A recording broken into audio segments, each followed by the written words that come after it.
Hello, welcome to the stream.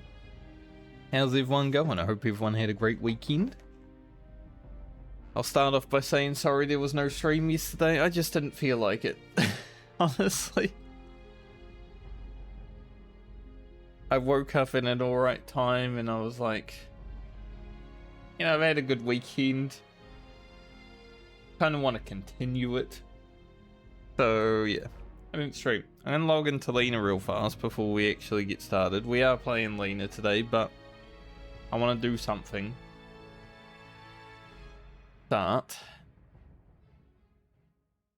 Because I need a screenshot for Grocket's video, but first I want to check the vendors up here because, you know, any moment a pattern could spawn that I need. So I want to make sure it's not here. I actually did get these patterns on my non-Medley warrior.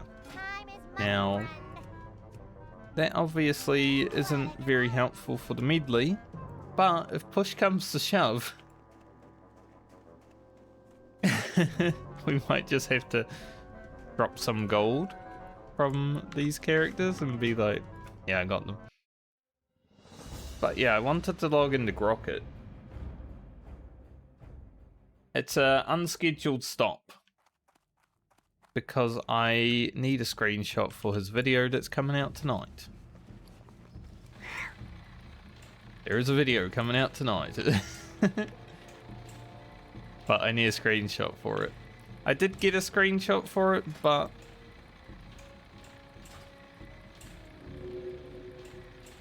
it's not exactly where I want it to be. So we'll go take a new one, and then we'll start leveling Lena. You know, most of the video is going to be blasted lanes. So let's take a screenshot on the blasted lanes. It's only fair, I think. As long as we don't run into Tiramis while we're taking a screen. Imagine that. We log into Grocket, we're taking a screenshot, and a hunter's kiting Tiramis. Tiramis just decides to breathe fire upon us. I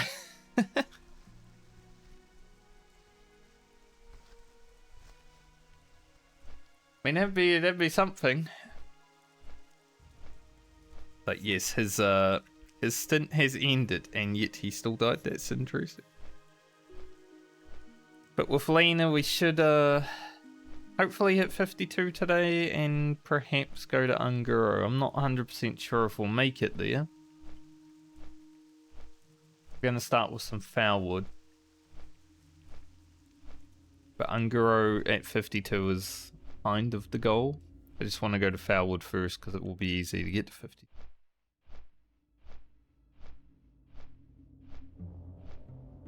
But she should be done tomorrow, if not today, I would say. Could be 53. Morladum is up. Oh no.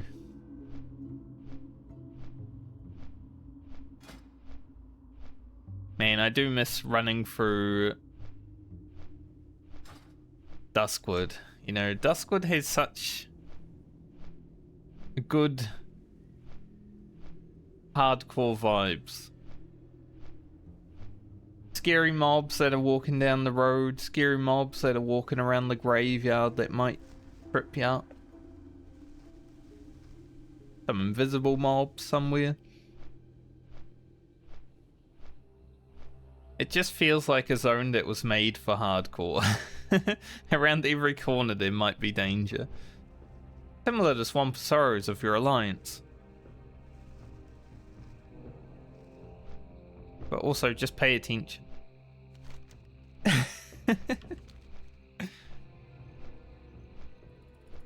I was watching, yeah, Ozzy got tagged by one of the PvP guards.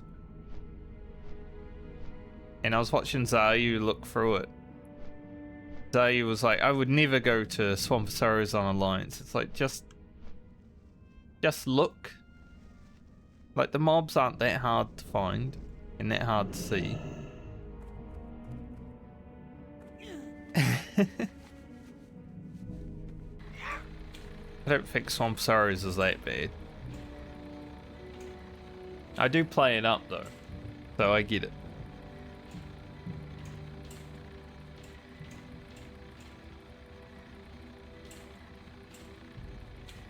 Alright. Where will I...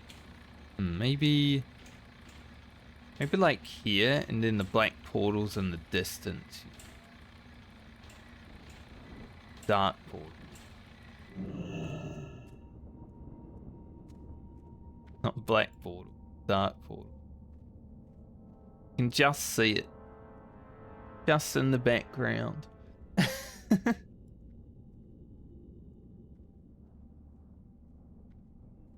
I love when I take a screenshot on Windows 11 and the first one you take has screen captured in the middle of the screen. It's like, why would I want to take a screenshot with screen captured in the middle of the screen? Doesn't make sense.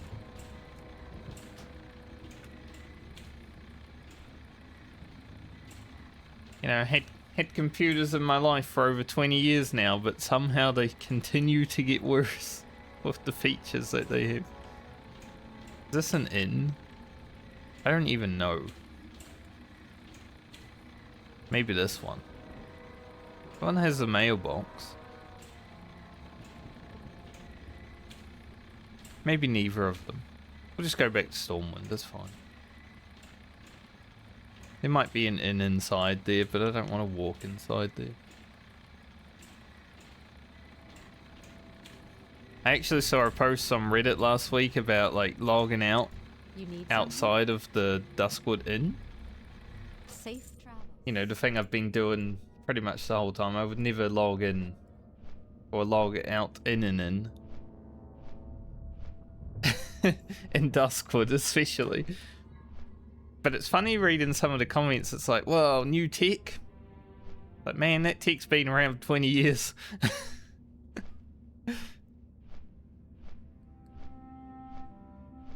It's interesting to see how people play WoW, because it's always so different for each person, right?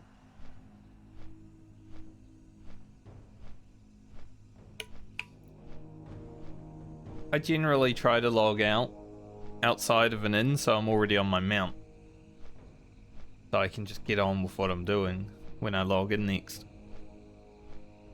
If there's the option. Before having a mount, it doesn't really matter. Usually I'll just run into the inn and be like, alright, I'm here. I think in Winter Spring my rogue is in the inn, but I just logged into it right then, so...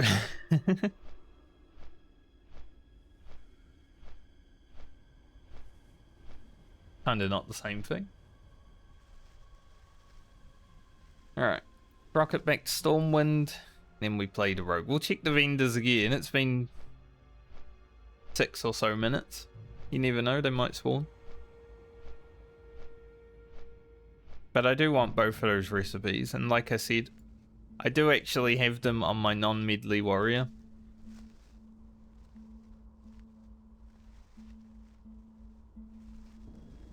So there's an option.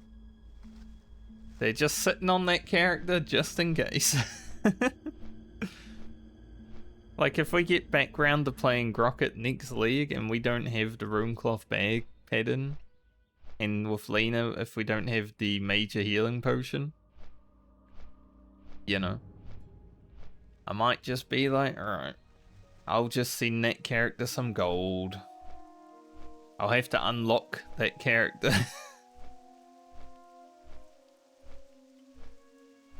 Because currently my Medley characters are not able to even send mail or receive mail from that character.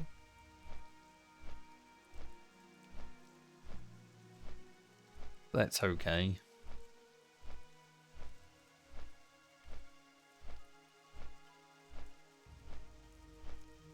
We can sort it out.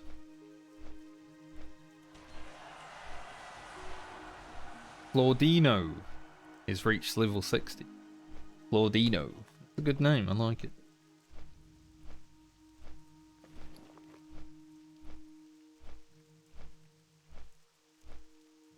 Rocket's gonna get some good upgrades when we play him next. We can get rid of the strength ring.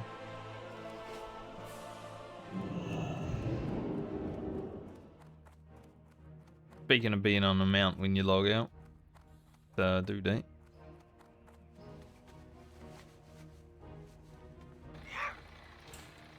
Katrina Priester is yelling.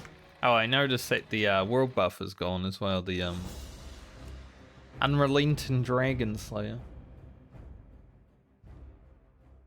Kind of, I liked having it on my non-medley character. Obviously on Lena, when we were playing her, we turned it off. I'm glad that there was an option to turn it off, because the rules of the medley. Even though it wasn't in the original rules, I did decide throughout that I wasn't going to use world buff. Nothing to add. Alright. I guess we will go down to Ashenvale. I'm hoping the first quest in Foulwood is enough to get me to 52. I would like to get to 52, or at least really close to 52 before I go to Unguru. Good luck, friend. What is training at 52? Instant poison? Yeah, we're gonna need that.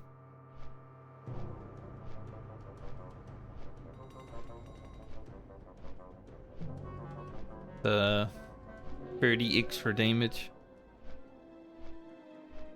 That is all though. Not too much. Any dragons? Like big blue dragons?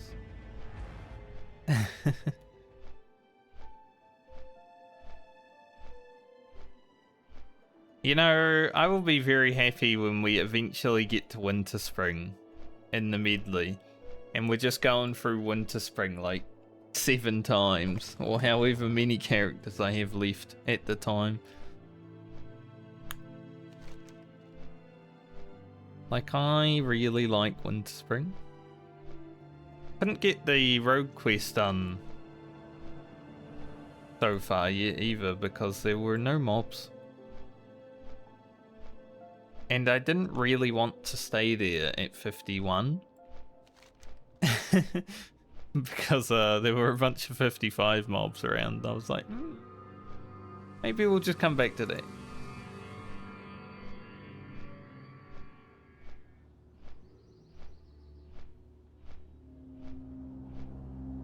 But assuming all goes well and we make it to Unguru today, with our rested experience, I don't know if it probably won't last all the way. Unguru to 53 should be pretty easy.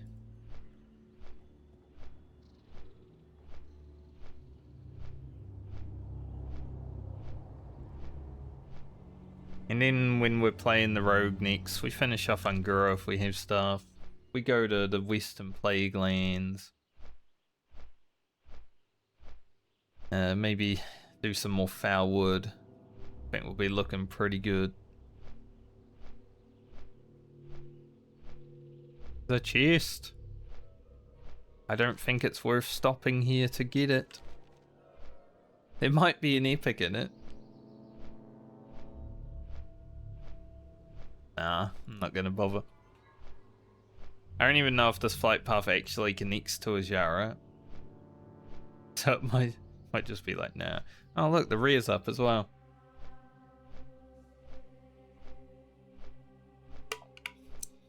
It probably does connect here.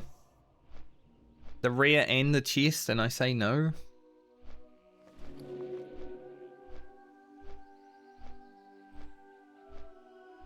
Alright, we've got 12 more heavy mage weaves, and then we've got 28 rune cloths.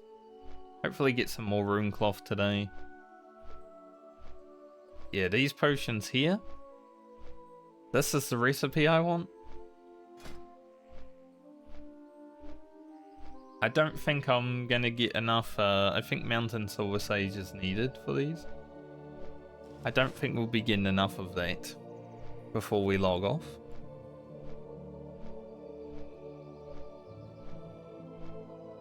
But when we play next, we should be able to make a bunch of Mongoose Elixirs and Healing Potion, I would assume.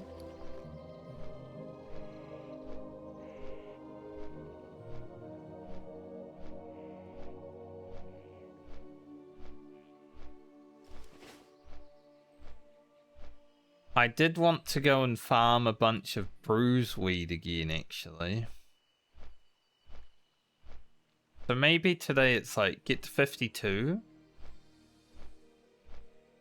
And then farm up some strong Troll's Blood potions. See where we're at.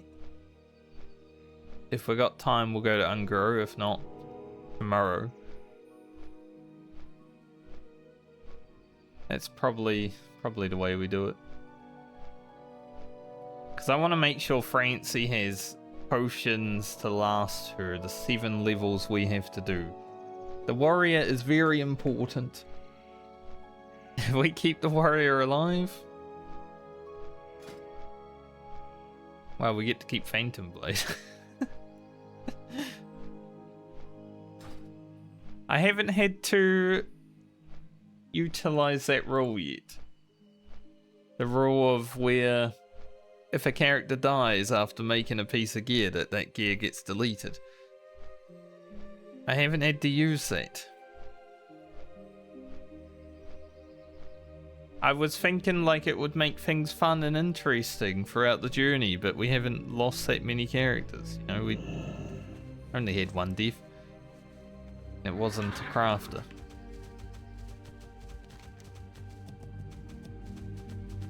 I'm not thinking it's gonna make things fun and interesting anymore. Now that we're in the 50s, like losing this would be devastating.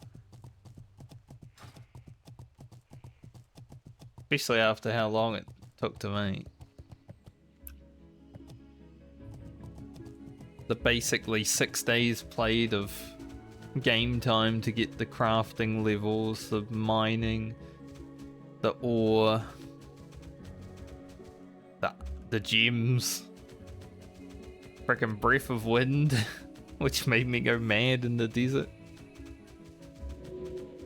Be the whole journey. Basically watching through the hardcore medley from about part 10 to like 35 was just about creating Phantom Blade, in a way.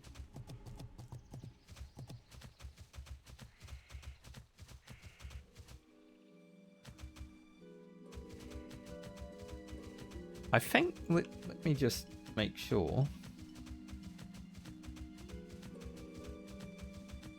Yeah.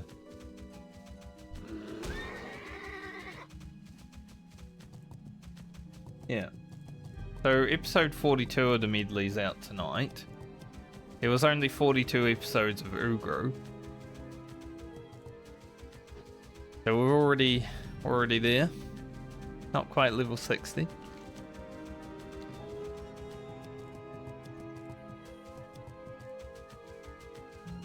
This will be 43. So there is going to be like 50 episodes before we hit 60. Well, maybe the level 60 will be the 50th episode, depending on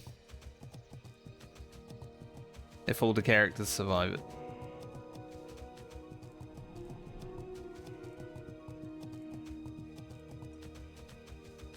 We're kind of caught up because 42 is 52. 43 is going to be 53. I don't think it's been like that the whole time. Interesting to think about. Makes sense though, because we started the series at level 10.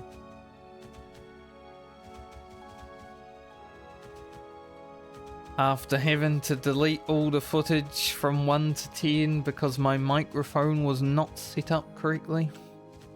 And I don't know why it wasn't, because it's not like I wasn't streaming before that. I think there was like an OBS update around the time I started the medley, so about 12 months ago now.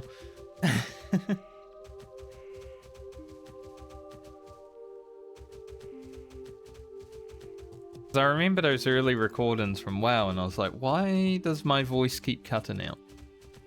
That's not going to make for good content.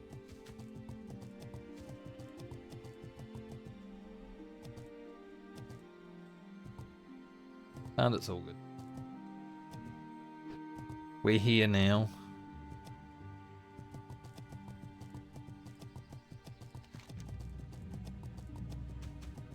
Let's see.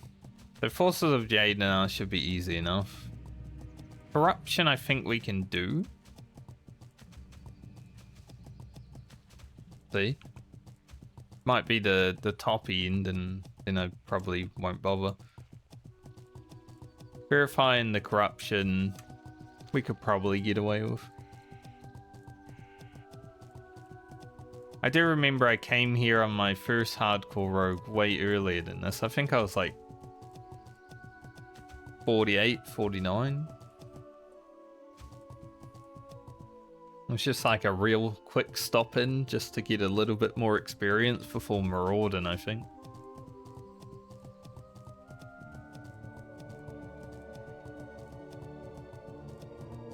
I think that's Briarthorn. I don't really need Briarthorn, I need just Bruiseweed, honestly.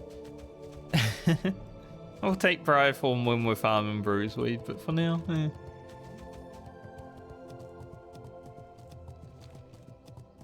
Things in Foulwood might be a possibility also.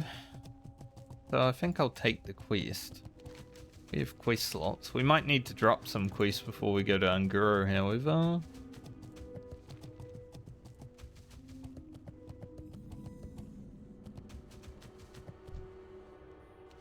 Maybe I should get Alderman reagent run done.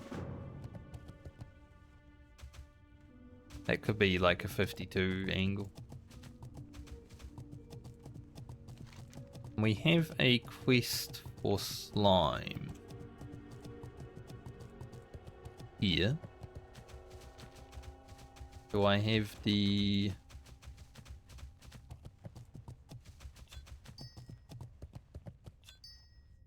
These ones are... Huh? These ones are... I don't know. I'm not sure which zone requires each. Ancestors watch over you. Doesn't really say. What brings you here?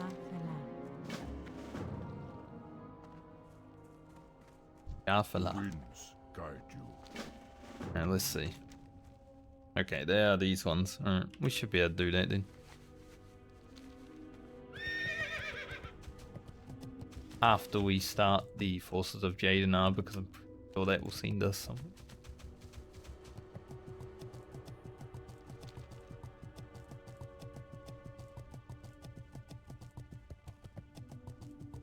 Haven't quested in Foulwood for a while. My 55 warrior has not been here yet. Like, we did the Furbolg farming, obviously. But I don't consider that to be questing. AFK Paladin. Quite brave to AFK on the road in Foulwood.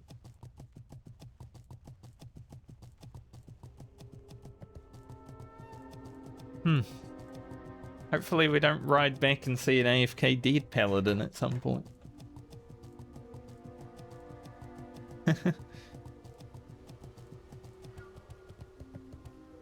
Should be relatively fine, but it is quite brave.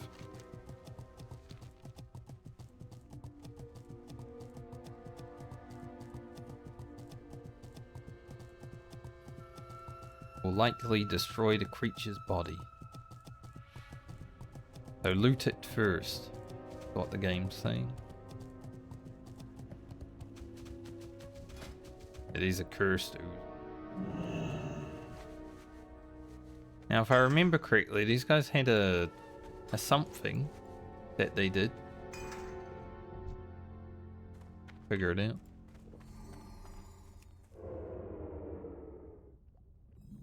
Mind that plague bloom as well, as long as no one else comes along and takes it. That's the something, and it stacks, I remember.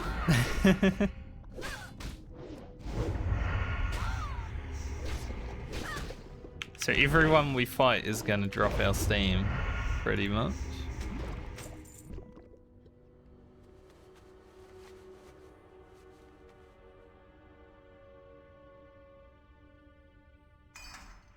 I knew they did something. Get this plague bloom before I think I was quite lucky to get the plague bloom. That guy just comes jumping down from the cliff. I wonder if he maybe wanted the plague bloom himself. Maybe we get lucky and we don't get... No. That's what I was saying. Maybe we get lucky and we don't get the curse. No. We got the curse. Thankfully it only stacks like once per the mob. Because they do continue to cast it.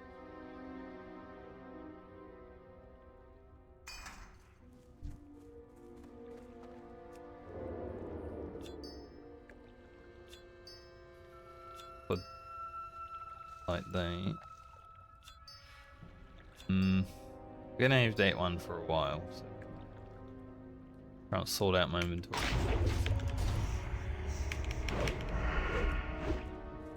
I'm okay to have like 3 stacks of curses.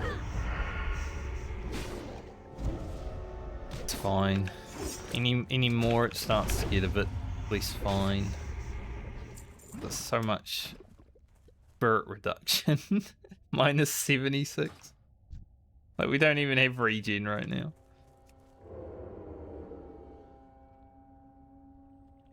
Crazy. Got to use it.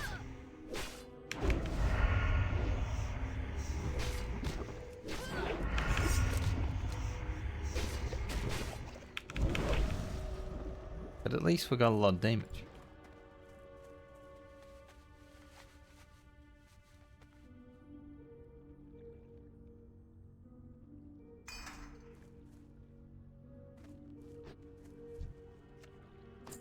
They're annoying mobs, but at least you only have to fight a few of them. I just have a roast raptor while we wait. Officer's tier, nice. Take that.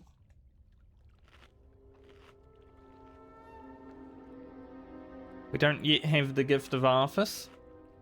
We do have 1, 2, 3, 4 characters that haven't been to Western Plaguelands yet. So there's no requirement to farm it just now. But perhaps in the future, we might have to farm it.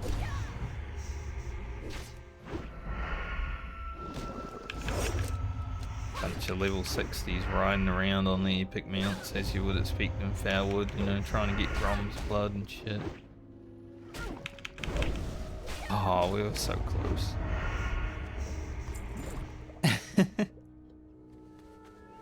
It almost didn't curse us.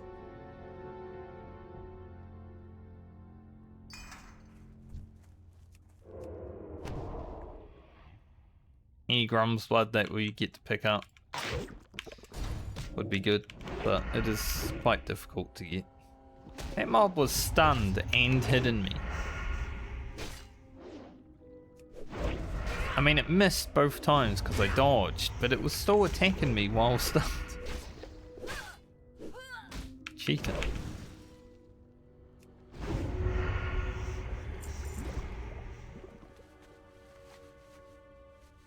Absolute cheating bastard. Alright, oozes taken care of. Let's go to Jadenar.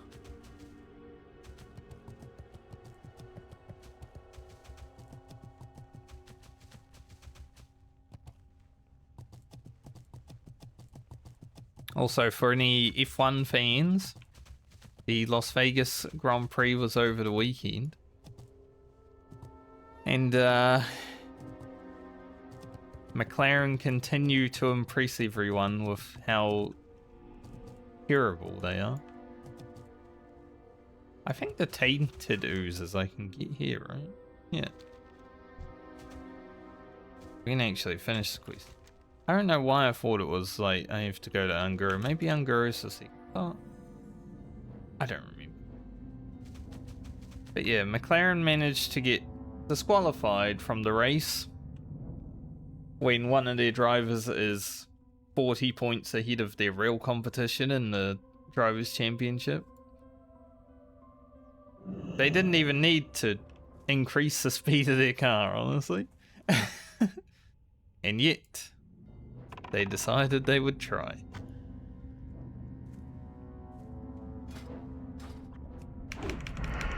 So after the race, there was like a whole hour of waiting to see if the disqualification was happening. It was kind of more intense than the actual race.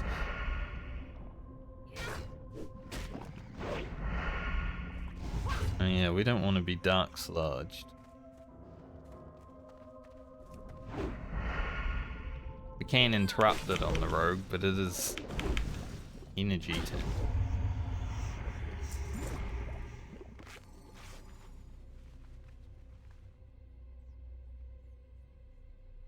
Rick rolling.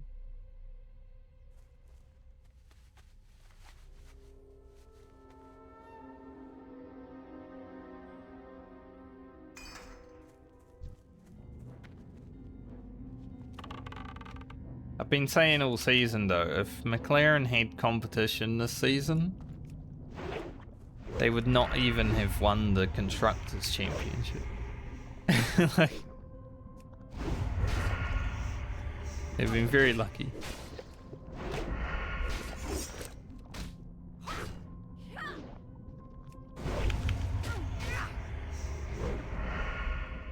Sadly, they won it by like 300 plus points.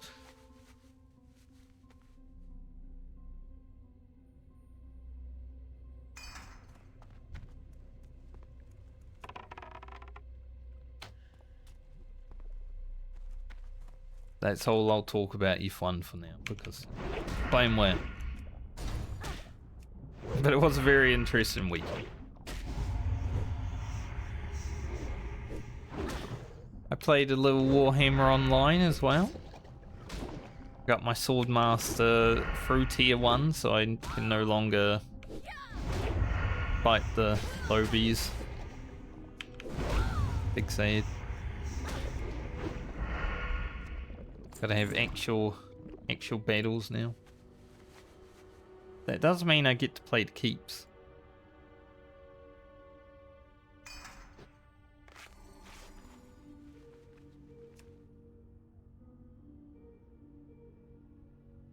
I think there are more oozes on the other side.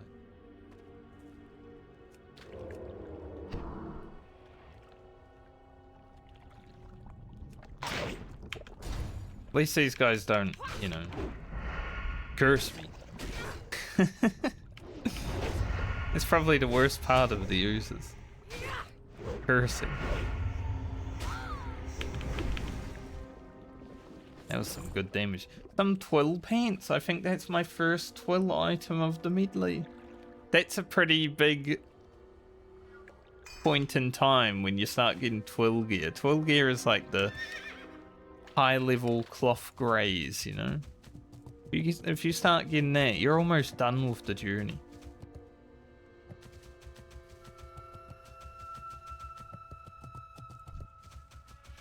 I suck this thing. Right in front of a songflower, which is gone, but...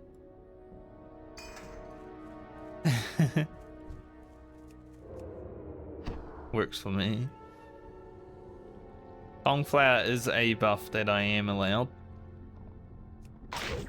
If I come across one, I will be slurping it up.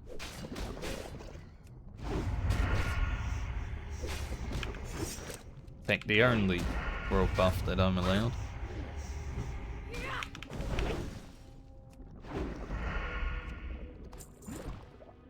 not really a world buff.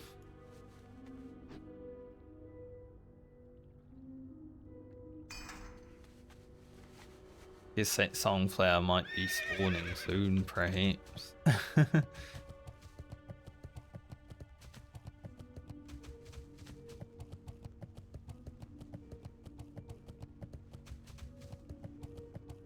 But I don't care enough about them to like wait around for them.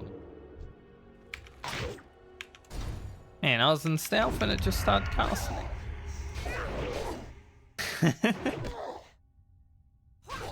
These the ones that blink? Yes.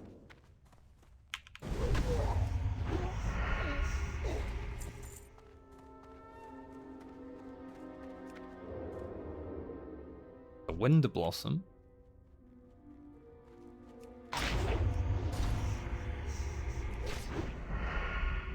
I guess I'll face the camera this way.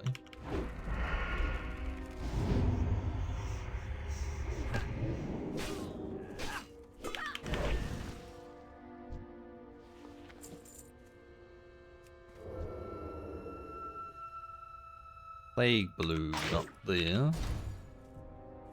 I'll get this guy to like blink into this. Wonder.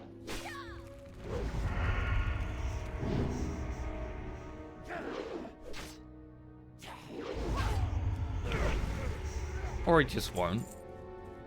That works too.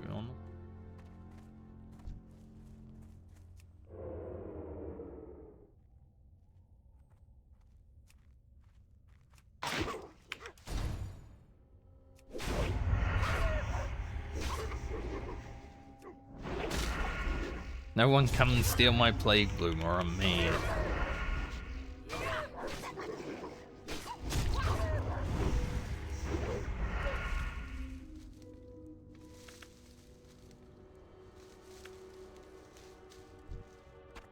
Only one. But still, it's Plague Bloom. We need it for Mongoose Elixirs.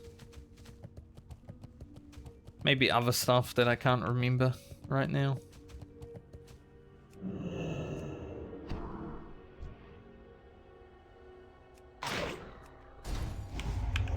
Can't fully remember what Wind Blossom does. It's just like a food, isn't it? It's been so long since I grabbed any.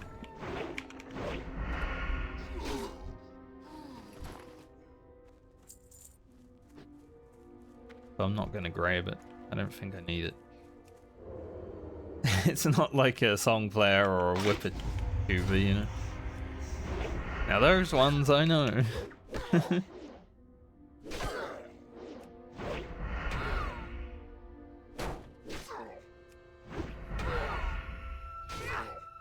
These Guardians are crazy. So defensive.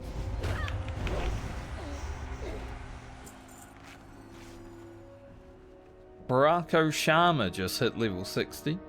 That's actually a pretty good name. I like that one. Barako Sharma. Guessing it's a shaman. It would make sense.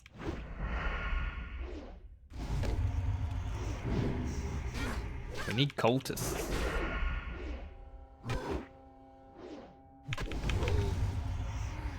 A lot of adepts up today.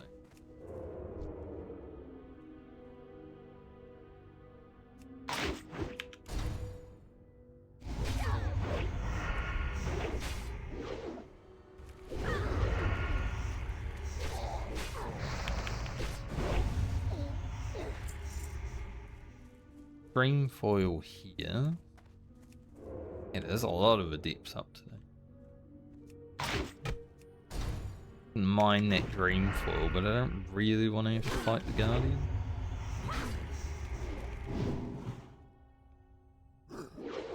Like, we may end up needing them, sure, but two at the same time. Got a lot of armor.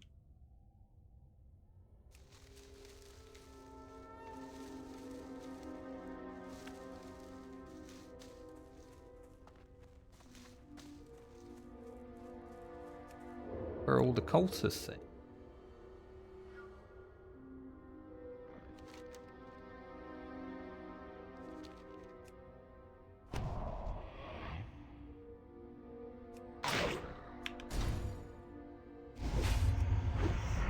Guess we're just gonna kill the deeps until cultists spawn. Well, it helps us along the way, you know. Got it 52 somehow.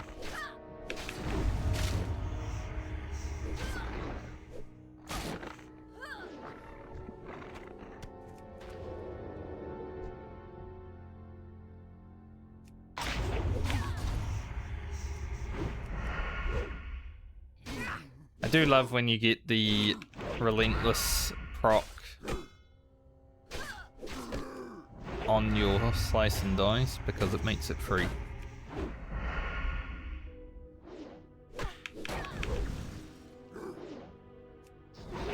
Free slice and dice is pretty sick. Alright, there's one cultist over here. Just the one.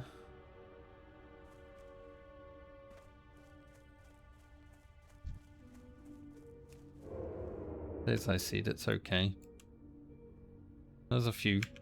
There's a few cultists.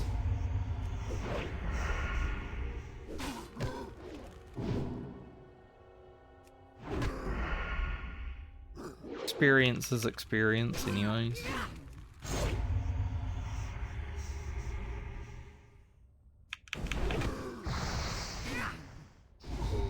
Nice. Fire blast.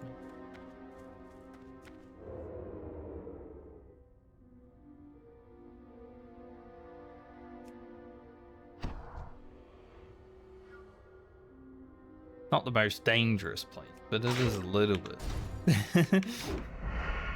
A little bit somewhat dangerous.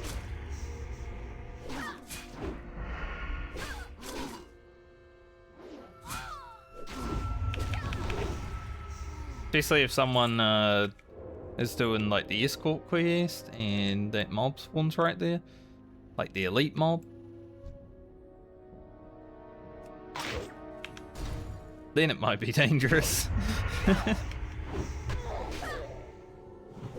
It's like,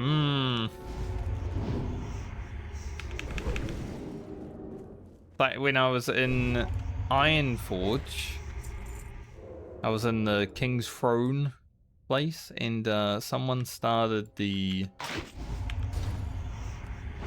Tier 0.5 fight where you gotta fight those 3 level 60s. Thankfully, I was in south on the side of the room where they weren't, but a level 14 was running through the room at that time. He was so lucky.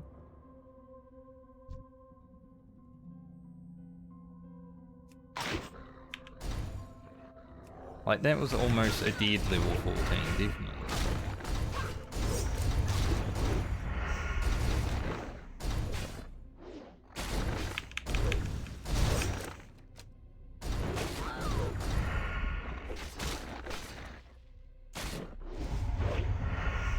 It's like they didn't even notice either. They just ran through the room, not a care in the world. Continued running towards the level 60s, and then after they got out of the room, they turned around and looked, and it's like, mate, you were right there. It's like they weren't even looking at their screen, you know? But why would you be? You don't really expect to be killed in Ironforge.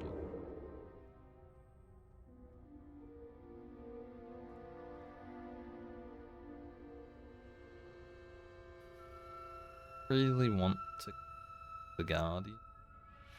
I don't know, they might spawn as cultists.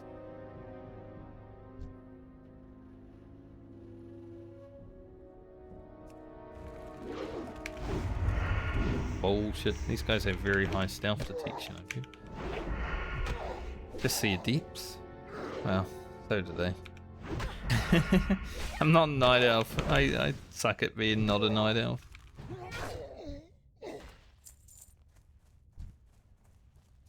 Say what you're all about increased stealth, but it is actually something that you can feel after you've played on a night elf.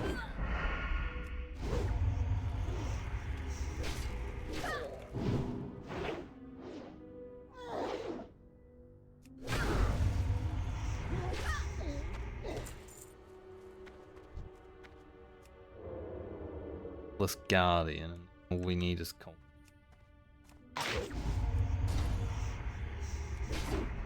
So hopefully, some spawn. Otherwise, we're just grinding 50k experience. Hopefully not. You never know. Oh, these mobs have some armor, don't they? Prot speak mobs. Crazy.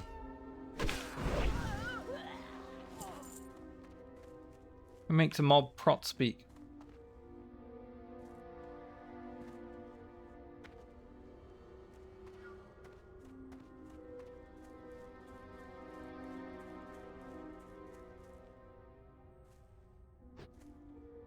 Doesn't look like respawns have happened yet.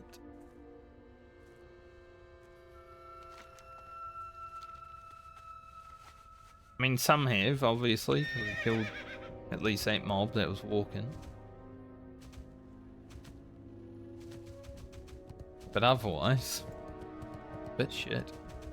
I think this is the least amount of cultists I've ever seen.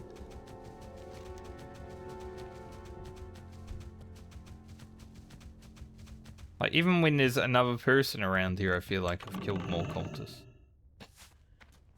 Grab these two. May as well get them out of the way. Gotta put poison back on my main hand as well.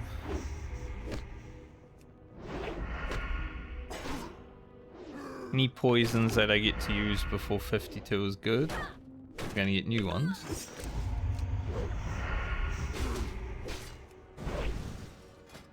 Dodge.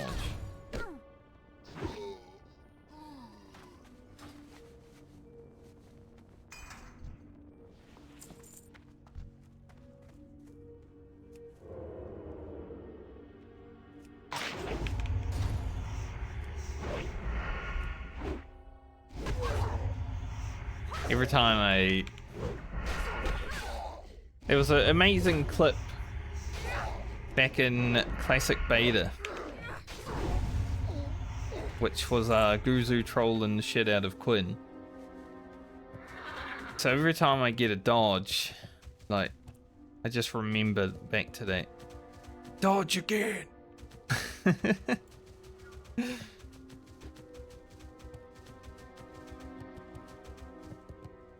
It was quite ridiculous. Classic Beta being like level capped.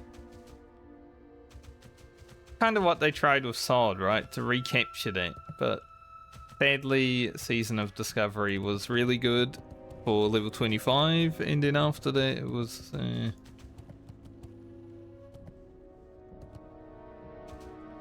But I didn't really even play it past 25 anyway, so what would I know? Where are the mobs? Surely we don't kill that fast.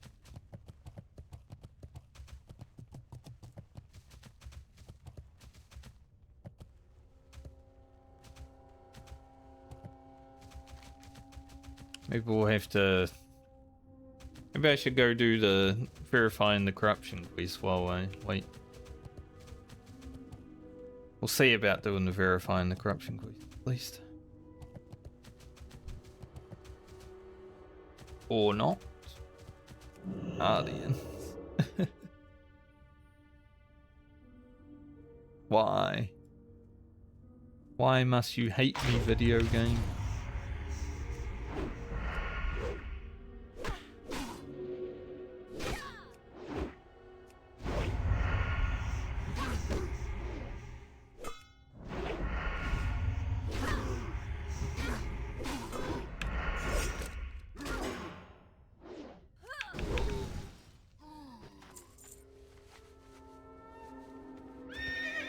Guardians aren't cultists. I'll let you know. Songflower is still there, but the people are gone, so it either respawned and they sucked it off, or just never did. Don't know why I chose to say that.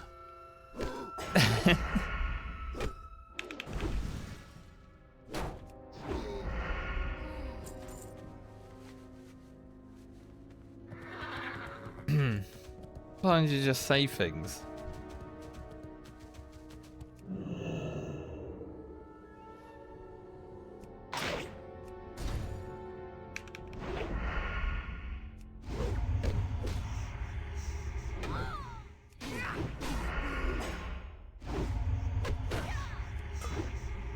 There's also a quest in Foulwood up here that I don't fully trust, because there apparently has been some level 60 rogues just sitting up there waiting, because if there's someone else on the aggro table, you can actually get mind controlled during that quest.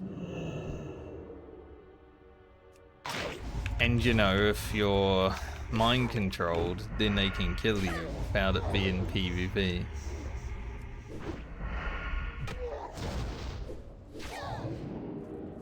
So we'll definitely try doing that quest at some point during the medley, but if I get griefed, I will only ever do it once.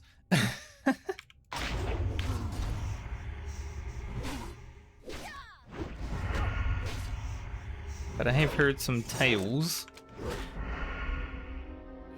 Like, for me, getting griefed once is good content, so... you know, it's like, yeah, I'll do it once.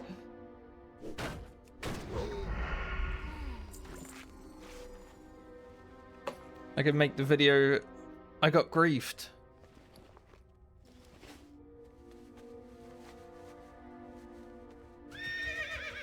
And then, yeah. Thousands of views.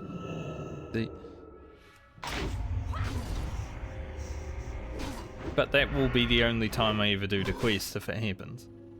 So let's hope it doesn't happen.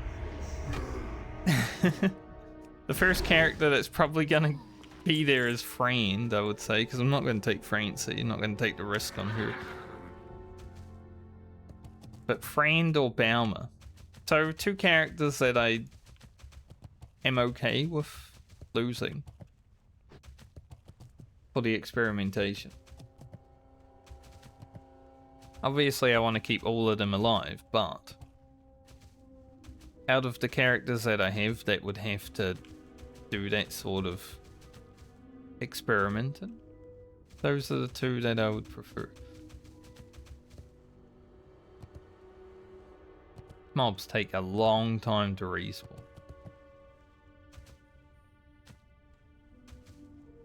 I mean, this guy here hasn't even respawned. So I might just go up the road.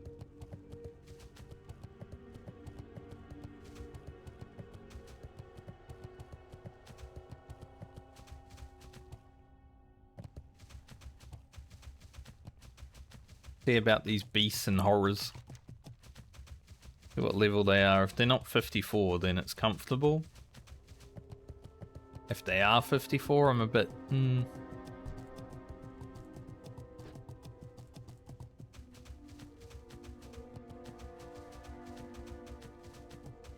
Glad I can see everyone's level now. Feels good.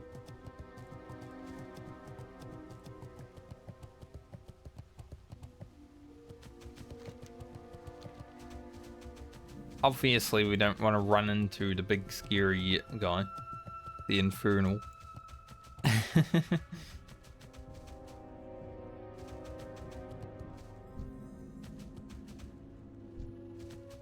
Yeah, these fellas. They are very good at seeing stealth.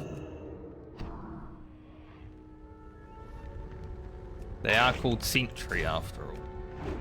So... gotta watch out for them. Can't just stealth around them.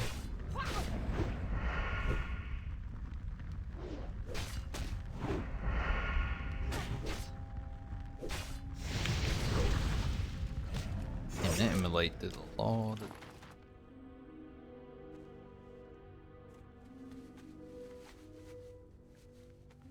Explore the craters, it says. Explored one. The beasts are fine. I think the horrors are a little bit higher level.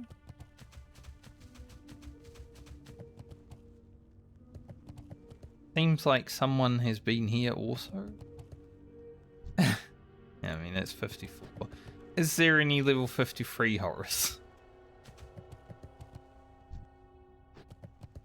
Because I would prefer level 53 horrors.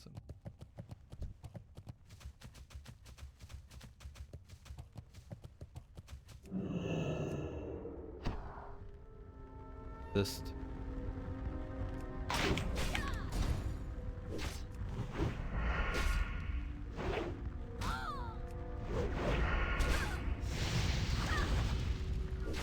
Emulate does some damn.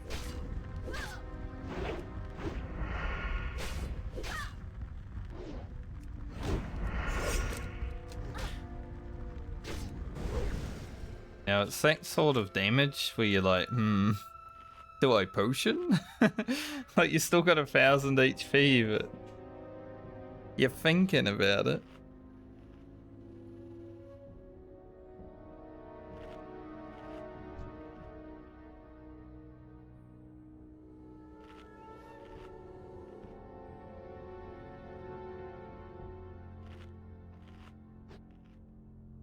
What the fuck?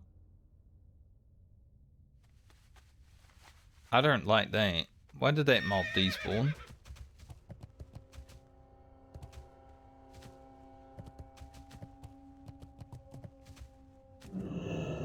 I'm not lagging. Like, like I could see a phase happen, right? But why did the mob just despawn and then nothing?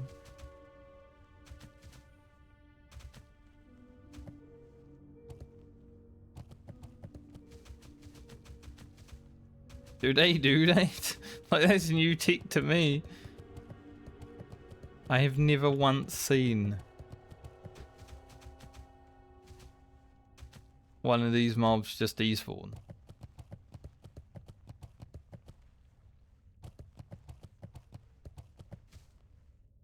He is just gone. The fuck?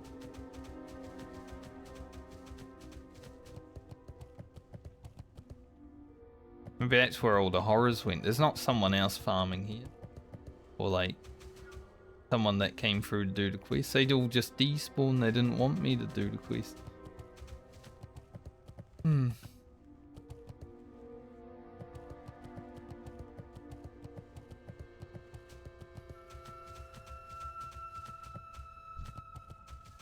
Beast.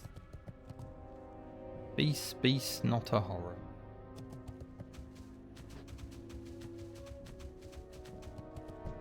Obviously, I want to get the horror done close to the road so I can dip as fast as possible.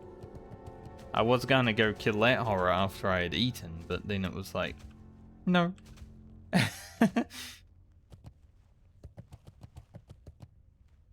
What the frick?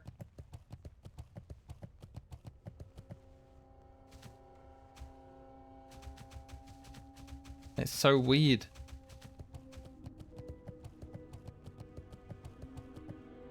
Feel a sneeze.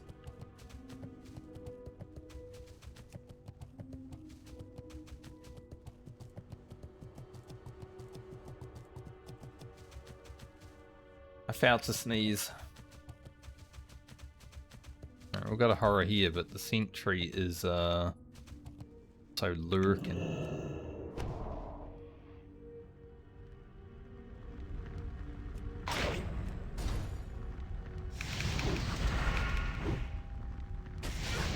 Another horror. 253 horrors, that's good. As we can avoid sentry.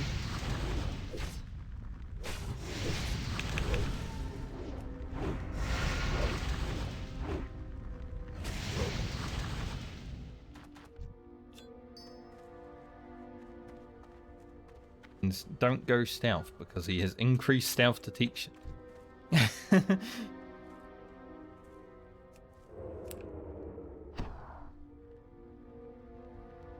Resisting.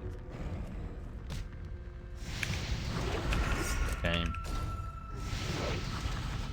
I was pressing it. An evasion. Don't know if it even helps, because they do magic damage, but...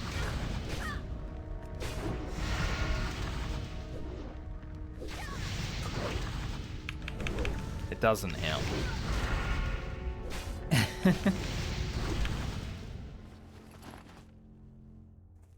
We know now. Evasion does nothing. What food? Have we got anything else? Nope, it's the clams.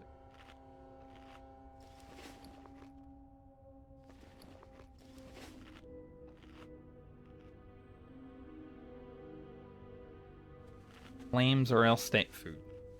We have 20 of them. It honestly should be enough until we need stat food again. Which, who knows when that will be. 40k experience till 52. We're getting there. Let's go back to Jade and R and hope that some cultists have respawned.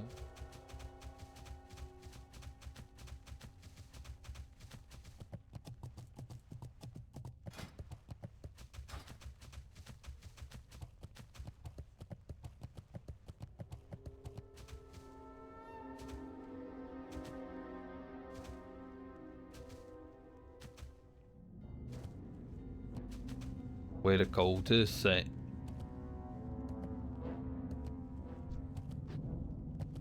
Got the Hunden.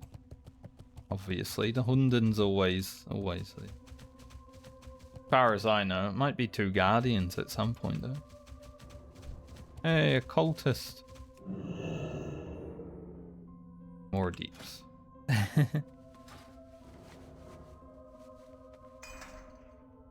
Another cultist. There's at least 2 cultists. It's gonna double our cultists. That's pretty good.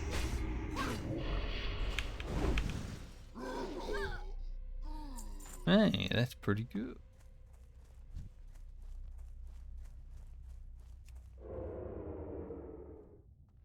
Kill this guy. Had a deep walk down here.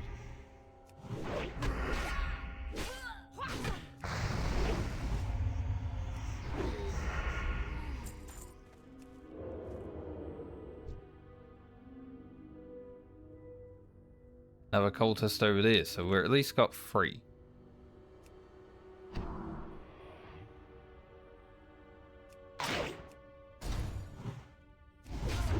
Us is good. Oh, actually, we should be done with cultists as long as no one else comes and kills any. Damn, I did not notice that mob walked so close. And we got a shadow word pain. Well, just take a seat.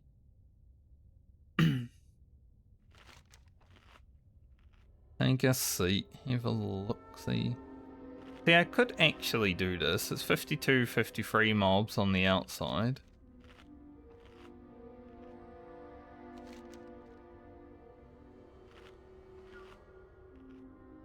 Quite good experience. And it would allow me to cleanse, like, songflowers. Although I don't know if I even have to cleanse songflowers on this server because there's so many people. Both of those guardians. Respawned as cultists, by the way. That's pretty crazy.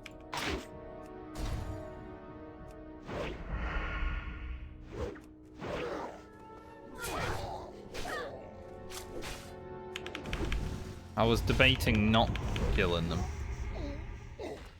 So I'm glad I did.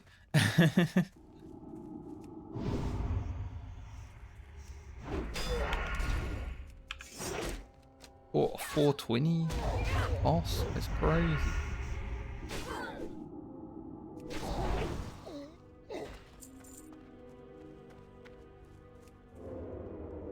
$420 riposte?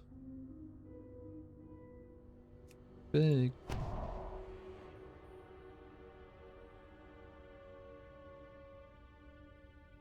Sneakily get out of here.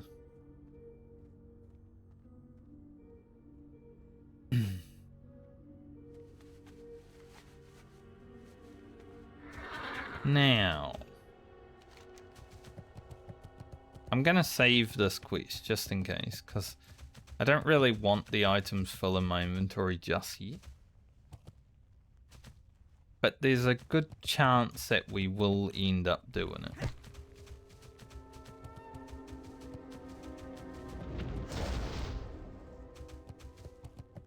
So that songflower is available. Level 60 just got on his mount and ran away, but...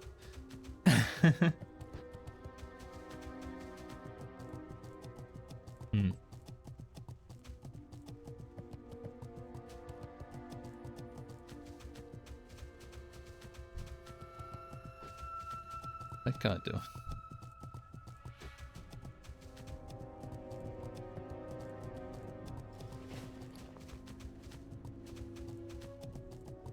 There seems to be a lot of people wanting Songflower buff today, though. I don't want to, you know, ruin their raid or anything by grabbing one.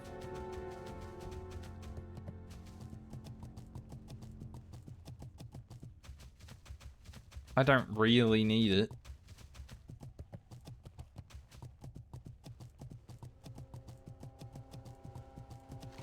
Where does the slime hand in? Probably Ironforge.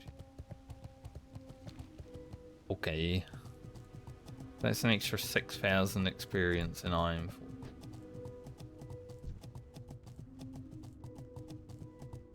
That guy's got all the work buffs. Sneak Manting.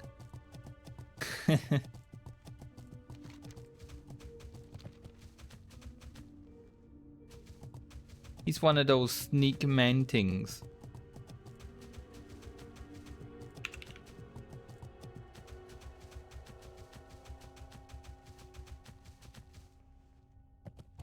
I always enjoy listening to someone who has the accent that would say ting instead of thing. It's an enjoyable accent to listen to. I don't even know which one. There's so many, I think, but like Jamaican, some English people also. Alright, we're gonna go back there and get the moon well.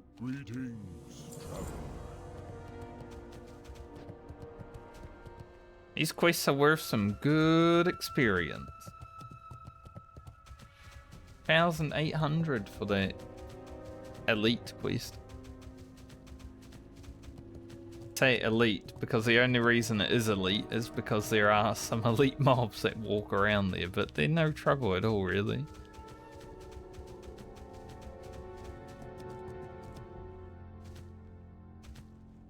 $25k until we level. So we'll get this done and then we'll go do the Jade Fires. We may get another Elixir of the Mongoose recipe, which took no time at all. Less than 17 minutes to farm up the Mongoose Elixir on this character. Too bad there's no vendor at that place.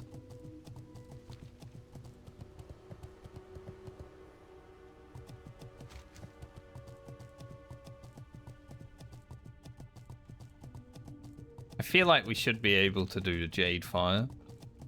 Because I think they're lower level than the satyrs that we were fighting in Ajara, actually.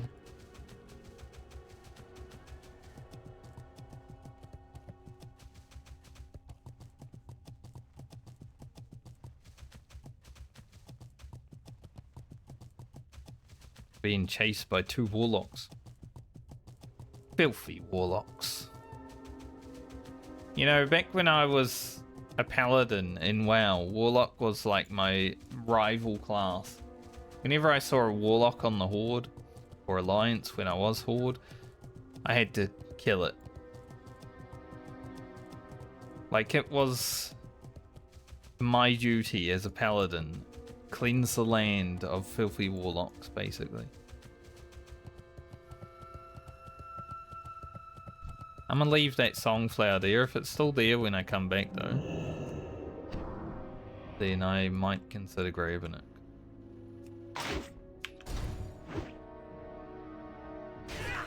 We will see.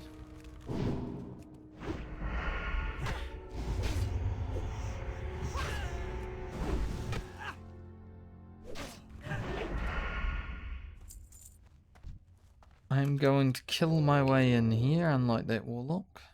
Don't know what he's doing. Something warlocky.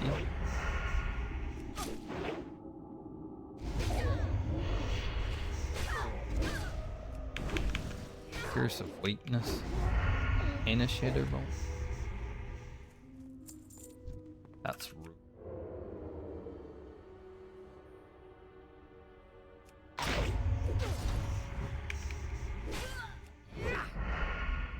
I mean, getting 600 experience every mob is pretty nice. The rested.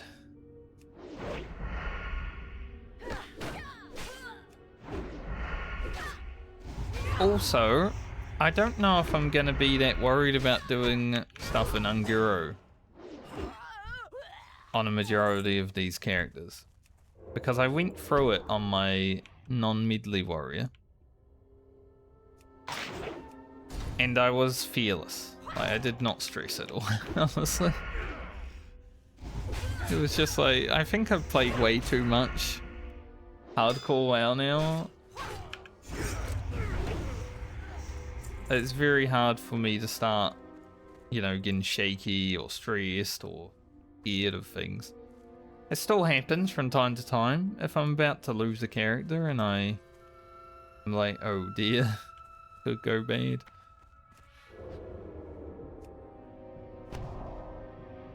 Like that sort of thing, it might still happen, but I would say it's quite rare that I start feeling, you know, scared and stuff like that now.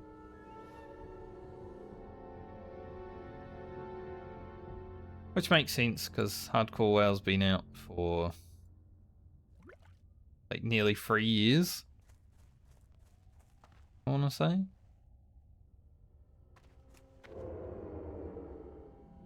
So we've played a lot.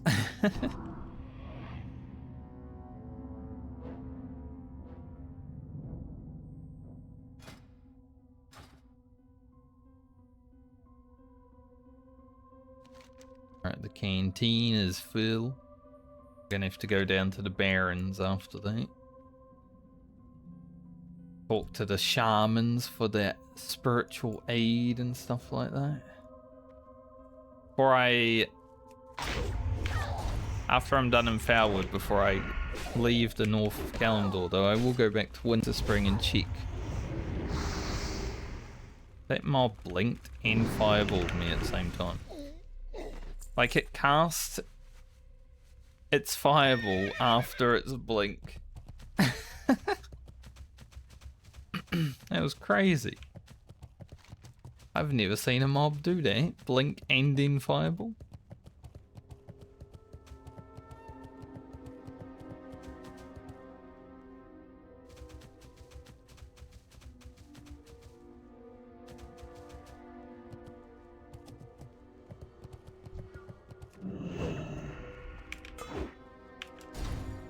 Songflower's still there.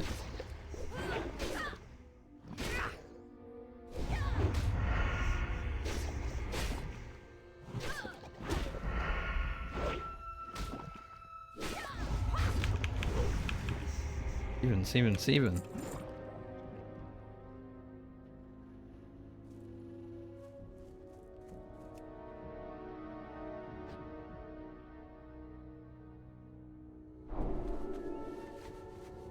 Well, if no one else has taken it. Yeah. Might as well. Like I said, Songflower is the only world buff that I am actually allowing myself to get, because it is something that I can eventually, even though I haven't done the quest yet, get for myself. Say the quest yet, that's not even the quest up yet. I was thinking about maybe waiting until after I had done the quest to allow it, but it doesn't really.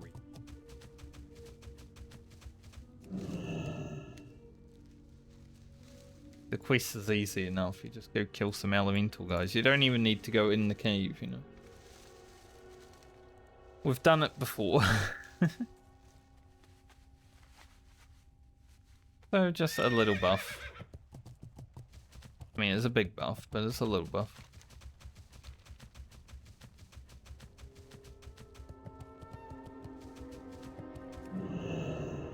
Alright. Let us do some demon slaying.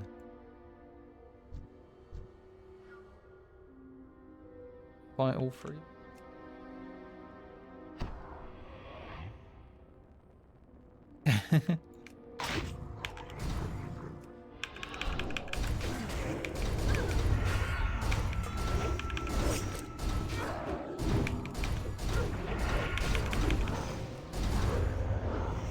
I love how they tried to gouge me. They both of them.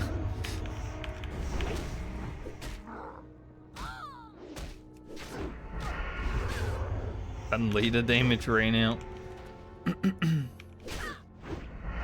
It was going comfortably, and then suddenly I stopped doing damage. So, excuse me.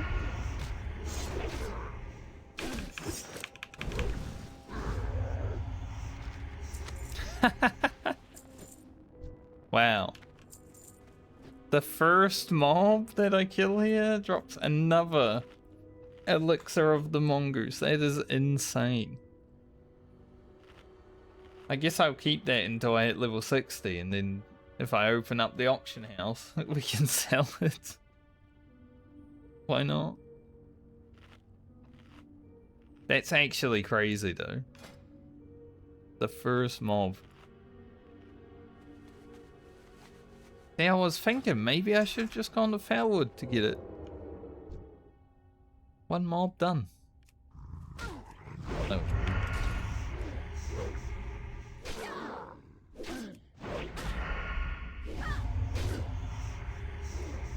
$23,000 experience until we level shouldn't be too bad. We should definitely get it here. And if not, head down to the Barrens and get it pretty easily, I think.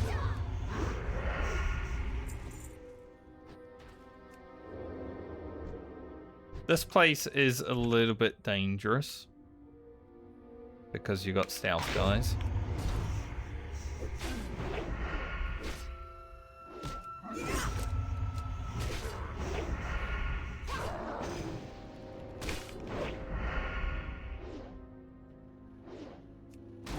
But we should be okay, shortly.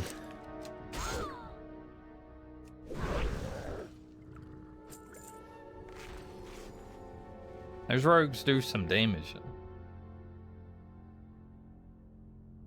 A lot of foul swans there. I don't really want to kill them until after I've done Zephyrus though.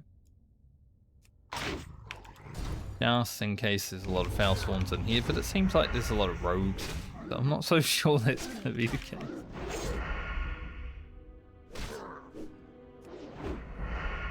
I don't know if there's a quest to come and fill up the vial in here.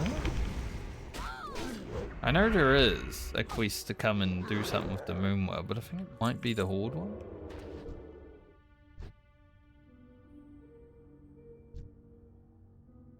We'll see.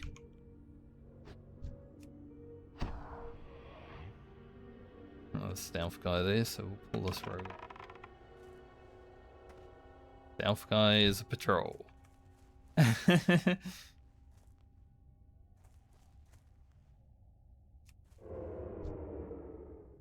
Where is he? There is he. He's a pet, but he's not like another one. Okay.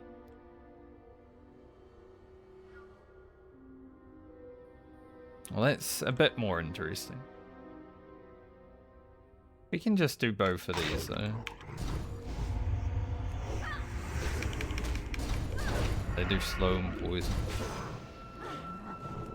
Gross. Good thing we've got Slice and Dice and Blade Flurry up. It's a little bit less of an issue, but still gross. Blow and poison on a melee. Ugh. Hate it.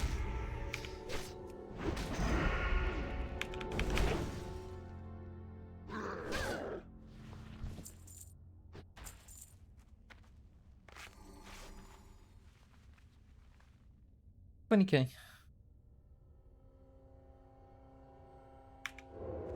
And then Lena will just have 1 level to go. You're in this league.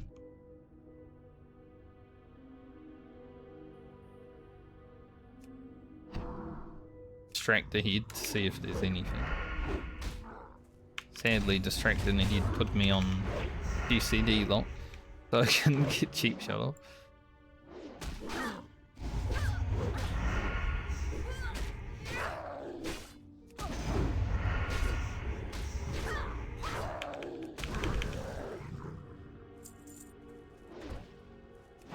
I mean, there was something ahead. Just wasn't willing to show himself. Don't think we need a potion.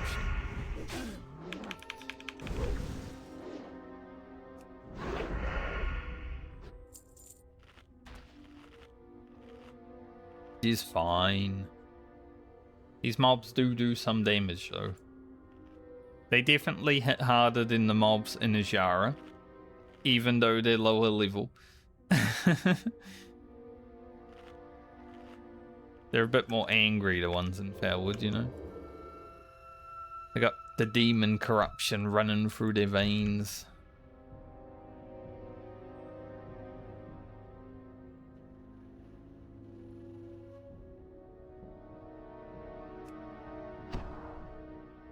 Don't know if there's going to be another Shadow Shift around. But I wouldn't be surprised.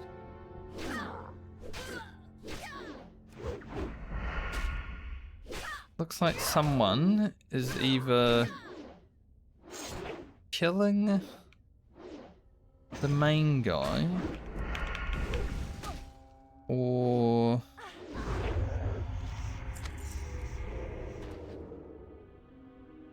I mean, where'd they come from?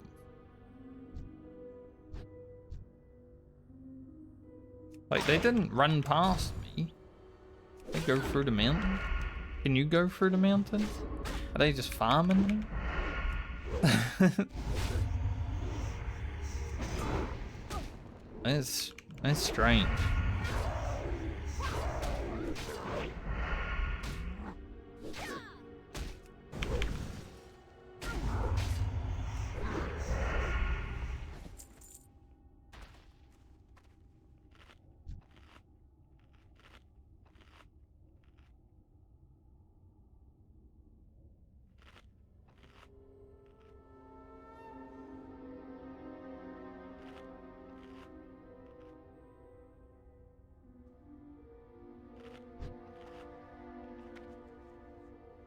Use the strength.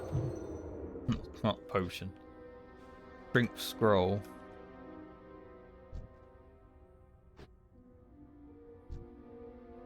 That's kind of weird to see a hunter just in here.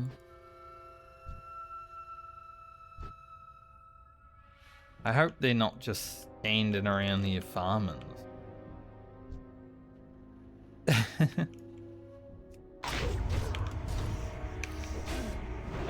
That's why. Like, why are you here?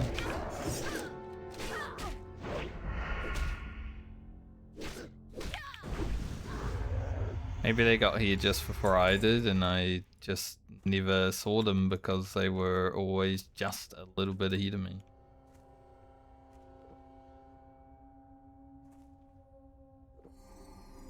Now we have to wait. So wait we shall. Hopefully not too long.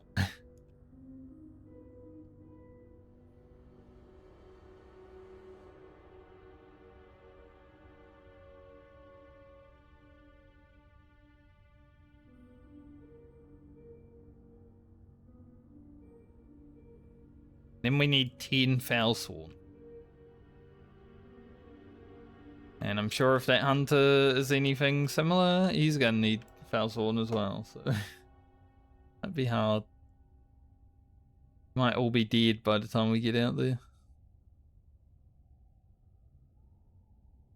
Hopefully respawns are kind.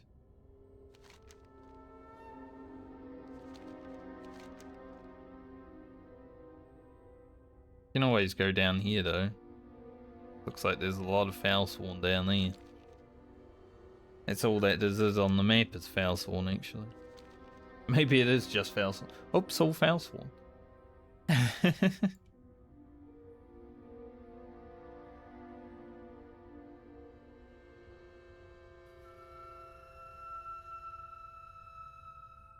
On Zeverfress. Come back. Come back to the land of the living.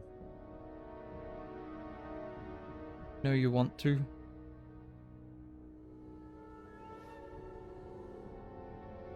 I'm kind of expecting to only have like 2 or 3 bars of rested into 52.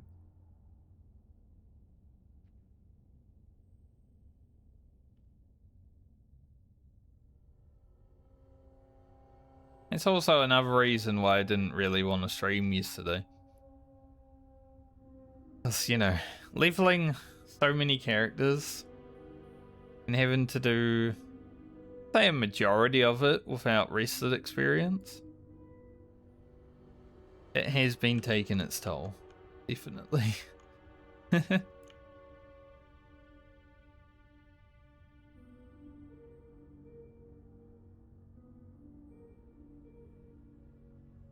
Sometimes you just don't want to level anymore without rested. Like, nah. I cannot be bothered. Pretty much how I've felt throughout the last few months. Any rested experience that I can get, give it to me. I believe we got another monk elixir. It's crazy.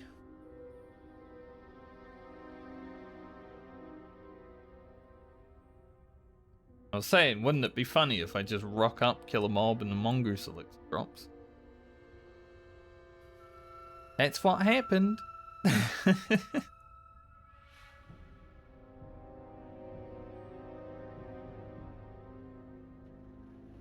Surely this guy's gonna respawn in the next minute.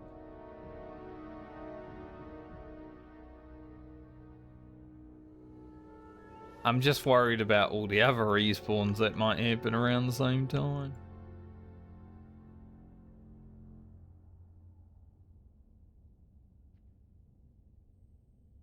I don't know how that hunter would have got in here before me.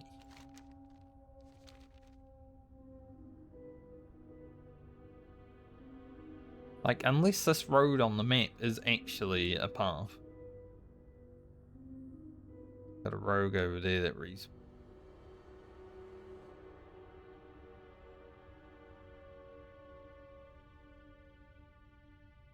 Maybe he logged out here. Like, alright, the mob isn't up, so I'm just gonna log out.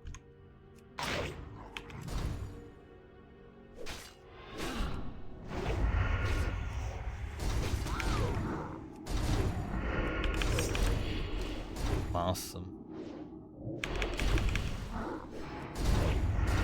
Like I should go on the caster first anyway.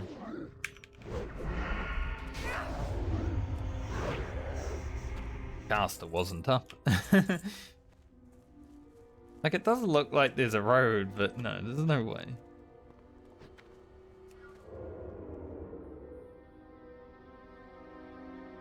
Ain't no way there's a road.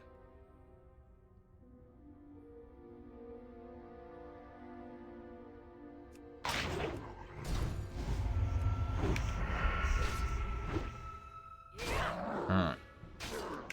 Make it out of here, hopefully.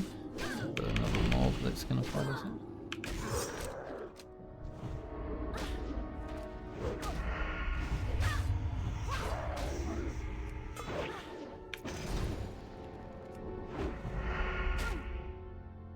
bit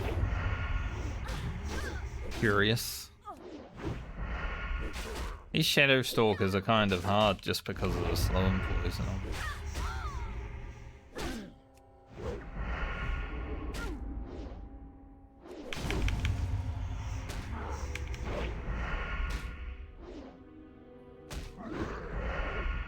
Plus they do a little bit of damage. Man, that's annoying. I wanted all these mobs to myself. Just a torn.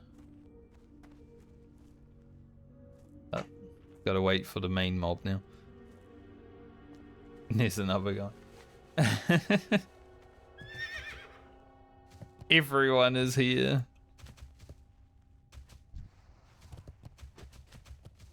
Everyone is here. There's like 4 horde.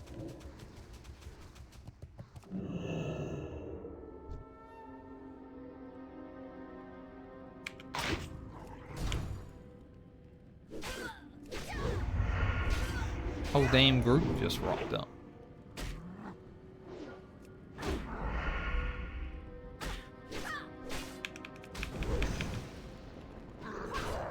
If Falspawn do spawn over there alone, that's good, but we do need Shadow Stalkers. So we're gonna have to stay here and get the Shadow Stalker. At the very least. Hello, Hatchy. This is kind of bad though, that rogue being there.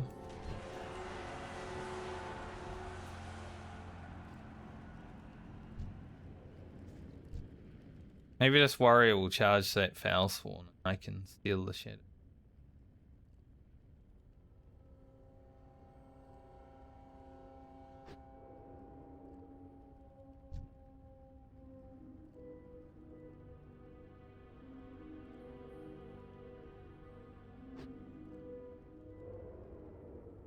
Okay.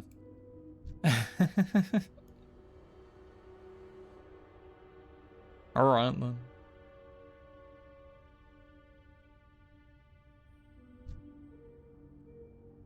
Just know it's gonna be an issue. How's my cooldowns? I got 1 minute left on Adrenaline Rush. Like, it rogue's too close to the Falspawn, and the Falspawn being a caster doesn't exactly make it easy. Fully.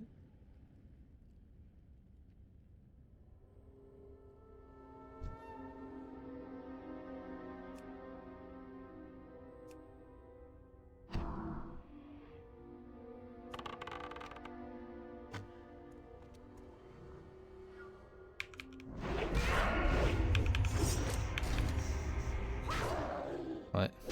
That horde group just ran out there with the cats. Hopefully I don't get social aggro from that. That would be very fucking awkward.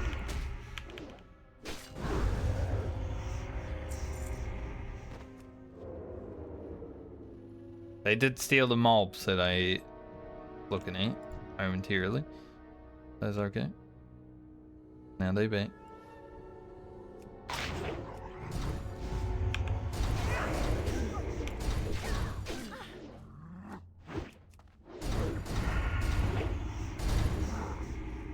I need to vanish. A third Falspawn popped up right as I pulled.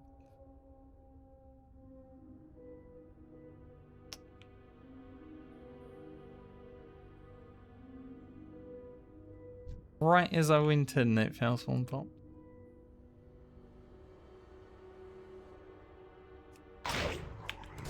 It might be the first vanish I've had to do on this character that was like not a fat finger. It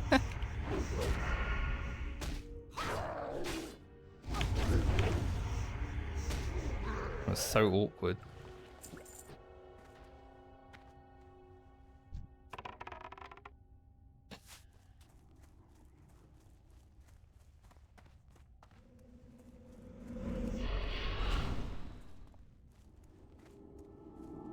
The old bow sprint pull.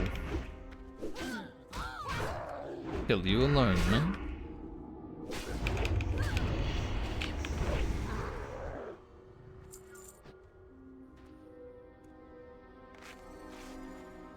Okay, gotta wait for cooldowns anyway. We won't have evasion, but that's fine.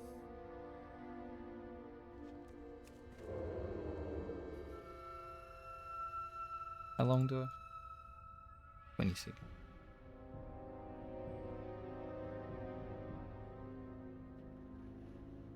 Place can get dangerous. Especially when other people are here too. You know, mobs just respawn at random time.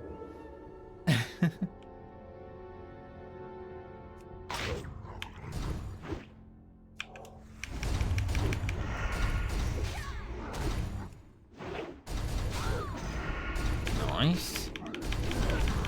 2 crit sinisters. It's like quad damage because, you know, a crit is nearly double. But then you get 2 crits basically. That's how damage works. Quad damage. 0 Shadow Stalker. That I can see. There are a few foul swans over here. Might be some Shadow Stalkers somewhere. Right?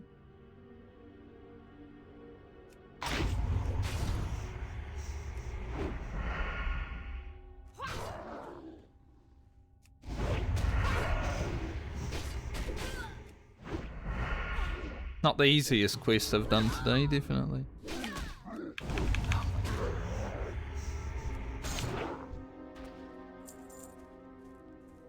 I don't exactly have the capabilities. Like, I'm just gonna gouge cut him for a moment.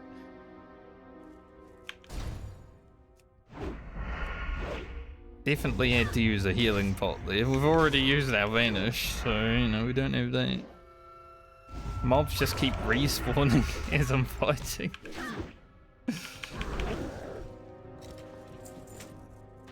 Oh, that was awkward.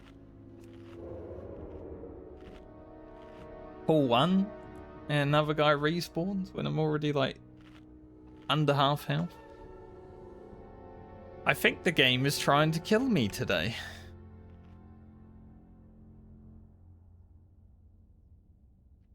Good. Makes it more exciting.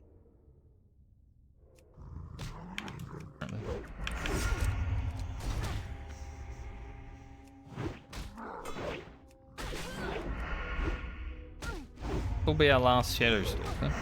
Got 3 foul sworn, need 4.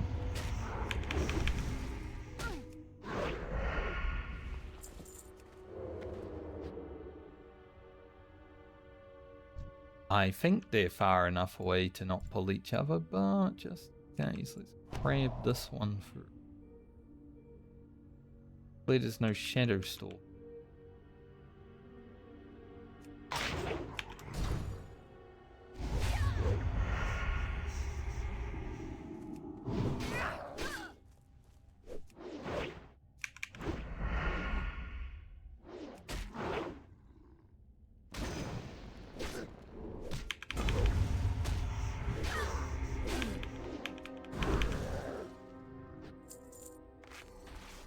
Bandages left before we start using our rune cloth bandages. Thankfully I've found a lot of rune cloth as well, so we can make some more.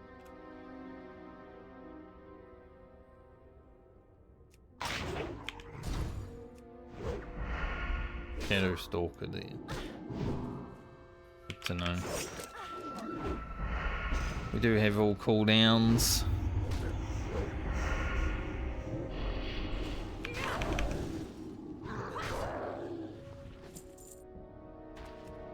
Why so much damage?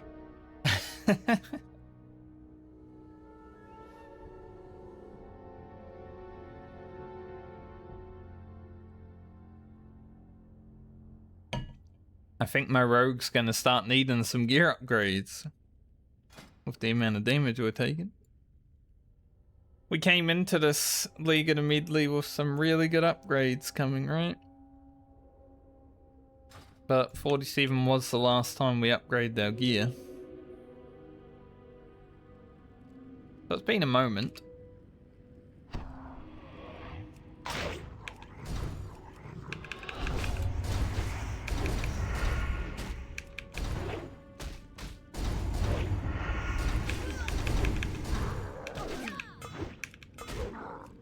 Repair. Alright, hopefully we get another spawn over here. I do love when sometimes you're playing your rogue and you get a sword spec crit after a crit. And you just absolutely annihilate someone.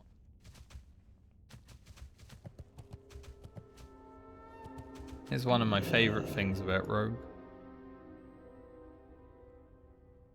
Sometimes you just absolutely annihilate.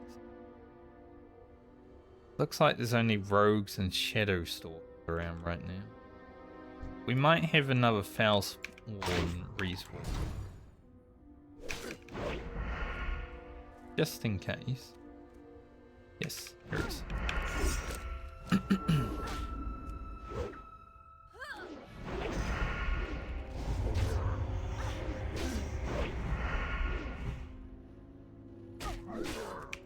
So yeah, we'll get 52. Finish off what we're doing with the Foulwood stuff right now.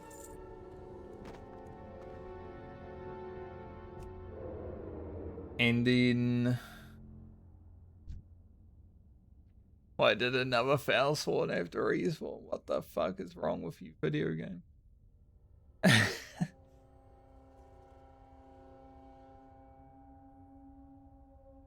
It's like, honestly.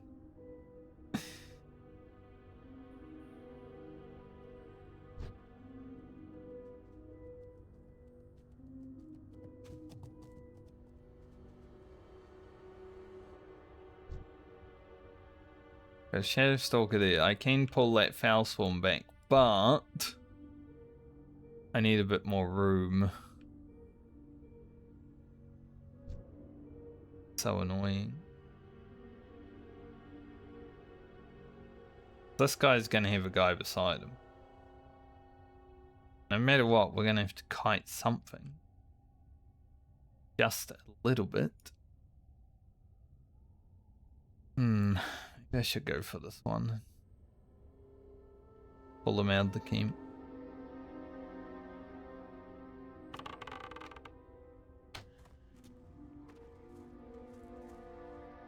Hope they pull both of them.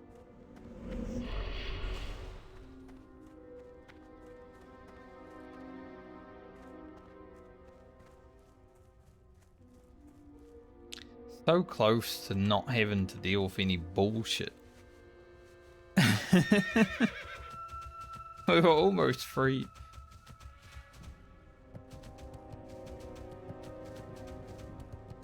Now we have to deal with some bullshit. Now we got 2 foul spawns that respawn there. What the fuck?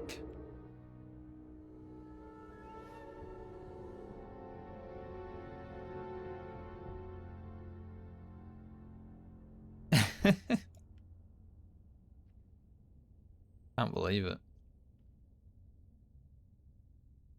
Well, I guess we clear this.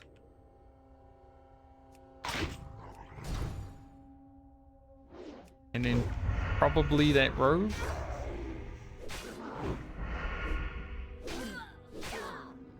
So maybe I can avoid the road.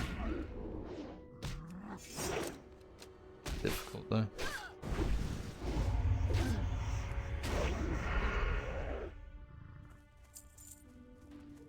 The pull goes badly, we might have to vanish again. See if we can pull it back there. And...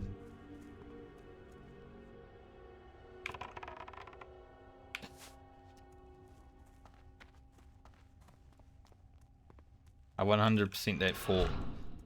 I 100% thought that mob was going to start walking to the other mob with the arrow in the air. It started.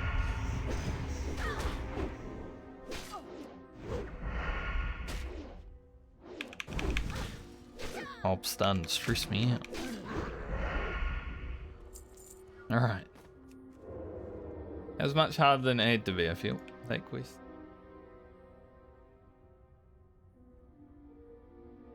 It was definitely trying.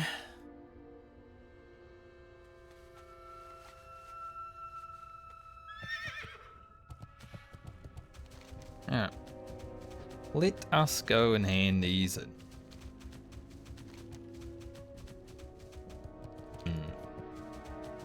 We'll have to come back to Foulwood, I believe, so we can do that quest on the way back down. We'll be 52 after we hand these in. But I kind of want to finish the whole, like, go to Foulwood one time saga.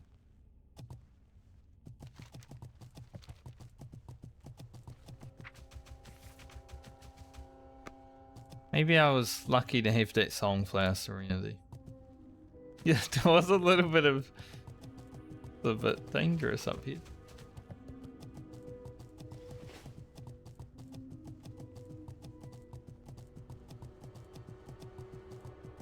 But it is a level 54 quest, so...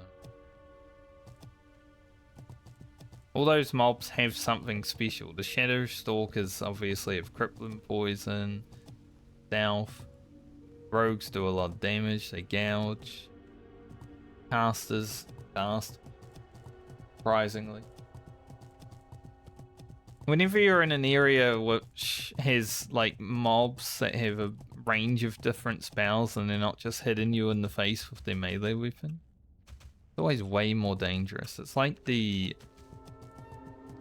not the pirates in Tanaris, because they just damage on some disarm, which can be dangerous, but the rogues in Tanaris, you know, they have casters, they have rogues, they have things that do a bunch of damage melee. I always find if you put yourself in a bad position there, you're gonna have a bad time. Similar to those. How may I aid you? Don't think this first quest levels us, Eternal sun shine upon me. but this one definitely. Be with you.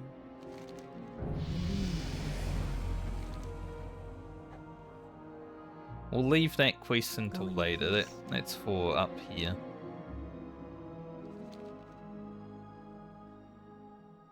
Wondering whose dog that was. Like, where'd that dog come from? Who dogged that though? Let's go lethality. Some more critical strike damage. We do a good amount of sinister crits. Alright, bandage situation. I think I might make 12 more runecloth bandages. So we have 40.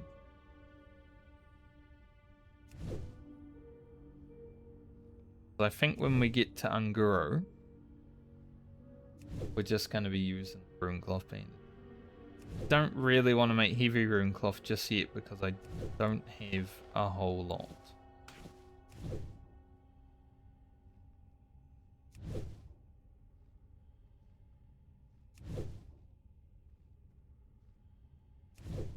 Also, I want runecloth. I want to get to my Night Elf mount on my human rogue. I am nearly 9,000 into Honored. I mean, we're getting up there. Okay.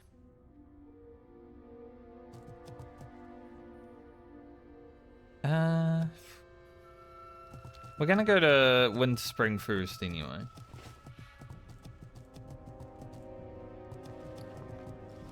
I want to go check those vendors again, just in case. Got 2 foul cloth from that. That's 1 moon cloth, I believe.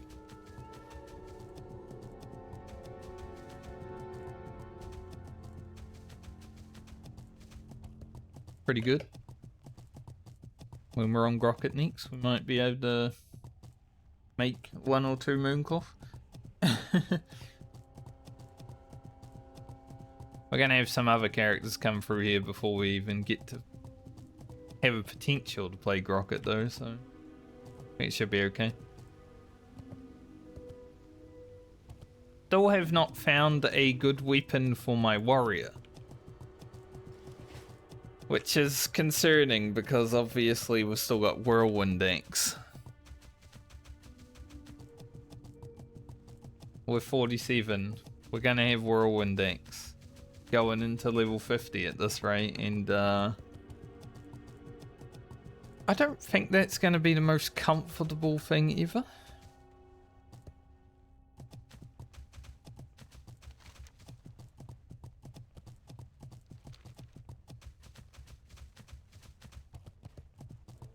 But we're probably gonna have to deal with it.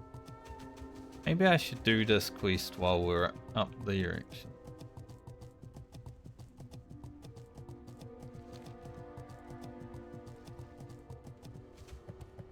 Kai.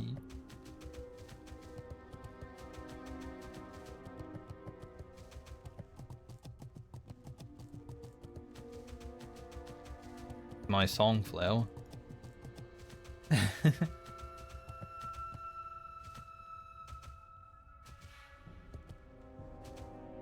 Yeah, once we're done the questing in Foulwood that we're going to do for now, I will give her some flowers. Sorry, the thought of it made me tired.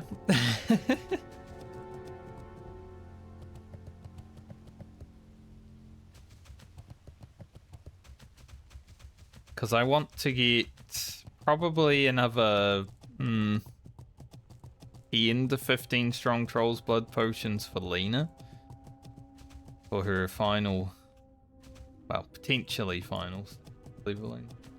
There are going to be a few characters that don't make it to 60 next stint just because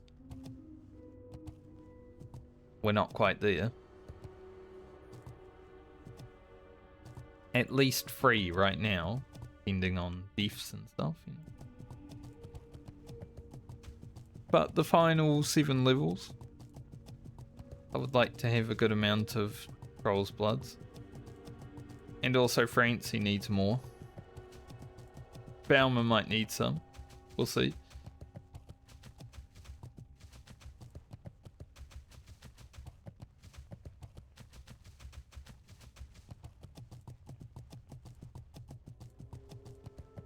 I have been a bit tired during stream, so I'm not surprised I'm yawning. When I woke up, I felt pretty refreshed, but I knew I hadn't had as much sleep as I wanted. I'd say I'm running on about 6 hours. It's not the worst, but also not the best.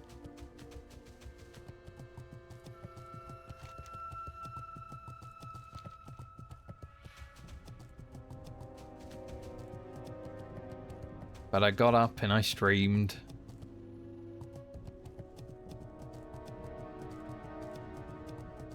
Because I want to get my rogue to 53.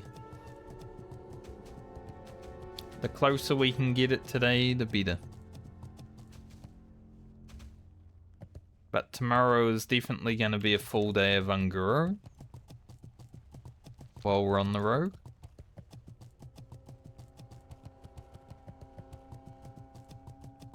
Don't really want to go fight for that Arthas's tier, especially when we don't have the recipe. It's not like super important to have Arthas's tier until you've got Gift of Arthas.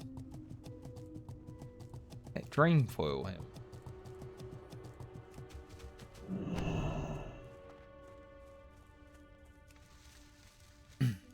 Don't even need to fight for it.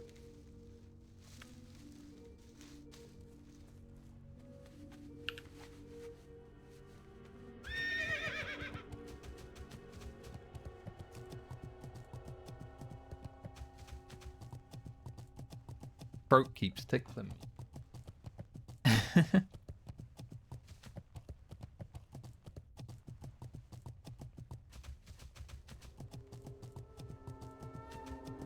I haven't felt sick, but I have definitely felt like I've had more of a almost runny nose in the last few weeks.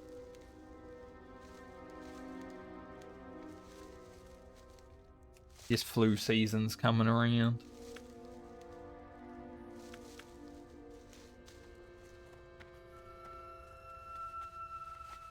Is going into summer, you know, there's a lot of pollen in the air as well.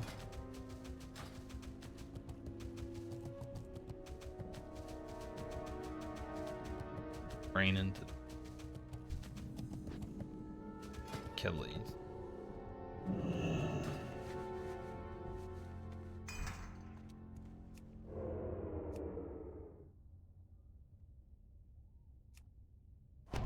Shredders are kind of scary. They do shred.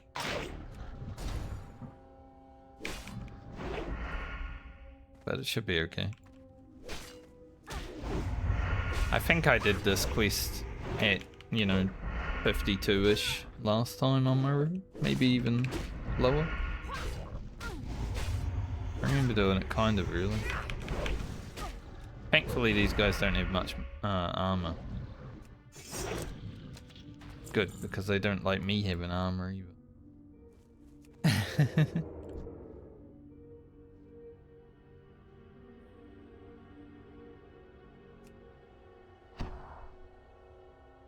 Freezes.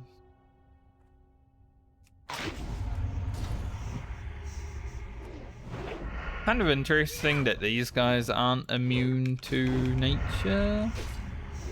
Because they're like nature elementals in a way, you know? Them and treants, I feel like should be immune to nature damage, like your poisons, but they're not. Nice. Big potion.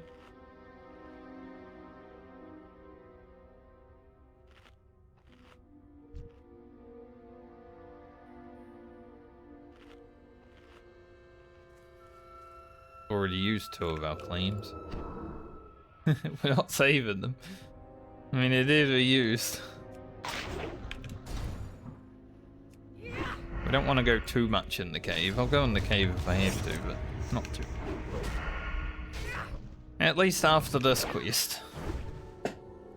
Then it's, you know, a bit more okay for me to have Sunflower. Then we can collect our own items. Just in case anyone's like angry about it.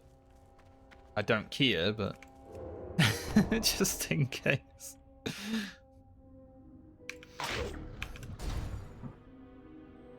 If you're angry about it.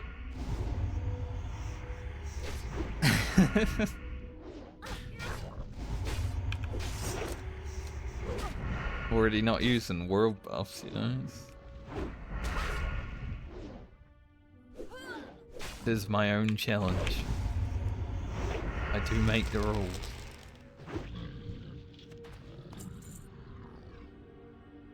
When I started this challenge, world buffs weren't even a rule. Like, I didn't even think about world buffs. I want that Grom's blood. It ain't. I hope that I can get it though, because there will be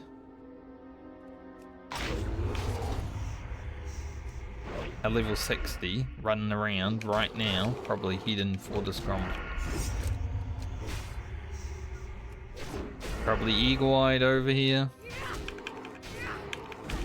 Like, oh, I want that.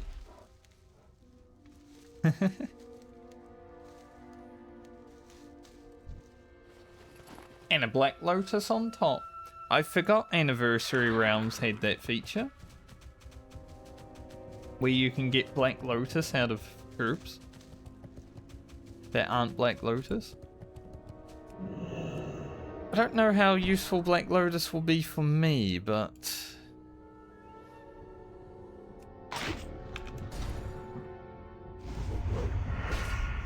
maybe I'll find a petrification recipe.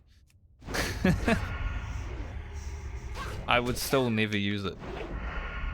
I don't like petrification being a item that people use in hardcore. Like, I get it, if you're in a raid or something and, you know, you need to protect just in case something goes wrong. But it doesn't mean I like the item. I'm glad in TBC hardcore it's a little bit harder to use. It's still okay. Like, it still has a usage, I think. It's just not as good as it is in vanilla.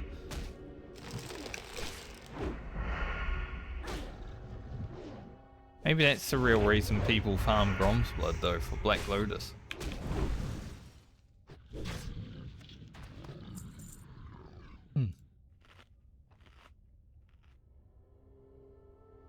Did forget about that feature being a thing on hardcore. Or not hardcore, the anniversary.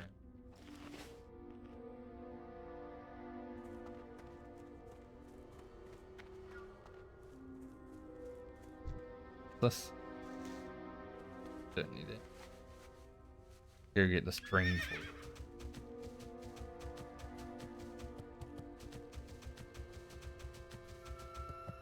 Game's giving me flowers, I gotta take them. There was a plague bloom up the hill as well. Not as important. Still important because mongoose elixir and stuff, but not as important. If we found some more mountain silver sage. Yeah, but mountain silver sage kind of hard to get right.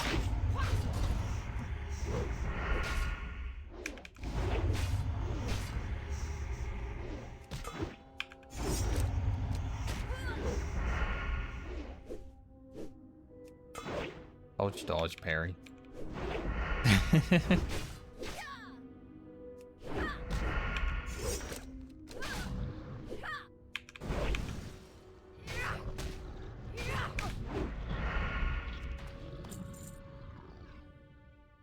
We'll eat some of this other food we got in here, taking up our inventory.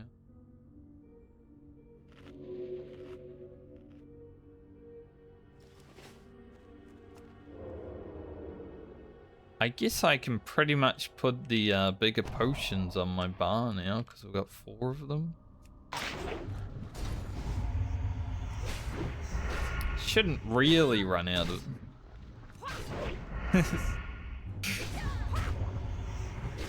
Hard to tell though. If we go to Ungura at 52, we are going to fight some 55 mobs, so you never know. Glad I ate that roasted quail. And the wild on top. Which we don't really need anymore. But it's not like the worst thing to have.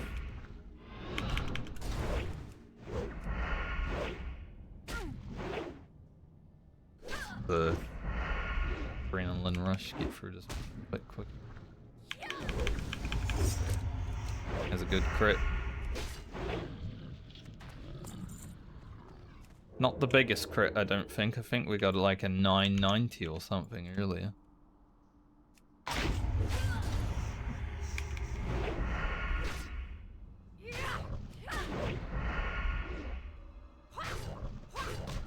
Paladin sadly doesn't give it more damage, but I don't think I'll put my 3rd point in there.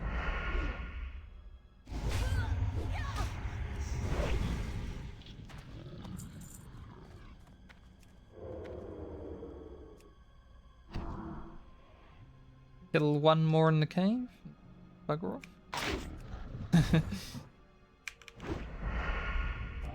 Use an evasion against this one. Sparingly use our cooldowns just to make things quick. Didn't dodge to Sunder. That was kind of why I used evasion.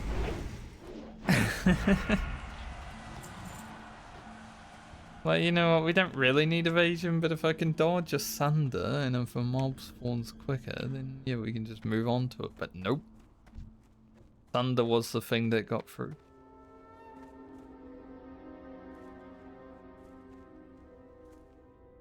I'm glad these mobs drop 100%.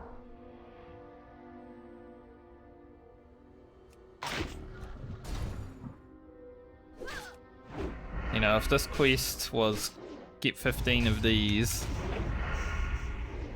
and they don't drop 100%, there's a lot of drops for a not 100% drop rate.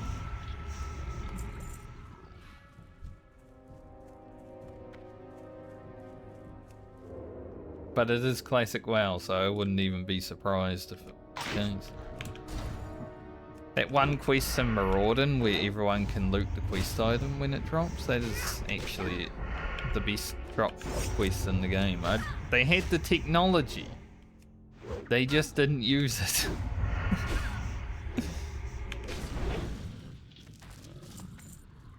When my friends and I went through Mara, we were talking about that, and everyone's like, so they could have done it. Yeah. The tech is there. They just didn't give a fuck. Basically Blizzard, am I right? The tech is there, they just don't give a fuck.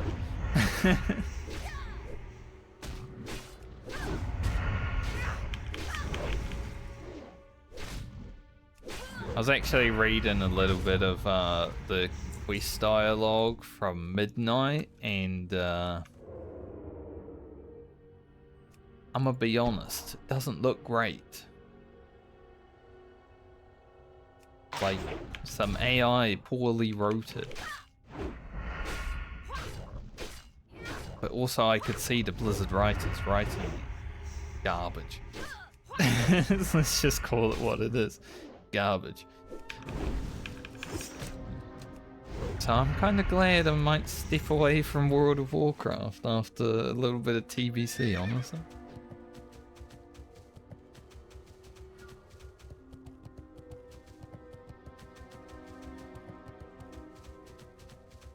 Because I don't think I would enjoy Midnight that much if the quests are going to be just AI slop.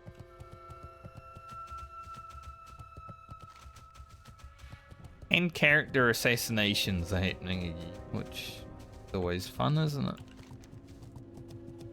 Blizzard love killing off beloved characters and making them into incompetent morons.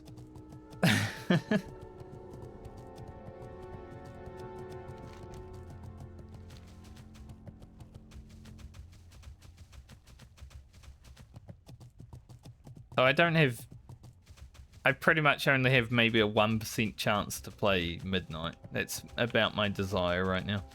I'm enjoying Warhammer Online so much more than I have retail WoW in the last years. Now Warhammer Online I'll eventually get bored of, because there's not that much new content that hits it. You know, you get maybe a new piece of content every 2 to 3 months. Maybe every 6 months. See. But since I've been playing every 2 to 3 months.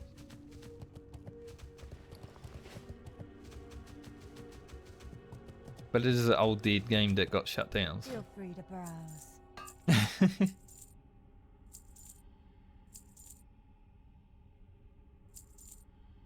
The only private server I'm okay with playing, however.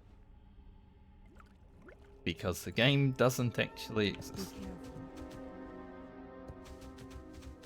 Alright, let's fly back to Winter Spring and see if the vendor has things that I need, and then I'll go down to Barrens. I guess I gotta go training as well, so maybe I'll go to down there. So I really want that quest.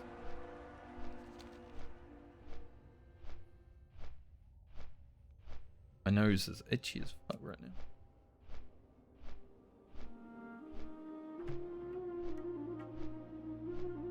Talking too much.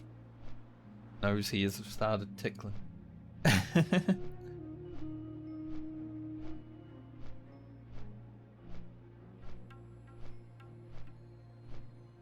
Also have to go back to Ironforge to hand in this.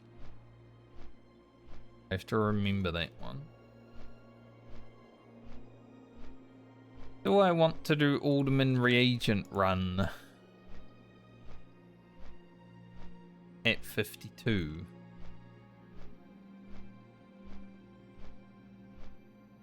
Because then I gotta go over here. And I do want the restorative potion.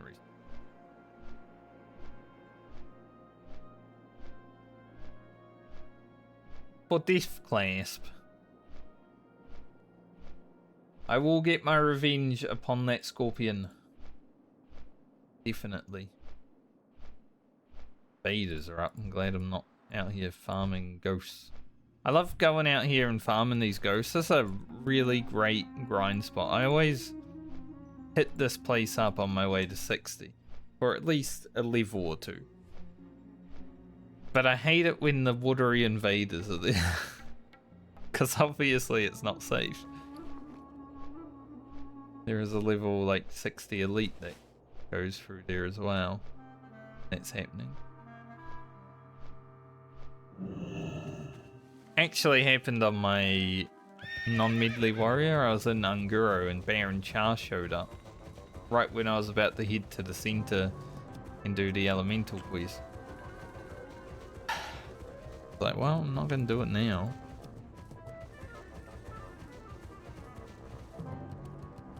We'll just leave that, you know? I have a deal for you.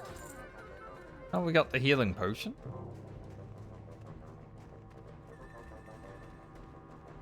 See if we can go 2 for 2. Runecloth bag. Awesome. Do I want Runecloth gloves? Man, I might as well pick them up. Hurry back. Nice. It seems like the it all just restocked recently, right? Goes off to Grocket then. The Runecloth bag is the main thing that I needed. For obvious reasons. Getting 14 slot bags on these characters is going to be very good.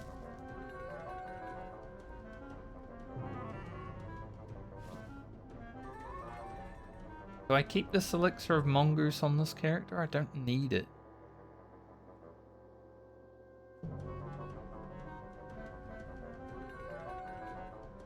Might just send it to Grocket. Because that way he can just hold on to it.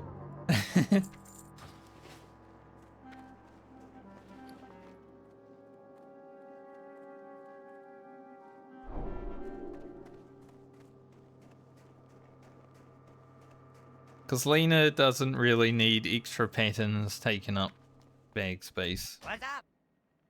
To be honest. What is the needed materials for Don Sampson Mountains? Oh, I want to use some Mountain Silver Sage. Make another few potions. Like, we can almost make 5 mongoose elixirs.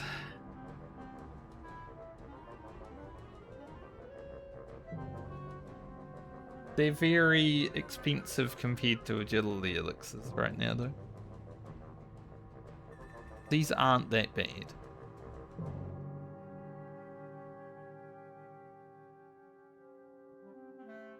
But I could make, you know, 6 more of these and get rid of the superior healing. I think I'll go for that.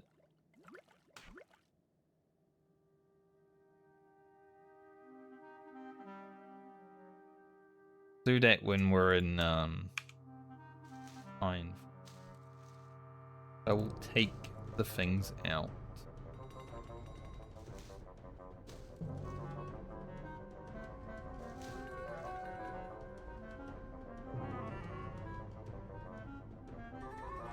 Then we'll probably go farm these stuff after we're done the Iron Forge.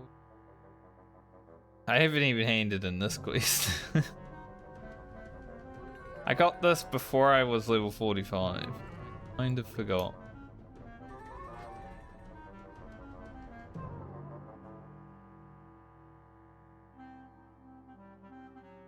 Yes, and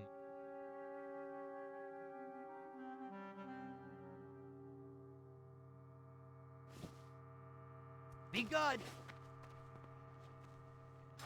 I don't know if Francie has done court yet, so I might just send these silk cloth.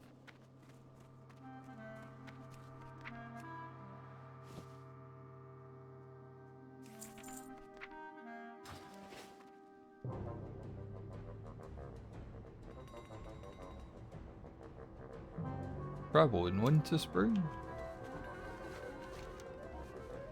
Alright, well, that was very productive. We got both recipes that I wanted. Awesome. Makes me very happy. Because that is much less frickin' around than I thought I would have had to do to get those recipes.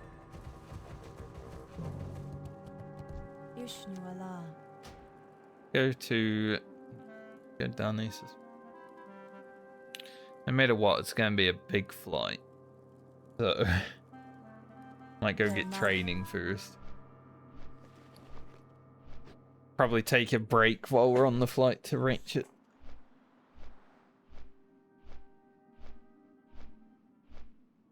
Flying in and out of Winter Spring does take some time. Especially when you start flying from, like, Ungro to Winter Spring. Oh, God. It's gonna take forever. But we'll go train. Go to Ratchet. And then back to Foulwood. And then probably Hearth. Hand in an Iron Forge. And then do some herb gathering and stuff like that. I don't know if we'll actually make it to Ungaro today because of that. That's probably going to take at least an hour of herb gathering. I want to make sure Francie is stocked up on potions.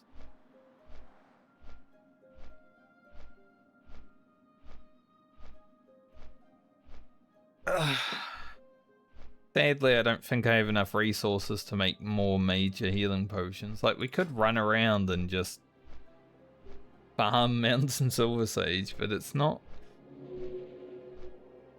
It's not exactly something I want to do.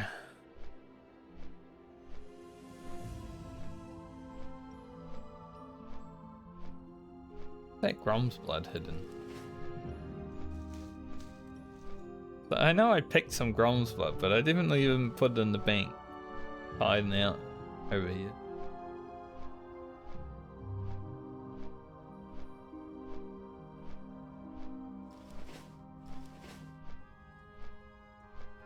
One, 2, 3, 7, 4, 6, 3. If we had a 5 in there, we could like re-jumble our numbers and have 1, 2, 3, 4, 5, 6, 7. Money. Close so. We're about to spend some, however.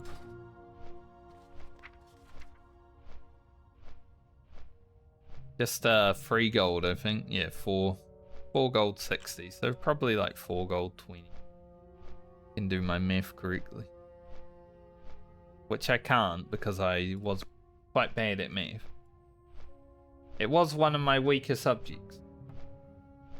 I think if I did a math exam now, I would be way better at it than when I was in high school. But also, I still don't understand algebra. So, it really depends upon what's in the math exam.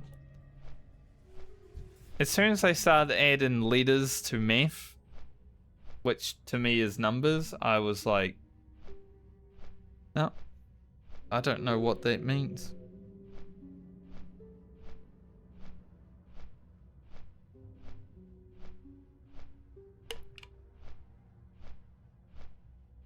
But I don't think it was my fault. I think it was my primary school's fault.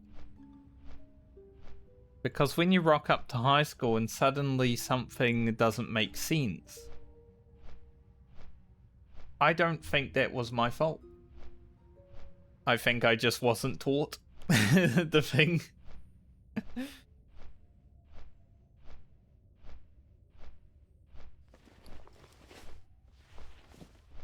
I'm gonna blame my primary school for that one.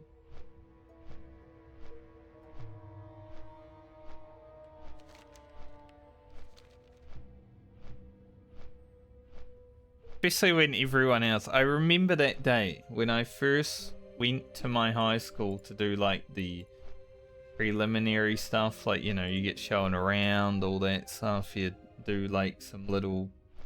They're not exams, but I guess tests. Just to see like how smart you are and stuff like that. Everyone else who was in my class with me doing that was just, you know, writing everything down, doing all the stuff, and I was just sitting there like, what the fuck am I even looking at? So everyone else was taught the stuff, but I don't think I was. So I'm definitely going to blame the primary school. 100%.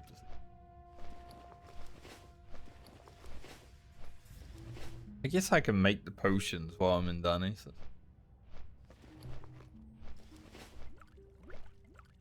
Maybe I should just send these off to Francie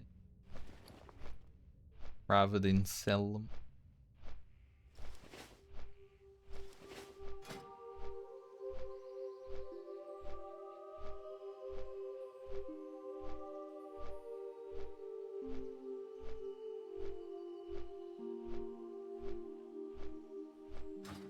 Lena is looking good with that phantom blade on her back though. But I remember that day very clearly. Honestly, I remember a lot of my life very clearly. I have a very good memory. It's probably my superpower. If it ever goes away, can be a bad day. But that would be life, wouldn't it?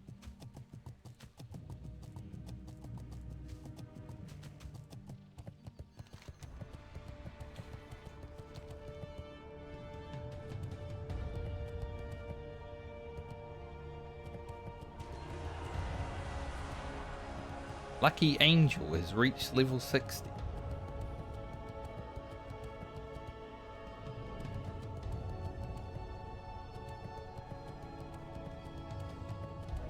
Now they can be someone else, Lucky Angel. Like a guardian.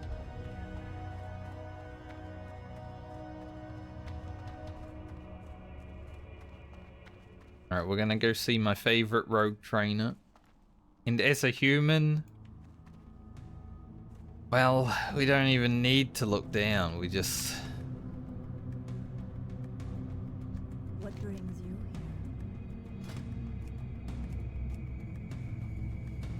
here? He has her reasons for being my favorite rogue trainer. Goddess watcher. That's all we need.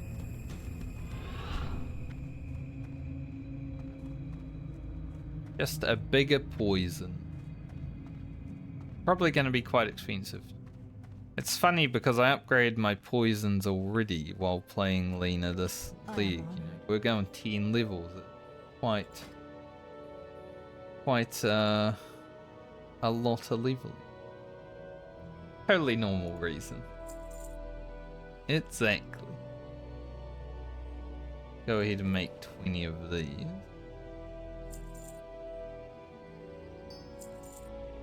Where poisons start to be a bit more expensive. Haven't you seen any cripplings? Make any of those ones.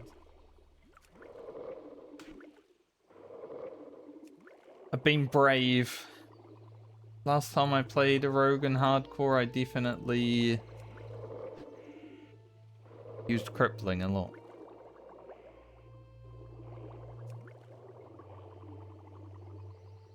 This time through, I'm like, I'm more confident in my rogue abilities. We use crippling sometimes, but not all the time.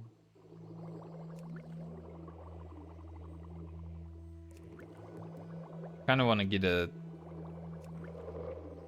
second lot of food. Maybe it's time to buy the quail, unless I got kimchi here. Although the quail does drop a lot more, so it's probably worth buying the quail.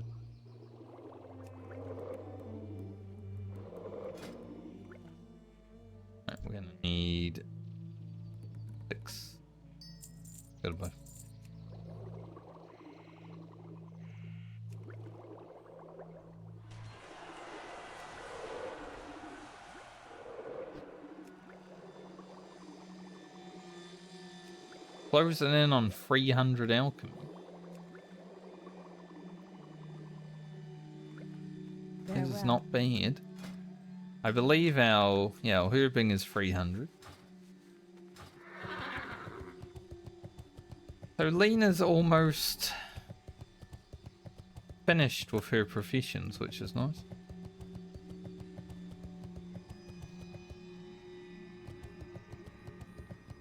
Obviously, we've got a lot more professioning to do. I am listening. Can I make any more giants? Yes.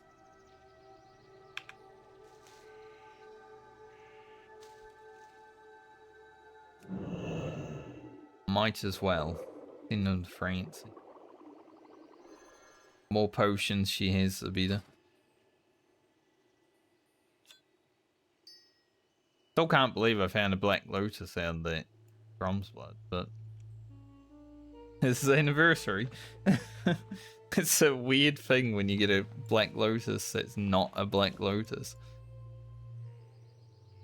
That is the first one I've had out of a herb that isn't Black Lotus. Hardcore was actually the first time I ever picked a Black Lotus in my entire WoW career as well.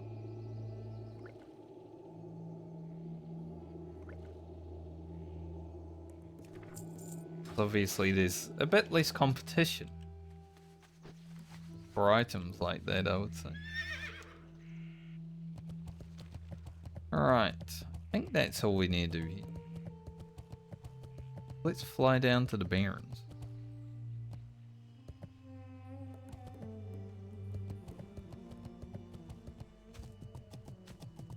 Want to sell fixed scale crown of defeat.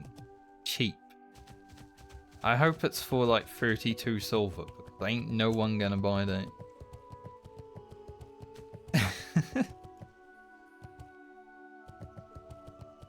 What brings you here? Alright, May the got an 8-minute flight. I'm gonna go AFK real quick, just take a leak, and maybe grab something to eat.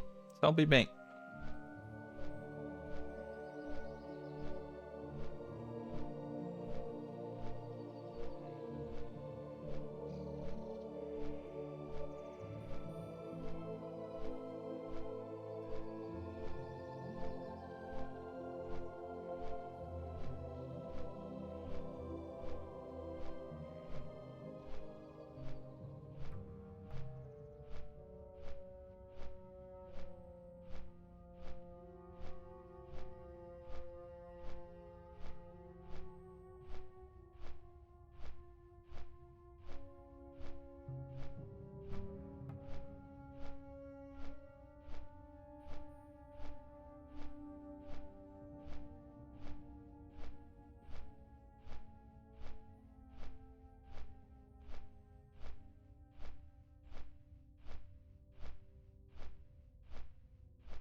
Hello. So an interesting thing has happened where someone's package has arrived at my house, and it is not for anyone that lives at the house, but it has the address. So I'm guessing maybe someone lived here prior and didn't change their address. Also, someone just died in hardcore. 2 people died in hardcore while I'm flying.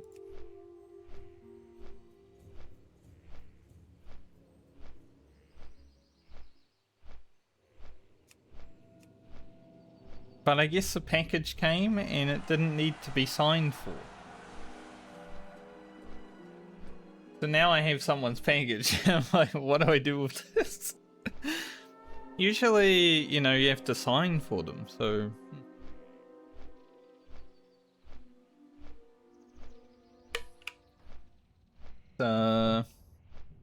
Interesting.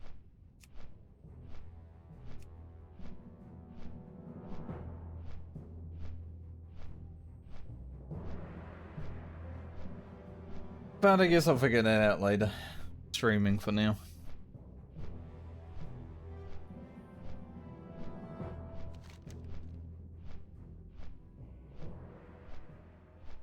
I do get a lot of other people's mail here.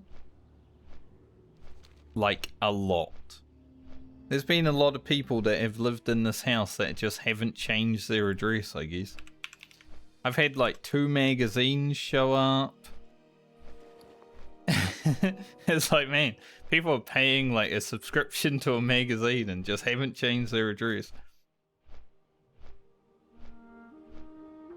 Magazines for me. I don't even want them, but they're showing up, so.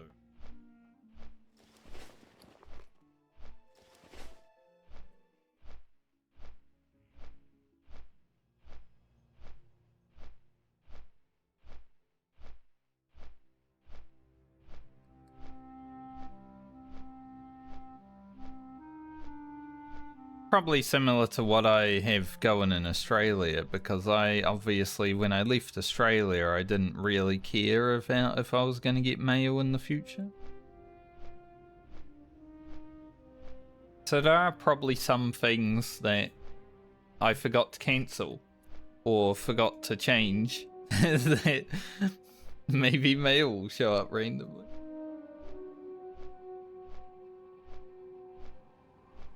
But you know, if you're getting a package somewhere delivered, you're going to change it. If you are ordering a package online, you are going to make sure that you have the right address. So that's a weird one.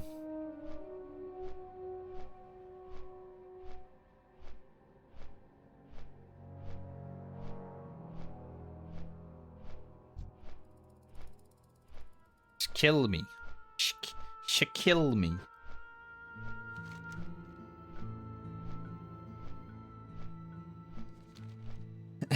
It's like a silent kill. Kill.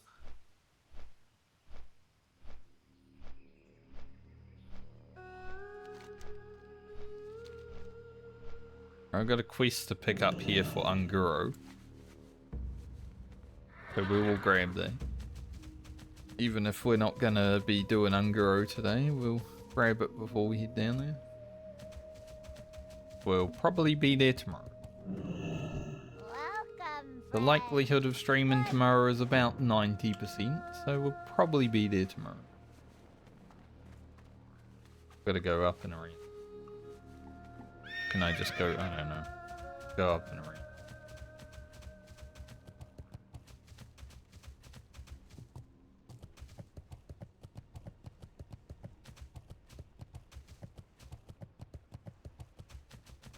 Gandhi Hard. Double check his name.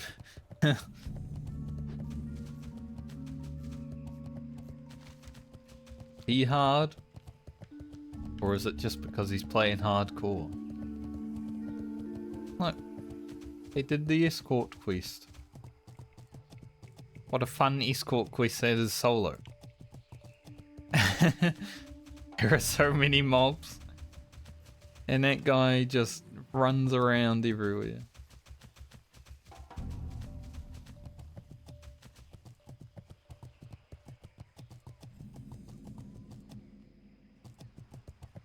How do I get over here again? It's been so long since I've come here, you know. I think my shaman has obviously had to come here a lot. The water elemental or the water totem quest, that quest took a whole day. I remember coming here for that. But it's been a while. Go talk to the elemental.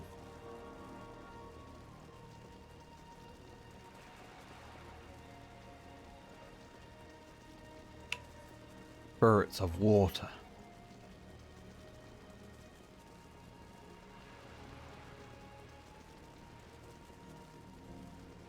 Oh my god. Duke Hydraxis?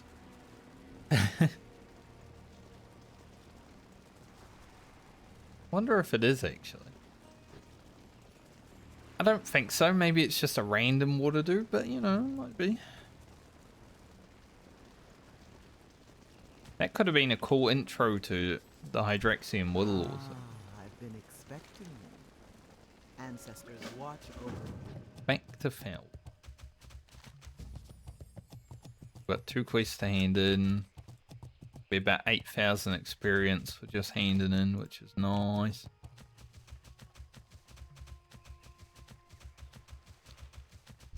And then the next time we go back to Foulwood, we'll have all the go down into that place, which is basically an outdoor dungeon kind of quest. I would like to try the escort, so hopefully we find the red key. Especially on the rogue, I think it would be very doable on the rogue. You know, we'll go fight an elite at the end of it, but I'm sure we can manage. I think I did that quest on Ugro at level 60. I can't fully remember what we did. We definitely tried Death Clasp. But I remember going down there and doing a bunch of quests, so I might have done that. I have to rewatch that video.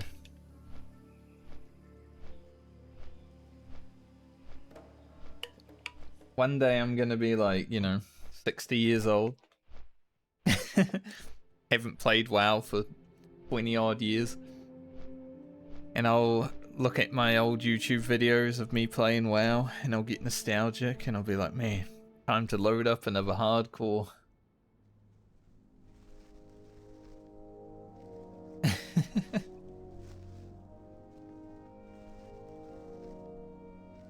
When you're 80 in the retirement home, you're playing WoW with your retirement buddies, doing a raid, and then someone dies mid-pool, like in real life, because it's a retirement home. Like, oh man, how are we gonna... Our tank!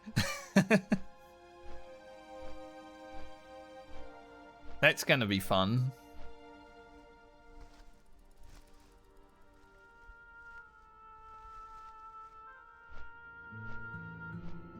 The millennial retirement homes are gonna be popping off.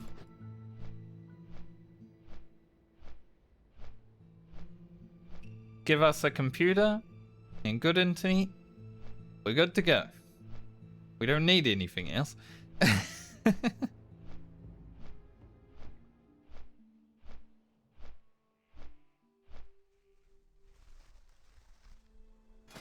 Good times. I need a new ring. Level 20 ring and a monkey. You know, it's pretty good, but it's not really cutting it at level 50. Like a few more stats. We just have not found a good ring of the monkey throughout the 32 days we've been playing the Medley characters. Over a month worth of time. I was actually trying to figure out how many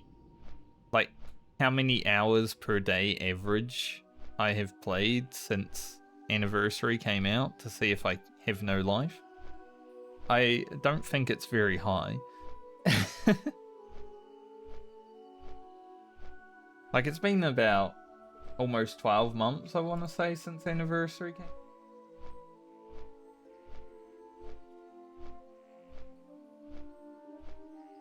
And I have just over a month played on the Medley, so no time at all. But it's always funny to read people saying, oh, that guy has no life, he leveled 8 characters to 60 or whatever. It's like, depends upon how long it took.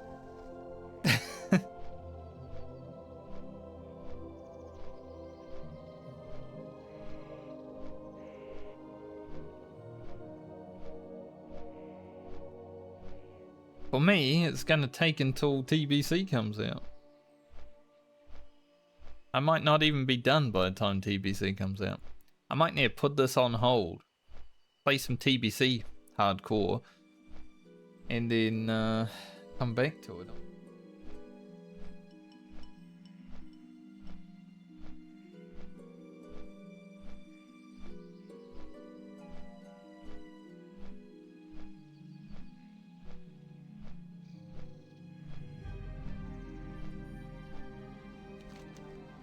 But I'm sure that will be okay.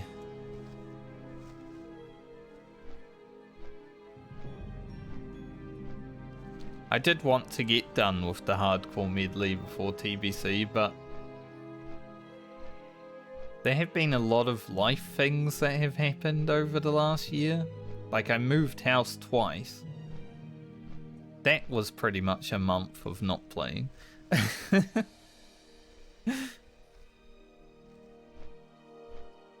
The Scourge event for next Ramus kind of shafted us a little bit with our leveling. I hated Blizzard for that. And then there's just been a bunch of other things. So as much as I wanted to get it done, I don't know if I will 100% get it done. I also thought that I would have lost at least 4 characters along the way by now. Because before the medley, I had never touched a mage, a priest, paladin, a druid in like vanilla or classic WoW. And if I did, I probably leveled them only like 20 levels. So I don't remember it too much. Also a warlock, but our warlock is dead, so it comes and goes. That's over half the classes that I'd never even tried out before in this version of the game. Kind of interesting, I never played Paladin and Mage that much in vanilla. Like, I probably leveled them both to about 20, like I said, before I got bored, especially of the Paladin. I remember it. I remember running around Red Ridge as a human, I think female Paladin, back in probably 2006.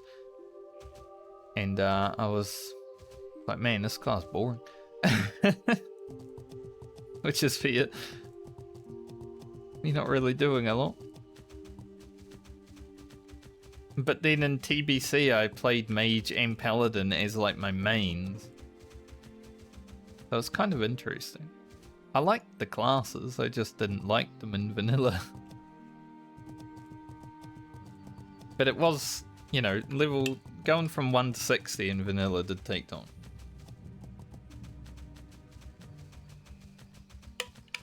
And I was in high school. I was already fucking around playing WoW too much. I couldn't level more characters.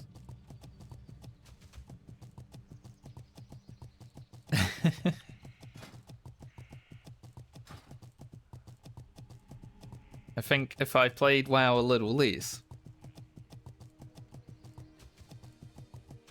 Damn, someone's being pulled over, I think.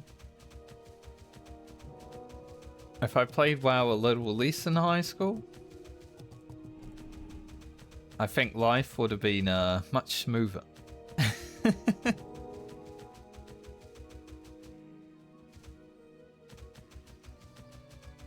But I had fun, so that's what really matters, I think. What's life if you're not having fun?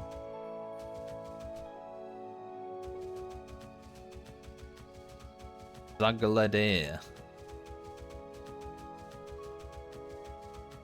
I think that's his name.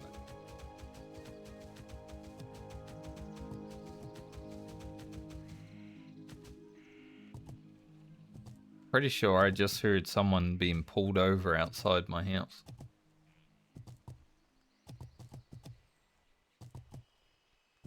But I'm not sure. Maybe they were just trying to blast through the intersection down the road. They were like, well, we got to blast through that. Let's turn the lights on. I actually saw a video on Reddit earlier of two cops escorting a donor transport, and the guy that was driving the donor transport was such a good driver. Like, he was just getting through that traffic, obviously with the help of the two police officers, but there are a lot of wee-woos outside right now.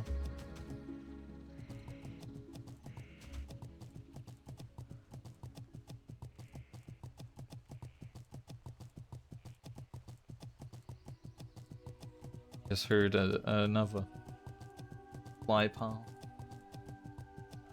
Making me interested. But yeah, that guy that was driving that donor transport, I was like, holy shit, that's a good ass driver. Like, basically like watching someone, you know, if you watch Baby Driver, that's basically how it felt. Like, I think that guy could pull that off.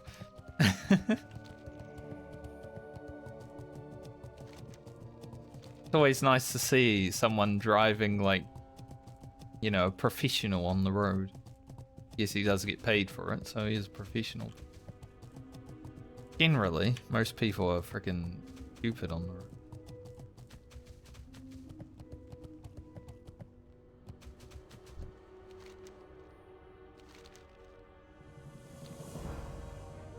Okay.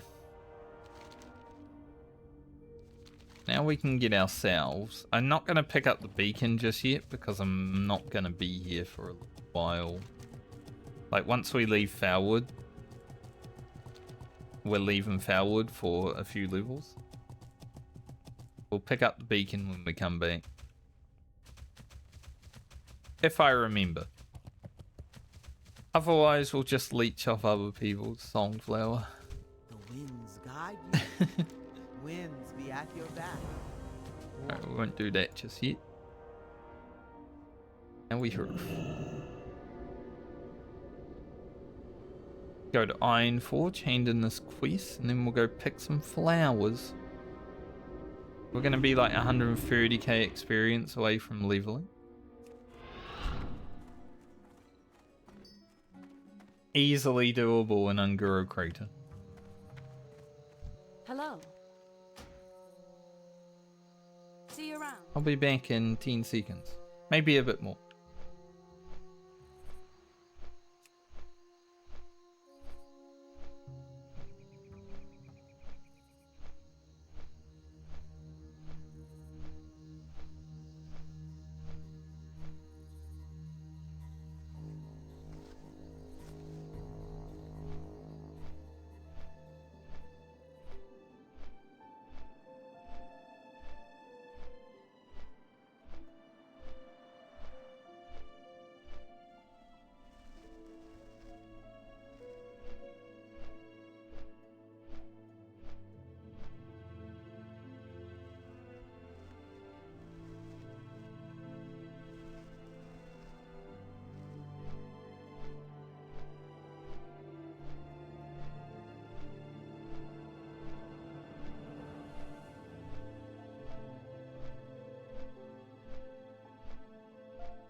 I just wanted to see if the wee woos were anywhere close, but they're not.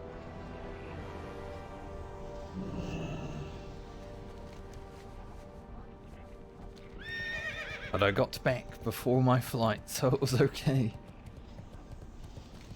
Alright. End in this quest, and then I think we'll fly down to... Westfall, I guess. Could just fly to Duskwood. Probably run around Duskwood. Big Ram. Hoofnasher. You have a great day now. Be seeing you. Off and away. Should give me the quest to go to Unguro. Or he'll just walk around. Interesting. Daylight's burning.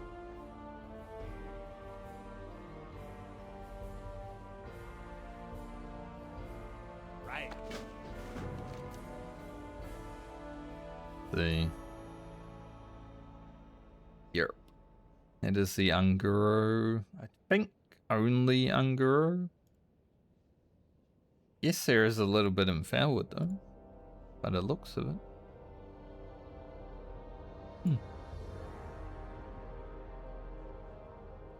If only I could do it here as well.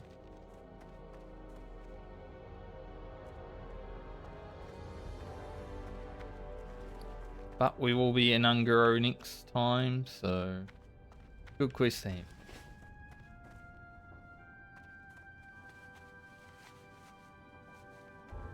What a shitty bow.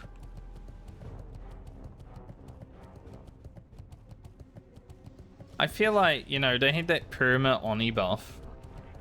I wasn't using it in the Medley because world buffs are illegal. But I feel like they should bring back the perma Oni buff. Because what's the point in not having it now? Like, they already had it out for a week. Just put it in until TVC. Like, fuck it, who cares?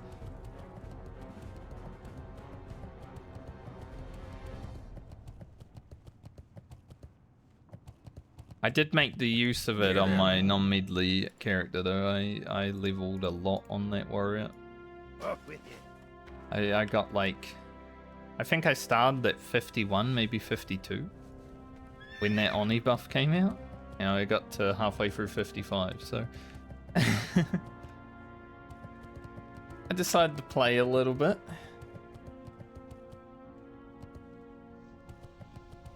It was quite fun having a warrior with 30% crit in the mid-50s. With over 1,000 attack power as well. How are you? It was pretty good. See you. So I will miss it on my warrior.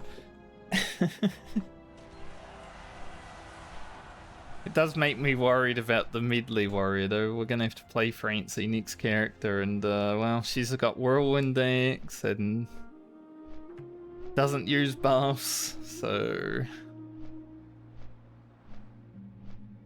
yeah, I'm a little bit scared for her. Like, naked warrior leveling. Not naked, but you know what I mean, without buffs, all that sort of stuff. Probably one of the hardest things to do.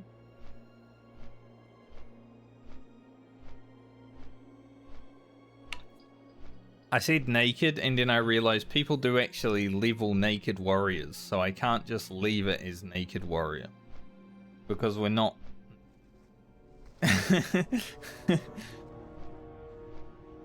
There are people out there who are crazy and they level like a naked warrior without a weapon. I'm just like, that's insane.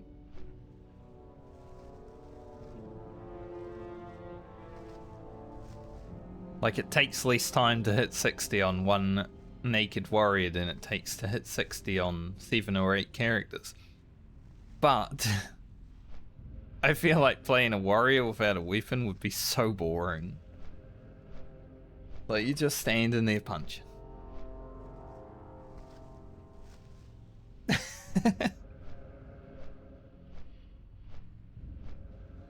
I'd rather level 7 or 8 characters. But everyone has their own preferences, don't they?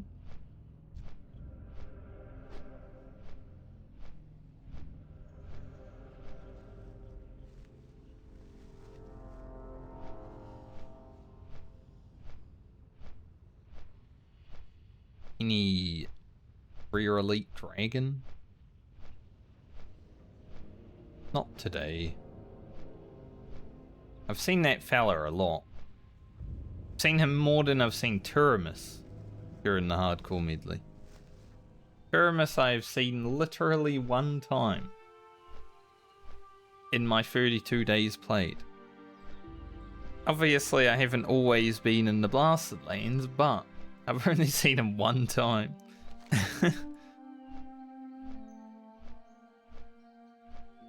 I'm sure he'll be there when I'm leveling on one of the characters, but so far we've gone through there twice and we have not seen him, so it's been nice.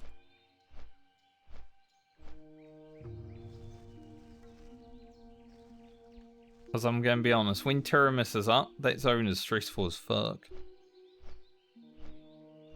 It's a little bit stressful when he's not up because you don't know if he is up.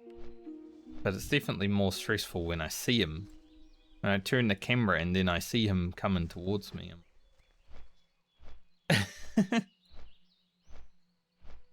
Person's name was Taylor Schrift.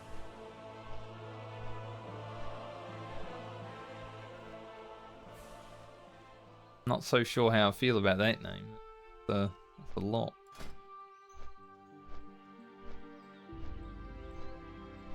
Alright, so I think we want to get, if we can, like 60 of each. We need 58 bruiseweed. It might take a while. Why I'm thinking it probably just gather flowers for like an hour now and then see where we're at.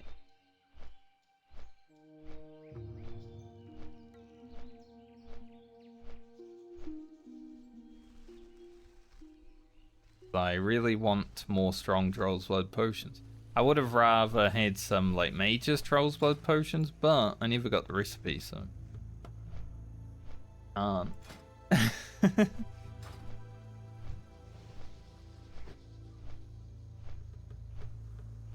we really didn't get lucky on some of the recipe drops throughout the medley. It's funny because I've had 2 mongoose elixir recipe drop. One I farmed for and one just dropped within one mob of Dylan and Fairwood today. But we never got a swiftness potion. We never got like the, was it Mighty Troll's Blood, I think? Maybe it's Major. I can't remember which one. One of them's from Zandalari Rep, so. The other one. Whichever one isn't from Zandalari Rep.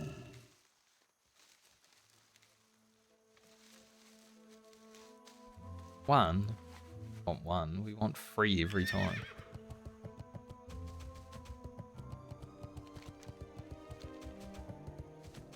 So our recipes early on were not that good. But they have become quite good.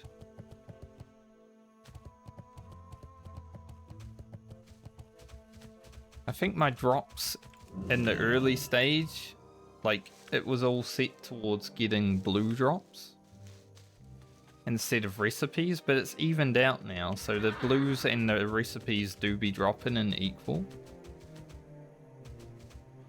Because we've had about 23 blues drop over the course of this leveling period.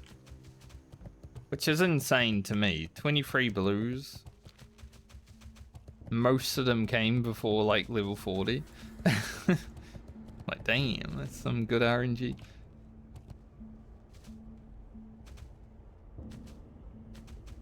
Lena hasn't found one yet, but she is wearing one that I found right before playing her.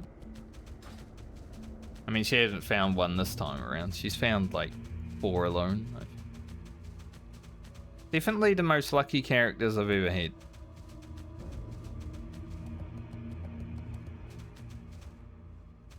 I think Ugro and Franca, my other 2 hardcore characters before this stuff, I only found 2 each. on the way to 60. No epics, however.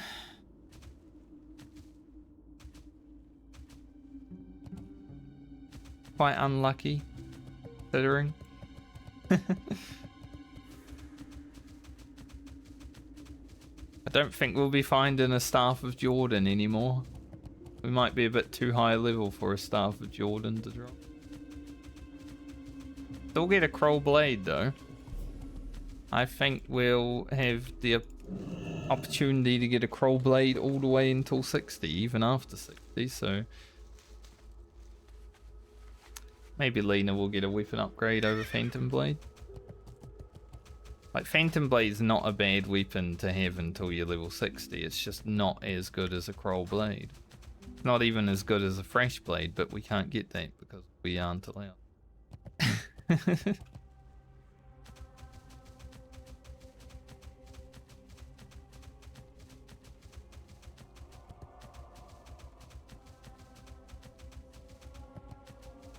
There's a 33 rogue right now. They just said in chat, need help with Morbent Fowl and Morlardum. I just rode past them, so hopefully they don't ask me. Yes. Because I'm gonna be honest, when I was a low level rogue, I don't remember what level, it might have been 34. I went and soloed all the elites. So, as someone who soloed them, do it yourself.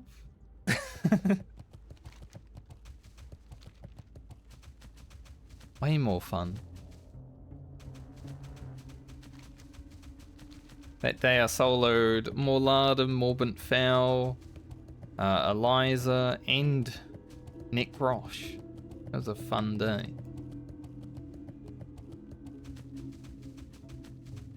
Not 100% sure what level I was, so it's been a while since I was in Duskwood. Well, outside of today.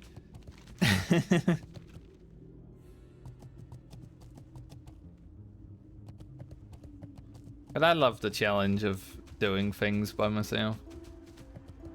I know it's not for everyone. We are playing an MMO after all.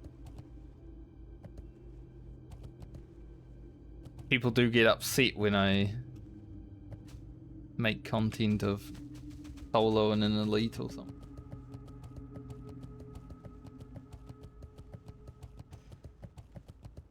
There are those that always post comments and they're like, why are you soloing? This is an MMO. Why are we doing anything in life?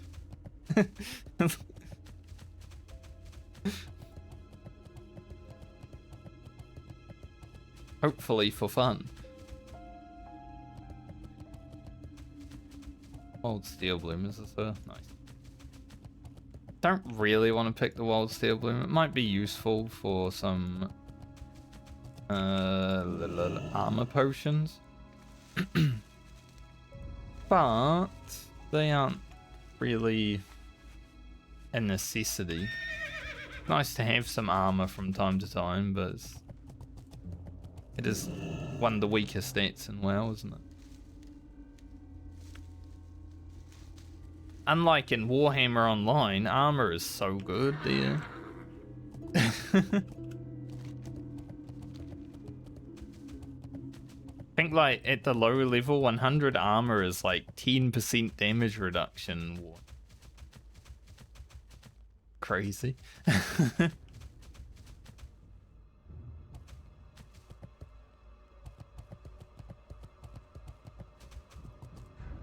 Use an armor potion, you're basically unkillable.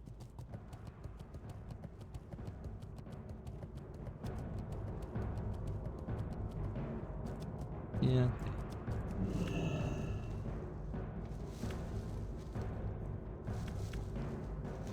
My friends and I were playing and we were fighting against some guy who was playing a chopper, which is an orc DPS. Just like 2 weapons, chopping people up. Doing loads of damage, and he had a lot of potions on and we could not do damage to him.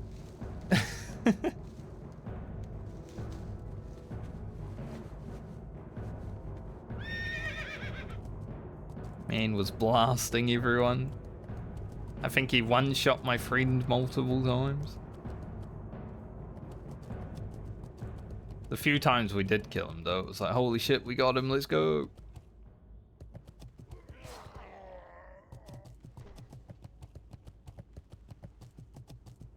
PvP in that game is the only PvP in an MMO that I actually enjoy. Tanks and healers actually are relevant. I mean, healers have always been relevant in PvP. Having a healer is nice, but it does actually feel better to play in that game than it ever has WoW. I hate healing in WoW, I'm gonna be honest. But healing is my favorite to do in Warhammer. It's strange.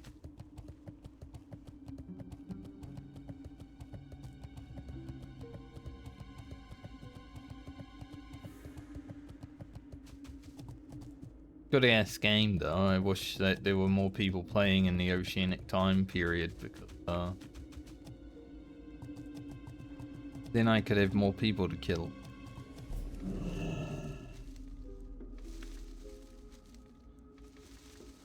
Or die to. I don't mind either way as long as something's happening.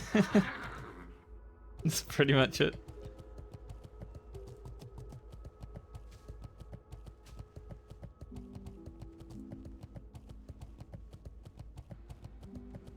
But Oceanic time is basically one of the worst time zones for international play, especially on a low population private server. Like, I think there's only 1,000 people max on each day. Obviously it varies, but I'd say 1,000 people is about the maximum that you probably are likely to see. Usually when Oceanic time is happening, it's like 300.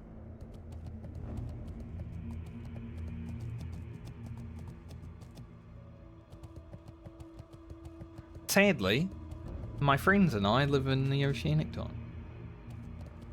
Now, I obviously stream during more NA time, but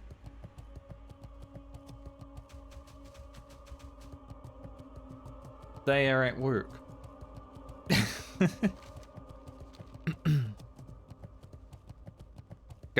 They go to work while I stream, and then I go to work, and then they come home, and then we play video games.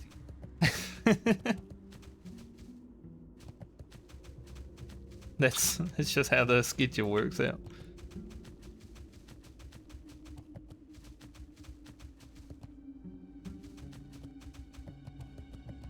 I might change my schedule in the near future though.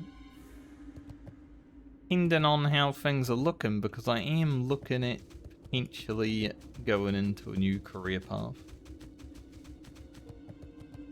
Something less likely to be taken over by AI.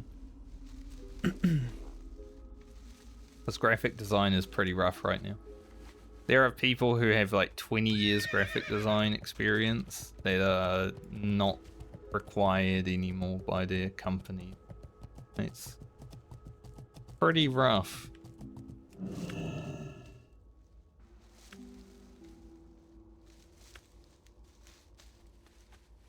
And when most of my graphic design work is fixing shitty AI, I start to lose a bit of passion for it, I'm gonna be honest.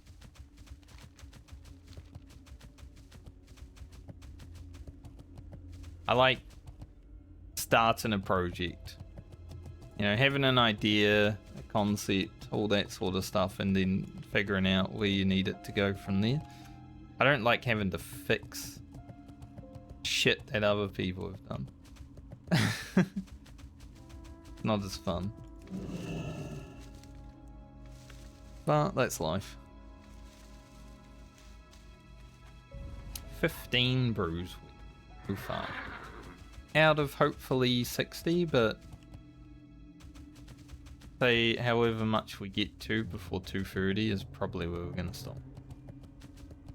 Unless we get to 60 first, then we're happy.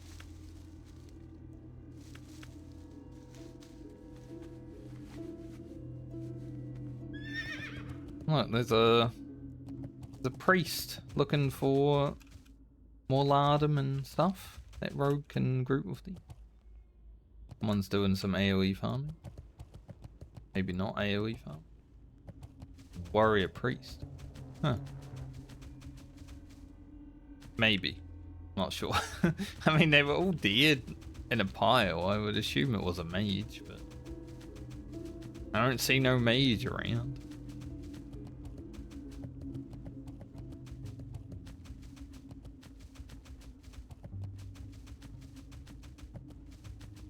But as someone who's working in design, more web design in recent years because it's just easier to get work for because no one really cares. I didn't just go design a website, alright. It's a lot easier to get work for me. Is that a Rhea? It's kind of sad to see people, you know, with 10+ years experience losing their jobs. Just because, like, their companies are like, we're going to move towards AI. Alright, have fun. I'll see you in a few years when you need a human again. But still, that's a few years. You know? Kinda rough to see. Thankfully, I don't work for a company, so I can't be fired. Fire myself. But it's harder to get clients, because everyone has a smartphone. Everyone's able to do all this other stuff on technology now.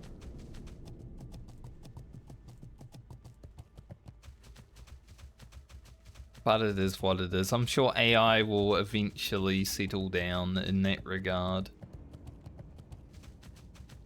Or it will just continue to get better and, you know, humans aren't needed.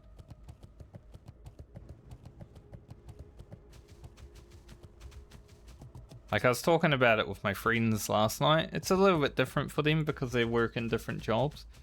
And they're like talking about how they use their AI to help them throughout the day, and it's like, yeah, this is a good use of AI. But when it's literally taking over jobs that other people could do, then it's like, starts to get a bit scary.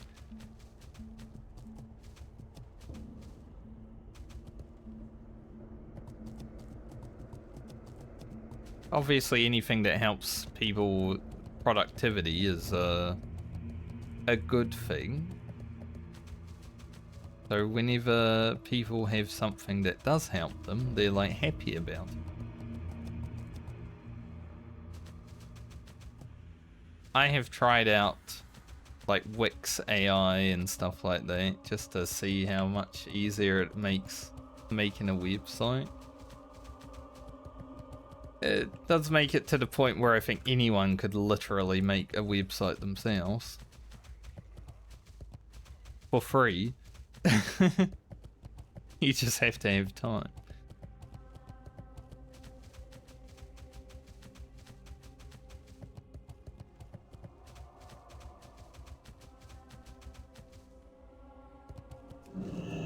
But then you need the design work to go into it, right? And not everyone is like creative in that regard.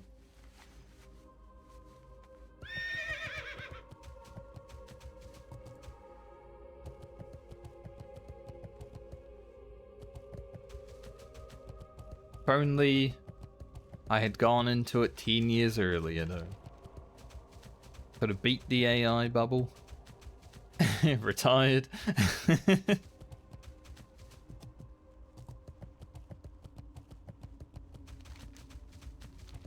Played WoW all day. Oh wait, I do.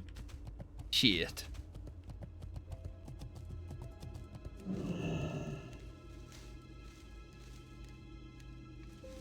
Really move this over here.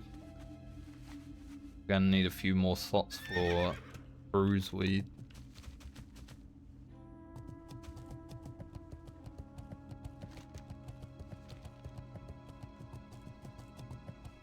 Funny though, because I remember doing this a few weeks ago having random conversations about things that aren't WoW related, but there's no reason to talk about WoW while you're farming flowers.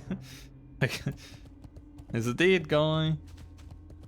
That's the most excitement you'll get out of me farming flowers.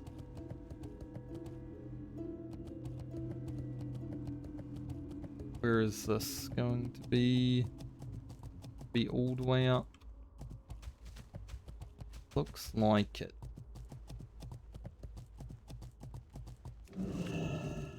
Thankfully, guys are not high enough level to worry about. I remember having to come up that cliff one time to get the tainted ones. I didn't even realize there were so many of them up there. Because usually you go in the cave, right? You're doing your Cypher Balloon quest and stuff, so you go in the cave, you get your tainted ones done. But if there's someone else in the cave, there is only like 8 tainted ones, and you need 8 for the quest, I believe. So if there's someone else in there, it's quite hard to finish. So I went up there one day and I'm like, oh, there's so many up here. Why would I always struggle in the cave?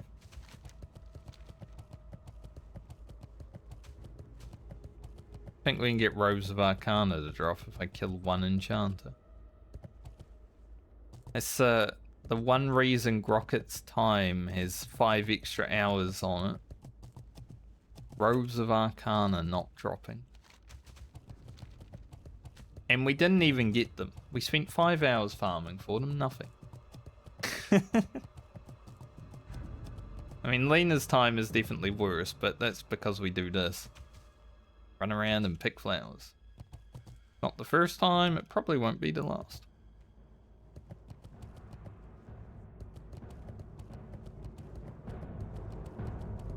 Like, my characters that are good levelers have really bad timing on how long they've played.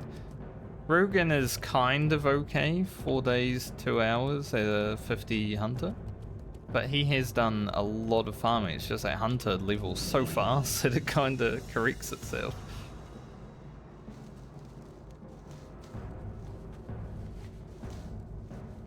Like, anytime I have to farm on Rugen and then I start leveling, I'm like, holy shit, we're already going 2 levels up. Like 5 hours later.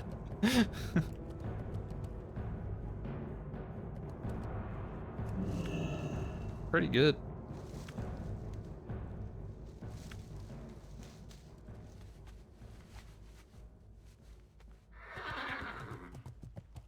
Rogue doesn't level slow, but it's definitely not as far. I think the priest is going to have the best time to 60 as long as she makes it there though, which is so weird. I did not think priest would be as fast as it is to level, but it's so freaking efficient. At any level below 40, you don't really use mana. You're doing so much damage with your wand. It's not like a huge amount, but it's like 100 DPS, you know. Not terrible. And you don't use mana, so you just keep going forever and ever.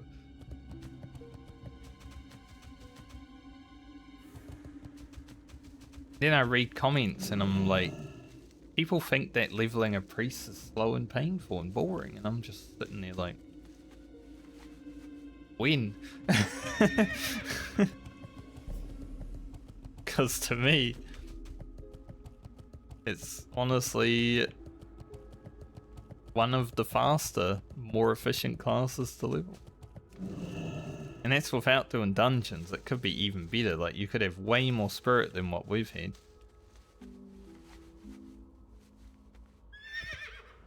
Boomkin, however, now that's slow and inefficient and painful. At least until level 40. After level 40, it started feeling a bit better. You know, when you get Boomkin. Not that it does much. It gives you 3% more crit. I just think all the other spells start actually being good. They do good damage finally. You equip your Dreamweave and you're like, oh yeah. been interesting leveling as a boomkin though.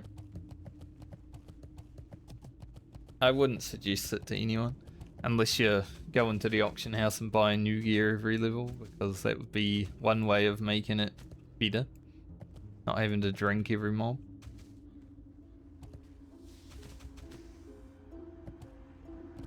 But as we are not allowed to use the auction house, that was not an option.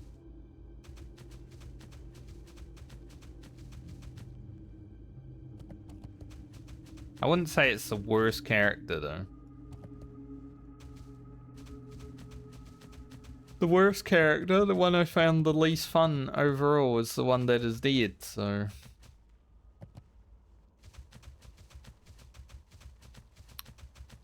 I guess that's a win.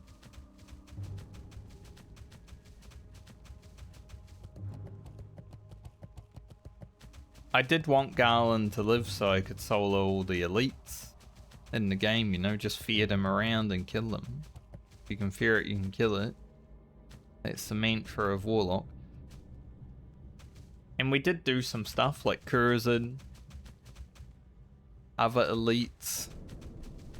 And then we just died to one random Shadowcaster.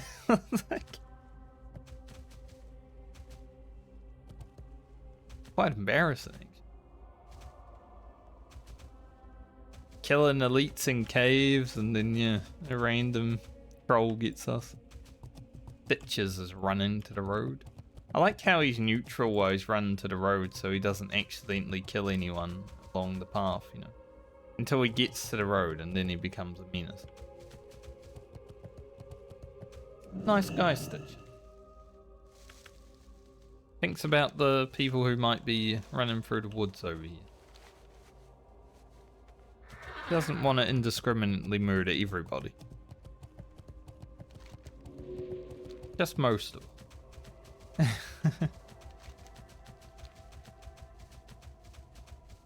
Lena was actually the person who got to see someone die to Stitches on this server. That was fun. Put it in her video, actually. Good stuff. It was a fellow rogue.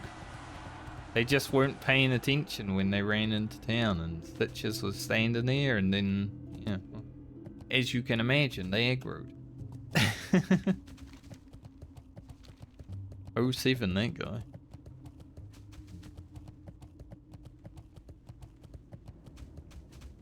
They were like level 18. They were probably just about to do dead mines, honestly.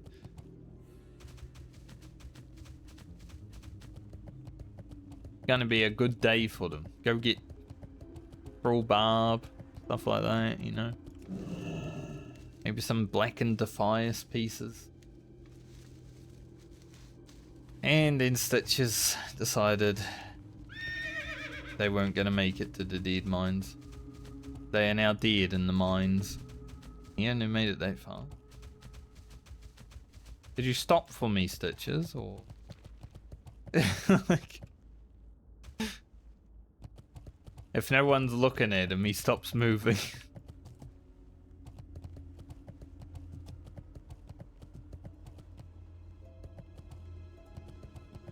Be kind of, he's like a weeping angel. Imagine that. Someone has to look at him at all times, or he'll come to Darkshore or Darkshire. Darkshore, that's a different zone, Dickie.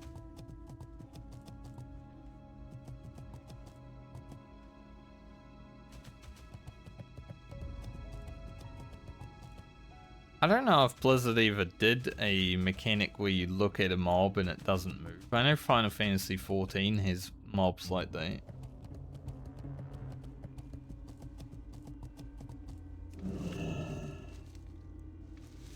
I don't know if WoW has. They definitely got directional mechanics now. There's been a few this expansion.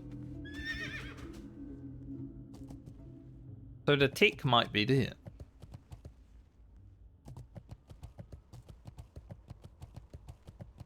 They just don't care because they're Blizzard.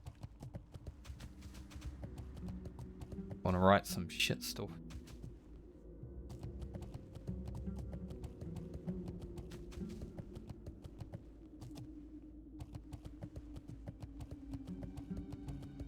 Currently, we're at only 13 potions, which isn't great. I know I sent Francie about 10 to 15 of them already. So she will have some. It's just I want more. I want that warrior to have potions the whole time we're leveling. I don't want to put her in danger at all. She's the most important character. She's the main character.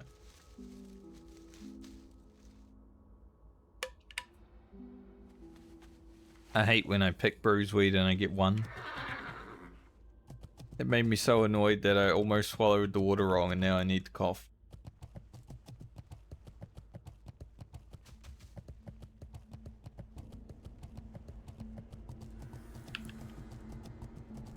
Alright.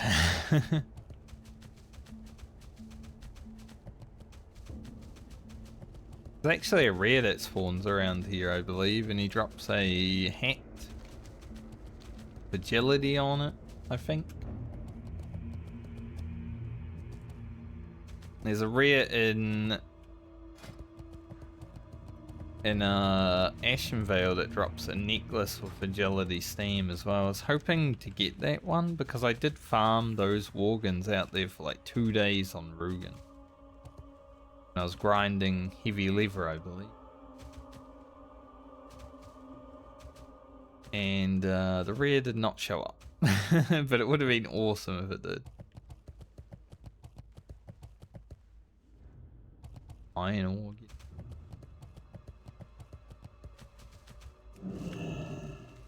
Iron or nothing.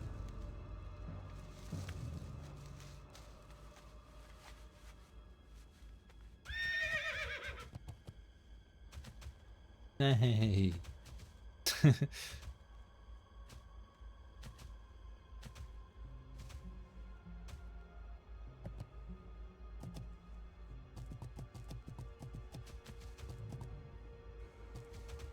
Oh, gathering flowers.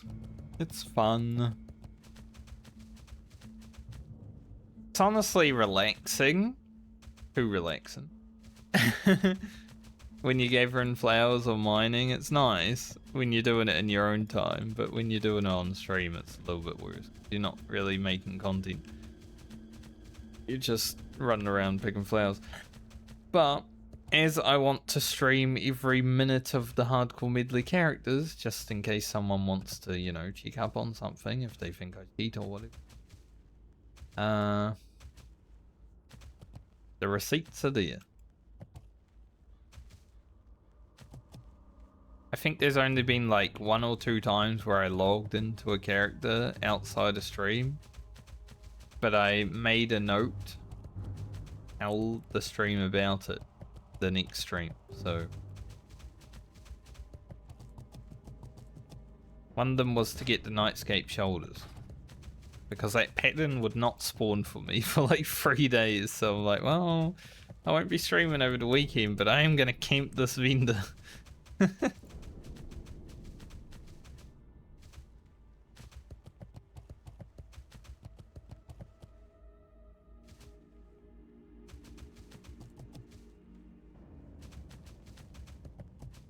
That was one of the reasons. I think the other reason was to get a screenshot.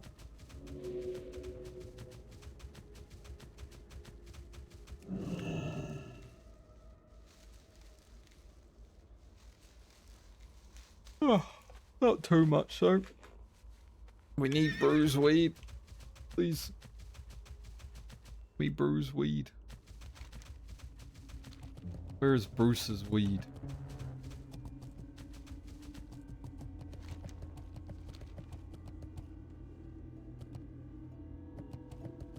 Someone's killing chickens. This is Skyrim, they would be public enemy #1. I do love how if you kill like an animal in Skyrim and you're in the town, that the guards want to kill you, because it's like, yeah, you shouldn't go around killing animals. Now, what's wrong with you?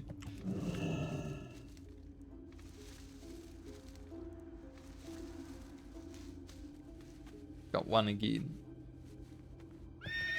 Like, my first thought when I saw a chicken in Skyrim was not to murder the shit out of it. I'm gonna be honest, so... People that did that and got attacked, they had it coming.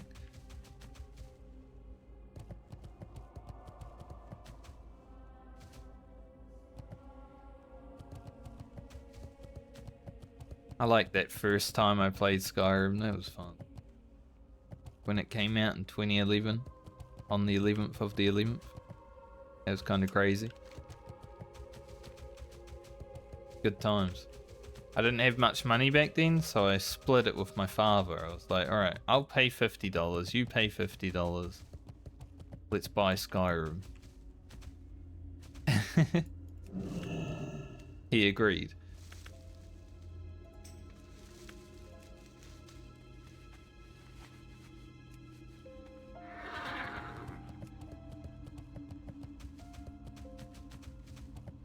I just miss it. I pay you for an elite kill.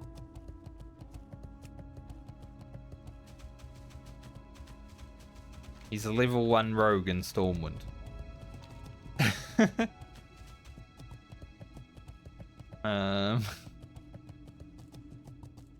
No. I don't trust that.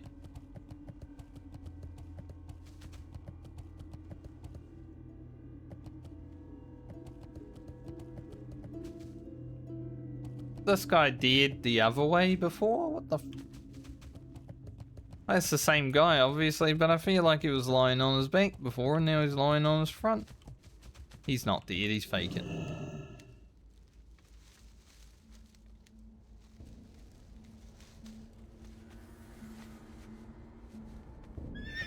Another bruise weed up top, nice. I don't really want to fight any elites for people, I just want to pick flowers.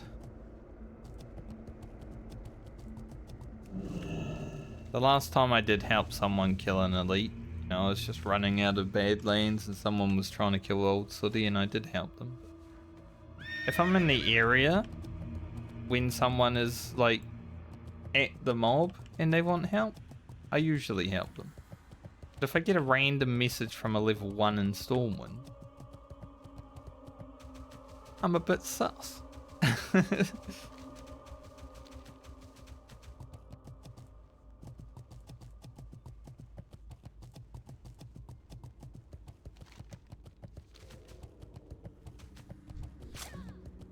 Ow. I said it last week, but I feel like the Defias mask should be transmoggable if you're a rogue in Vanilla WoW. Should be the only transmoggable item. Because who doesn't like wearing a mask all the time?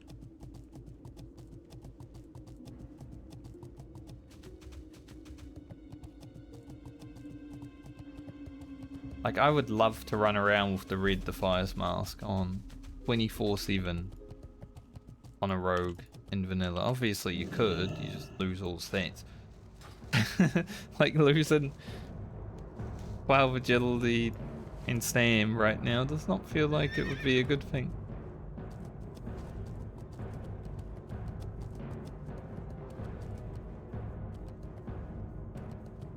Maybe I do the Defias mask.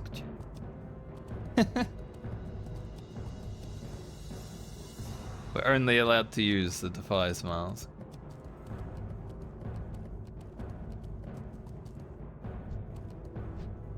There's actually a rare elite that spawns down here. I've never seen him one time. I didn't even know he existed until I saw a short on YouTube.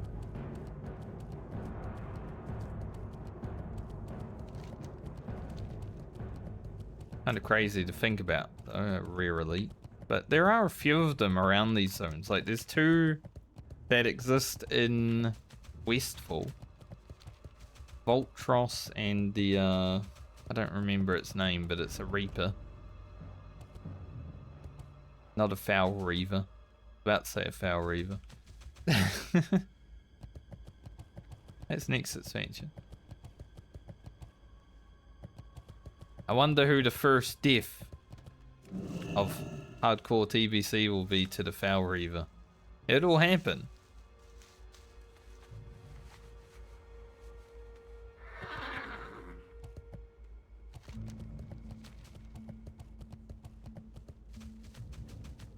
Someone's gonna be the first death.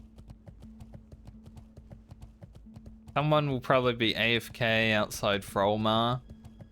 This happens so much because the Foul Reaver walks past the guards outside Frolmar.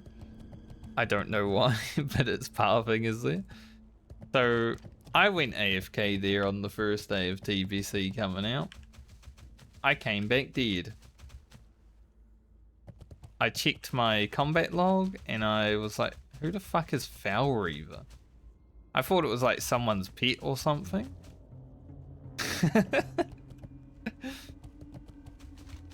Because, you know, the guards were there and they didn't help me apparently. So I didn't even know what a Foul Reaver was when it killed me the first time because I was AFK. Sitting in a spot that I thought was safe. And then I figured out what a Foul Reaver was like 30 minutes after that. I was like, ah. I see. It's a big guy.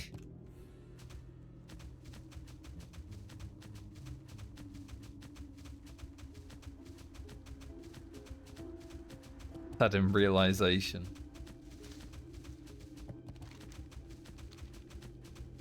Wonder the guards didn't help me.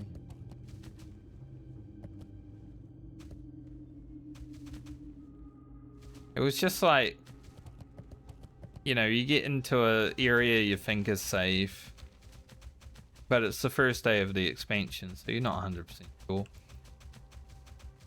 And then you just get wrecked by a mob that didn't even know existed.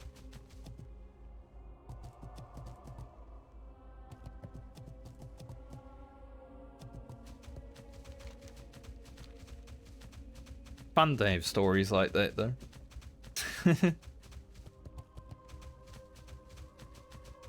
Not everyone has TBC stories. I also remember that first Ramparts run. It was a mess. Some of my group had like tier 3 gear, not fully. We were basically like, our guild I think had mostly people with 4 set. We weren't that good, but we were okay. We killed some next. But that first Ramparts run, man, it just felt different. It's like suddenly everyone forgot how to play, or we just getting slapped around by some orcs that feel really difficult.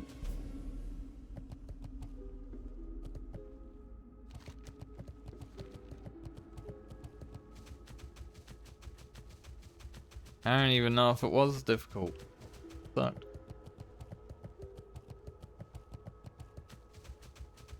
But with Blizzard doing Classic, everyone looked really good in Ramparts, but you gotta remember when TBC Classic come out, it's nerfed. I hate the fact that they're going to nerf, or they're doing the post-nerf raids for TBC Anniversary, because it makes it useless. Like, raiding is not even going to be as hard as Heroics. Karazhan, easier than all the Heroics in a post-nerf state. So you unlock Karazhan by doing content, and then you do Karazhan that is easier. It's like, why bother?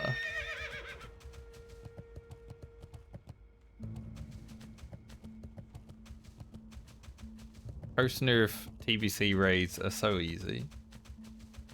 As someone who raided them when they came out in TBC, I would prefer that version. People would be dying all the time. Like, Magferidin has a pretty good chance to wipe a raid pre-nerf. You don't click those boxes correctly. And Gruul, pre-nerf, would be killing people all the time. Post nerf, he might get like a random shadow kill off, but you know, it's not really gonna be that hard to spread out in 2025. Surely. There's a lot better add-ons for it these days. But unless someone's stupid in Karazhan, no one's dying. Like, you know, Shade of Varan might kill a raid because someone might move. Never Spy. I don't think he's that bad. Post nerfs. Eventually, though.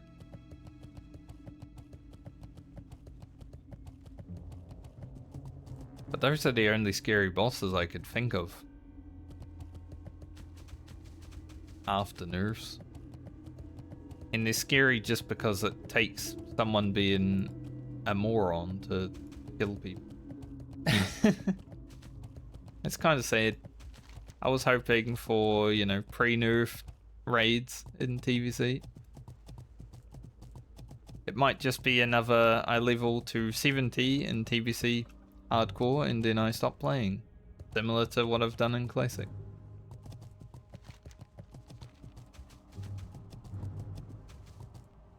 For a majority of the players though, I think post-nerf is good because a lot of people are dad boomer gamers that want to be more casual, right? But it does make raiding like unfun when it's too easy.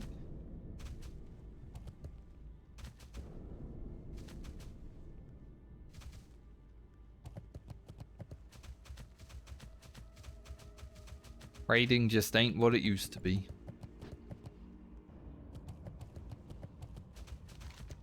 I do miss the overwhelming challenge of raiding back when I first started, but I don't think I'd ever get that again because I got so much experience. Never really gonna go back to being a noob. You can play a new game and try it, like when I played Final Fantasy XIV for the first time, I did suck ass. But I still had raiding experience from WoW, so it wasn't like completely fresh. And even though I wouldn't count it, even when I started WoW, I had raiding experience from RuneScape. Now, it's a little bit different in RuneScape. Killing the Cowfight Queen and the King Black Dragon, they're like... they're not really raids, but they kind of are.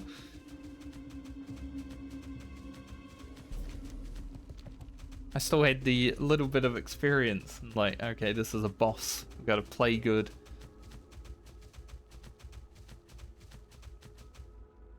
I saw RuneScape added sailing recently, and I'm like, wow, they actually added a skill. It's been so long since they've added a skill to that. Old school RuneScape especially. I have not played old school RuneScape apart from a little dabble in it like 5 years ago, because for me, as someone who played RuneScape back when it was like at its peak, did my Legends quests and all that, and did all the content when it was available when I was playing, I don't have much desire to play again.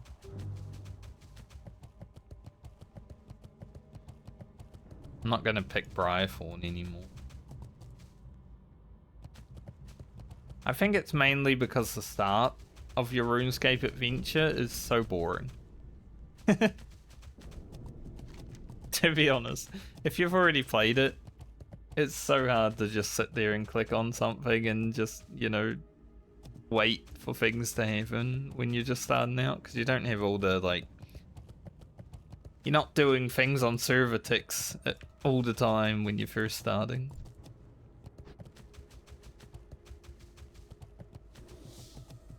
Never say die, but die spelt like a cult.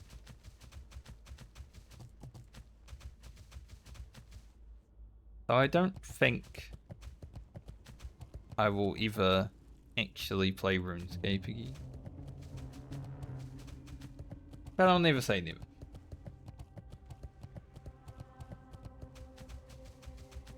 That was one of the games where my friends and I figured out we were different gamers. We played Neopets together, right? And their version of playing Neopets was just playing the games on Neopets. Which is cool. The games were good, like America Chase and stuff like that. Hell yeah. I got down with that too. But I also liked battling in the arena in Neopets. And that was strike one for my friends. They were like, "You're too strong, we can't fight you anymore." Strike two was RuneScape. We were outside Lumbridge, you know, doing the early quest together, killing some goblins, whatever, just having fun. My friends logged off one night after playing for like half an hour. They were like, "Alright, time to go now." I'm like, "Okay, I'll see you later." And then by the time they logged back in, I think I was like 10 or 20 levels ahead of them. And that was the moment where my friends said, "This dwarf is definitely changing animation. He was laying on his front just before."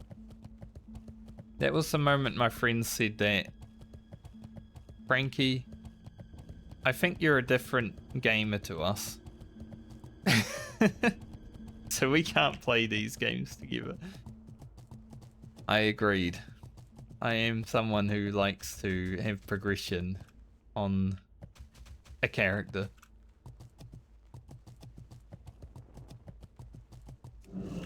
I don't just like doing the casual shit. But, you know, when we played Halo and stuff like that together, it was much better. Like, we can all have some fun playing the wrestling games, stuff like that. Much better video games to play with each other. I'm glad we figured that out. But MMOs, or like progression RPGs, I left them in the dust. I was like, I'm playing. It's kind of a problem that I'm having with Warhammer Online right now. I'm trying to play with my friends, but because they got other games to play and WoW and stuff like that, I'm like, might just have to find a new group of friends to play Warhammer with. Like, I'll still play some characters with them. I have a certain character just for when my friends can play. It's only level 7. We've played like 2 times. But then I got my Sword Master, who is level 16 now. My Warrior Priest, who is 13, so they're getting up there to the point where I might just play by myself a bit. Because I think if I was playing by myself, I probably would be level 40 by now. I've enjoyed the game that much.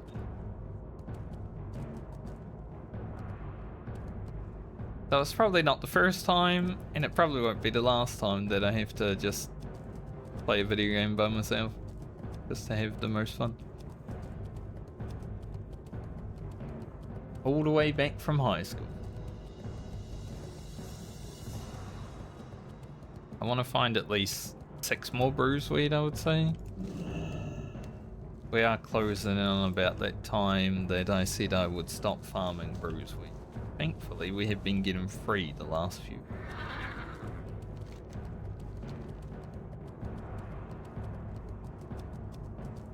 It's always fun to reminisce on that story. Because I just remember it so vividly. My friends one day at school were like, "Have you played these games?" Like Neopets, and then after Neopets was RuneScape. I was like, "Nah, what's it like?" Then I try it out, and a few days later they're like, "Damn, Frankie really likes video games." Like, yeah.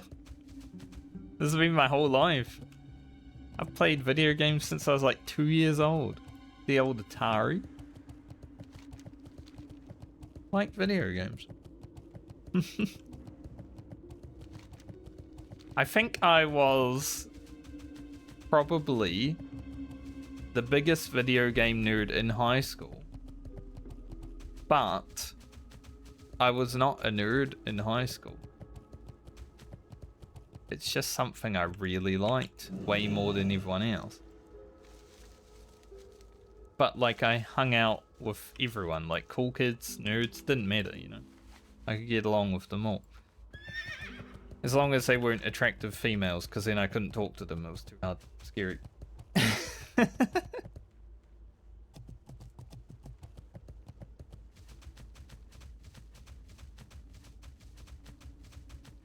At least for the first few years.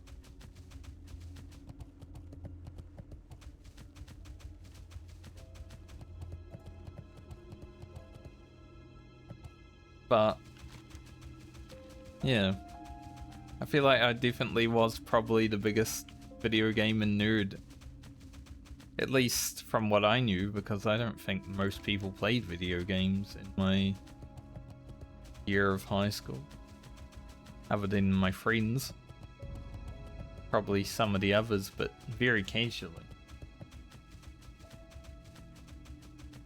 But I would walk home from school, which was 2 minutes down the road, thankfully, and jump on, tell my mum she can't use the phone for the next few hours. The dial-up internet would be spinning up, and I'd jump into a raid in World of Warcraft. That was my high school experience. Because WoW came out the first year of my high school exams, which was a bad time for it to come out, I'm gonna be honest, but it was fun.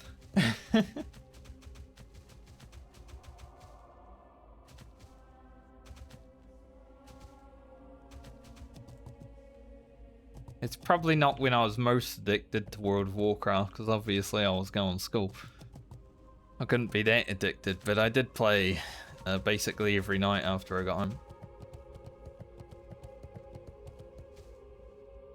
School would be out at 3:30 PM. I would be home by 3:35. I'd be on World of Warcraft.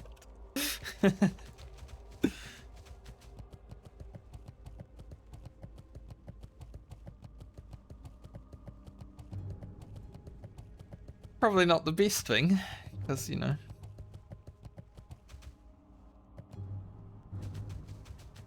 would have been quite important to socialize or do some other things, but yeah, I didn't really care about it. I wish I did. When I look back upon it, there is a little bit of regret playing World of Warcraft so much in those moments. But it had just come out, so what are you gonna do? Now, the Christmas holidays after WoW had just come out, that was peak. I didn't go outside.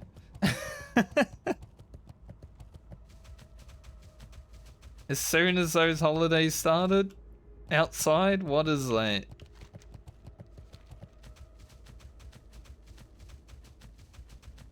That was like a whole month of just WoW. That was some good shit. I think at one point my friends asked me if I wanted to come out, do some stuff, and I was like, I can't. I didn't say why, but I'm sure they knew.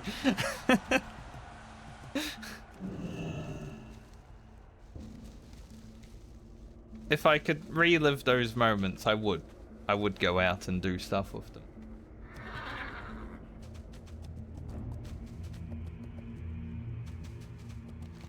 But, you know, back then, 16-year-old me, I was playing WoW. I'm gonna keep playing WoW.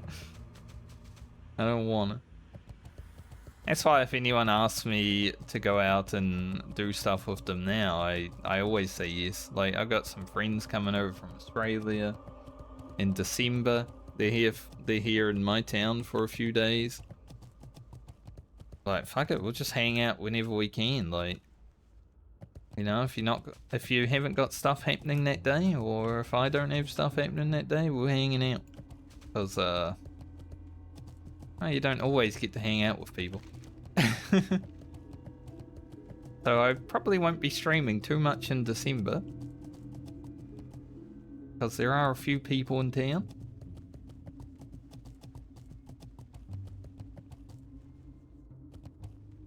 And I would rather hang out with people and be social than play World of Warcraft. Much as I like streaming, hanging out with people here. Real life is a bit more important, I think. Now. I haven't always felt that way.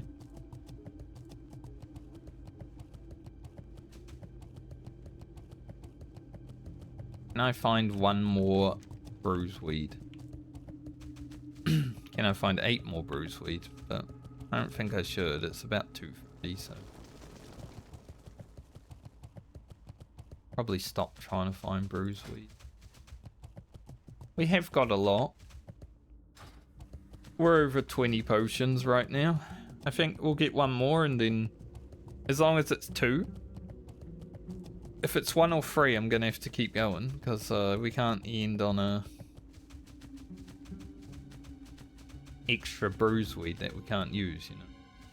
So if we get 2, we're done. If we get 1 or 3, we keep going until we get even number again.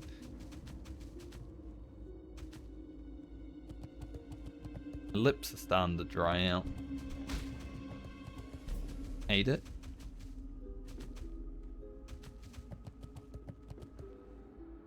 Might need some lip gloss, some lip balm. Lip gloss. It's not for dry lips, it's for pretty lips.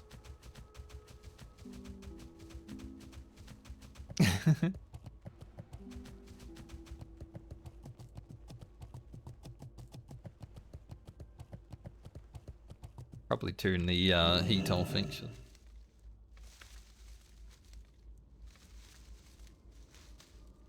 We got one. Gonna keep going. Now if we get 3 from the next one, that would be perfect.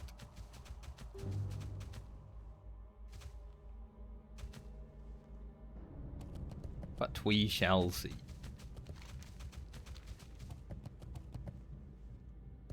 Gals by the seashore.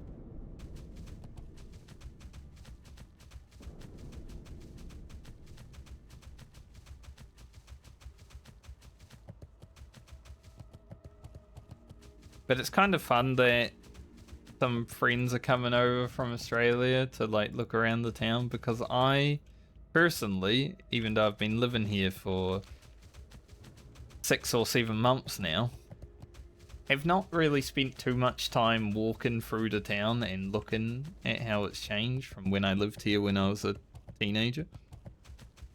So I wouldn't mind also having that, and having people to do it with is definitely much more exciting. Because usually I don't really go into town. The only place I really need to go regularly is the supermarket, and I don't need to go through there for this.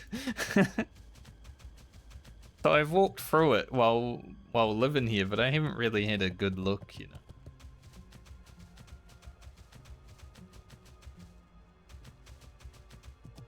Haven't had a big nosy, you would say.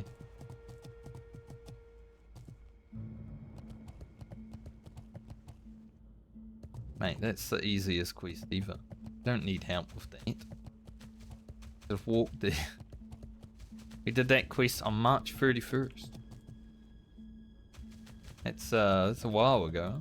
Nearly 8 months. I liked how questy shows them actually. I'm guessing, yeah, they would all be March 31st. As you can see, that's when I did my elites.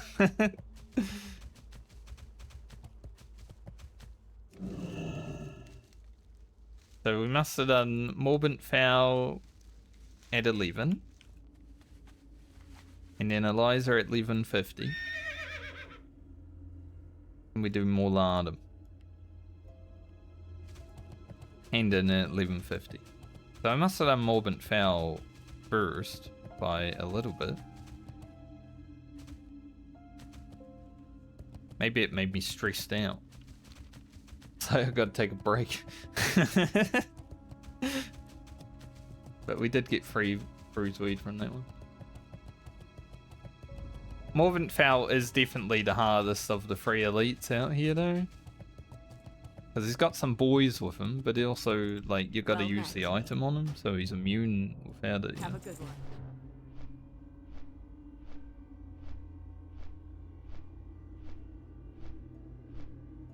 So it kind of has a little bit of setup work. You gotta kite him down to the lake while killing his boys, and then do him solo. Do it like what I did. But it's pretty cool that Questy does tell you when you did stuff. I like that feature. I didn't even know it was a feature until I ran through Dunmoreau and looked at a quest that got linked once.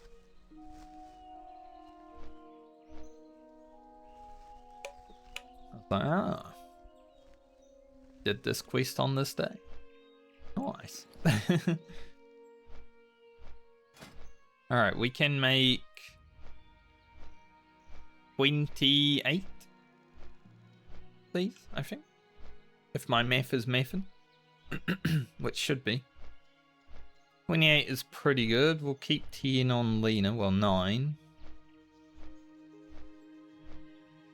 And then send the rest to Francie. And if she uses them all, good. If not, we can send some to Baumer. We'll see.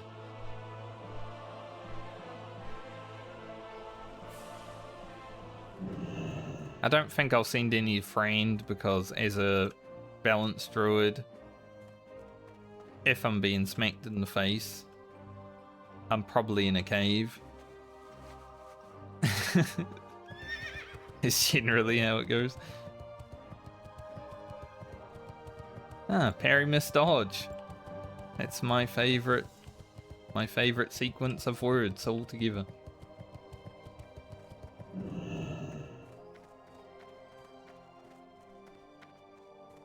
It's a good name. As a bold man.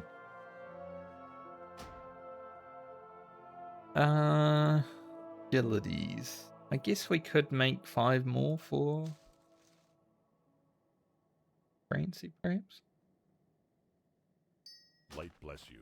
If my hair ever got to this point, I'm cutting it off. I don't know. There's a lot of people who are afraid of, like, being fully bald, but they're clearly just holding on to, like, 1 or 2 strands of hair. It's like, just let it go, man. You'll look so much better. I love reading r/bald, which is a subreddit. Reddit. And they're so supportive. Whenever someone's like, is it time? Stuff like that. Like, yeah, let it go, brother. Join the brotherhood. I think they're a cult, actually. A bald cult. But I've always said, if I start balding, like, anywhere up here, it's fucking, it's going. I buy and trade. I would rather have a bald head than, like, half a head of hair.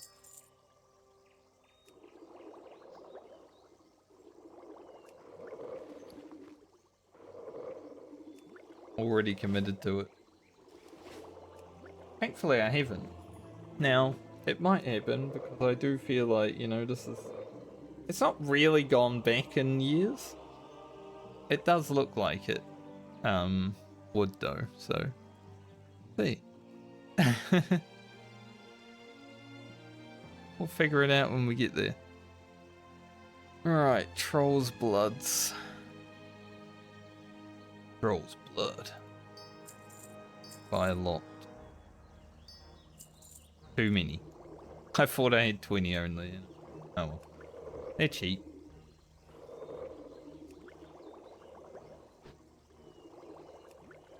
Yeah, I've had this discussion with friends and everyone in my life. If I start going bald, oh, 07 here.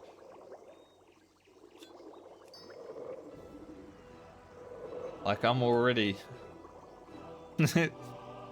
I've already come to an agreement with myself, you know. I don't know if it will happen. Because my father, even though he did shave his head a lot of life, like he was basically a bald person the whole time I grew up, he was able to grow his hair again, so I think hair-wise, might be okay. I feel for people who do lose it though and actually want to have it. That's why some people are unable to let it go, right? That's why the r/ball community being so supportive is like, that's awesome.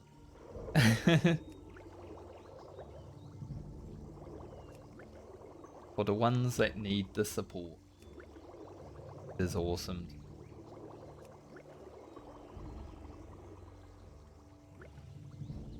Alright, I don't think there's any more potions I really need to. I'm never going to go fishing, so I'm never going to make those. Obviously, mongoose elixirs will probably have to wait next time. The bad thing about these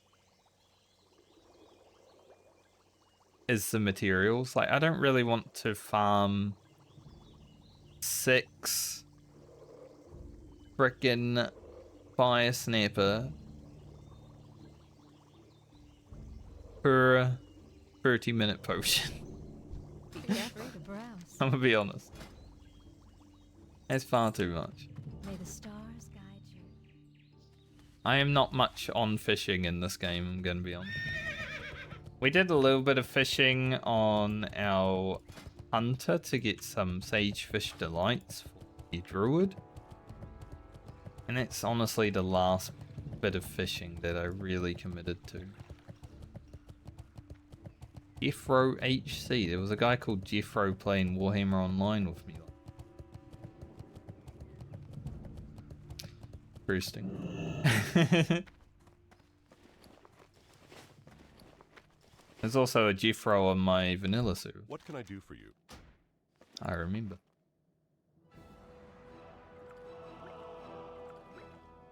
Make sure we have 5 of each Pokemon up, ready to go for if we ever need them on the next time we play.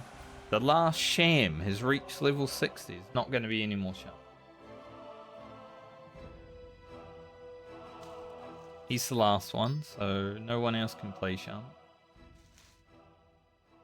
Please and Go with honor, friend.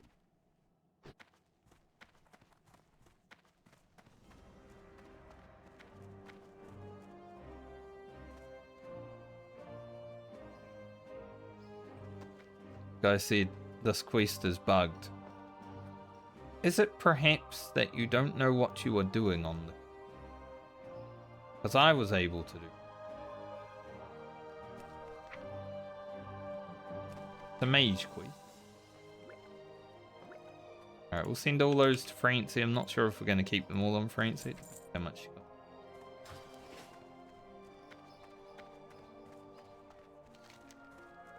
Now, we are going to go to Ungaro Crater tomorrow. Hey there. I think I will send myself down to Booty Bay. And if the boat's there, take the boat. I want to be as close to Ungaro Crater before I start. Weird people. Greetings.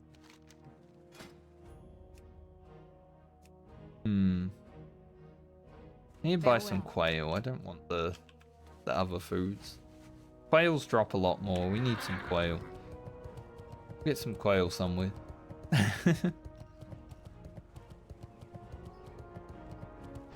Come quay. That's what they call quail in some countries.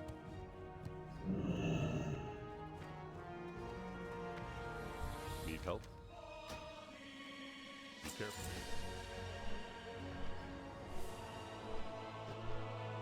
What a good note to fly out of Stormwind on.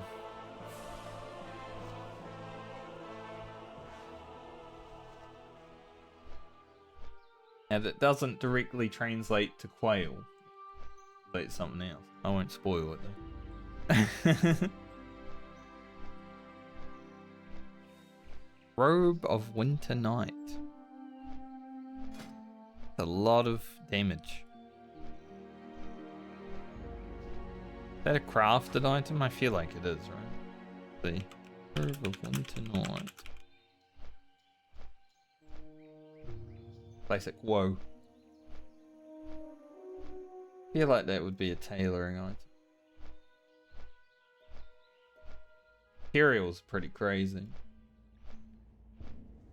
Where does the recipe? Cobalt Mage Weave.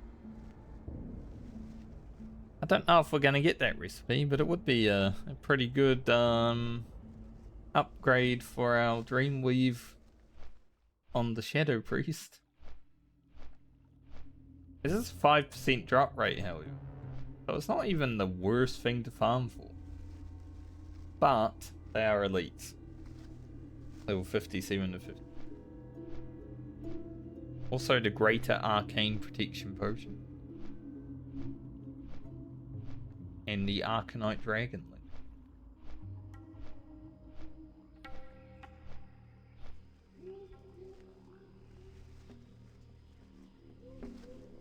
Plus, you know, in that area it's pretty scary. There is at least a level 60, maybe 62 dragon that flies around in there. Maybe 2 of them. And that piranha was following that person so far. Piranha was like, I am going to become a land fish if I have to get to you. Gonna take no prisoners. So 130,000 experience until 53, which hopefully we'll be able to do tomorrow. We'll obviously go to Unguro and start with the Lakori quest, which is just like an easy 20,000 experience when you first get there, which is nice.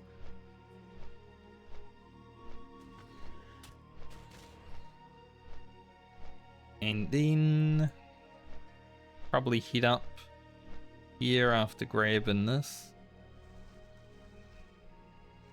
Hopefully get the journal easily. I like having the journal on the map though, because then I get to see the actual Devil Saw paths.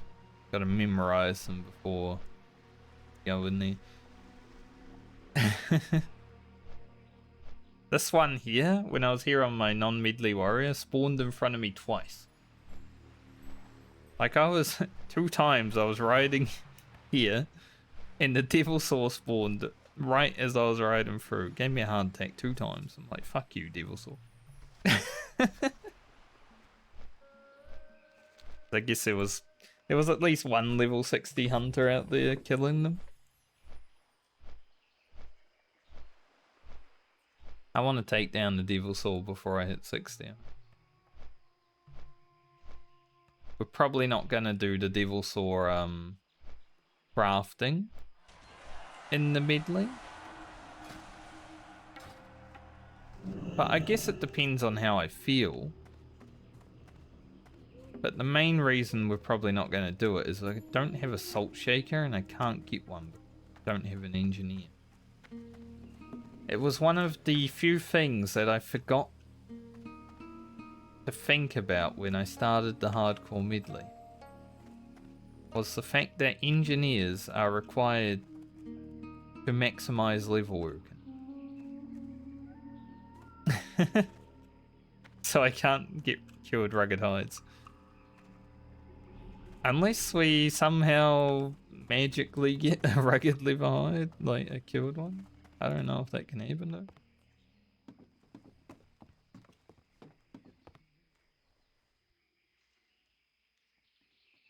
I guess since the boat's here, we'll just go and maybe even fly down to Tanaris.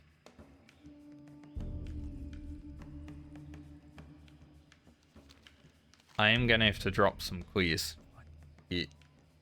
I wanted to do this, but I guess we'll do it sometime later. We don't really need the quest. What else can we drop?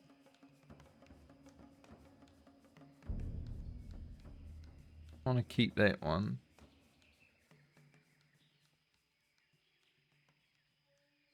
We do have some quests from Unguro already, so maybe we don't need to drop anymore, but there are a lot of quests in Unguro Crater.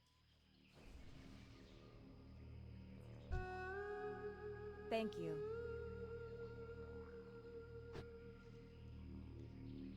Must have been a Zendalari world buff that happened.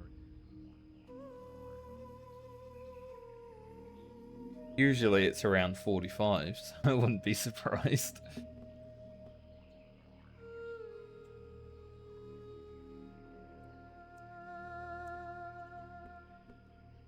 I have not cared a single time about when world buffs are happening because I don't use them on the Medley characters, so it's pretty nice. I remember when I was leveling my Warlock here though, I was just questing in STV, and every time there was a world buff coming out, I would get random whispers about summons. That was probably the most annoying thing about being a Warlock. When I died on my Warlock, I was like, well, at least I'm not going to get random whispers about summons now. Liberating.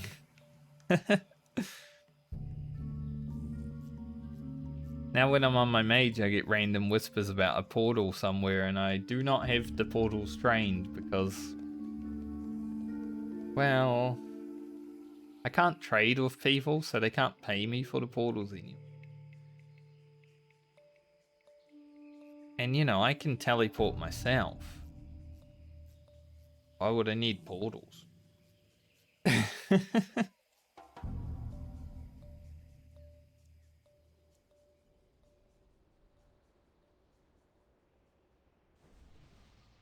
So some people ask me if I can port them, and I'm like, I actually can't.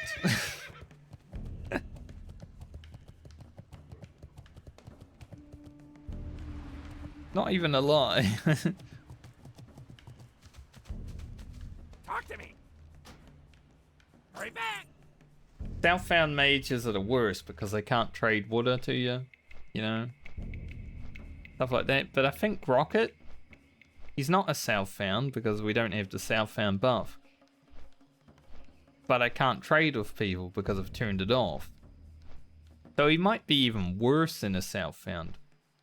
Also, someone might get polyed right now. Polly just squawked.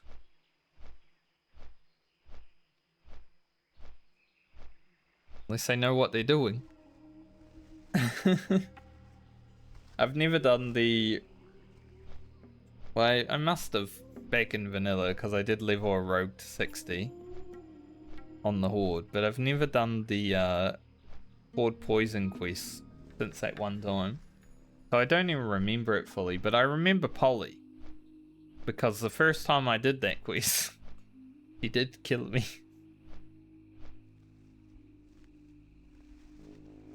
I didn't read. But on hardcore, man, not reading that quest is an instantly.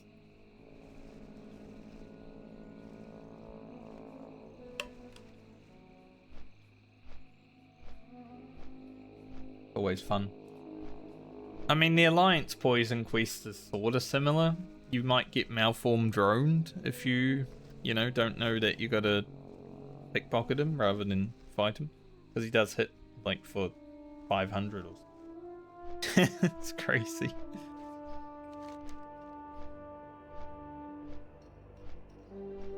Still sad I never found this distress beacon. Oh well.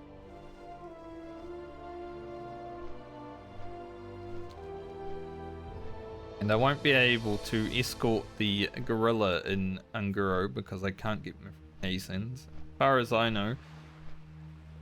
Might be able to buy them from an engineer supplies, but I have never seen one, so I have no idea if that's...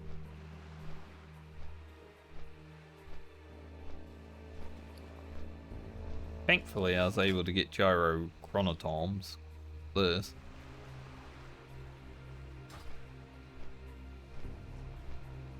But it's fine. That quest is only worth like, what, 5,000 experience?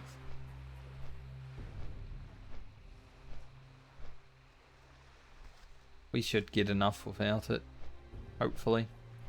And even if we don't, kill 10 mobs. Same thing. We can go in there, kill all the gorillas, and then leave, and it's basically like doing the escort. Gotta kill Uchar at some point anyway, right? The mighty Ucha.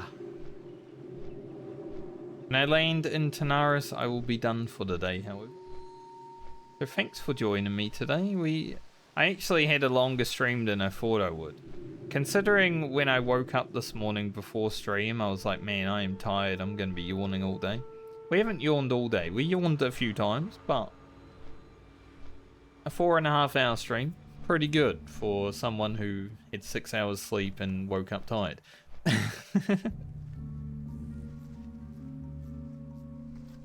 But it's been fun.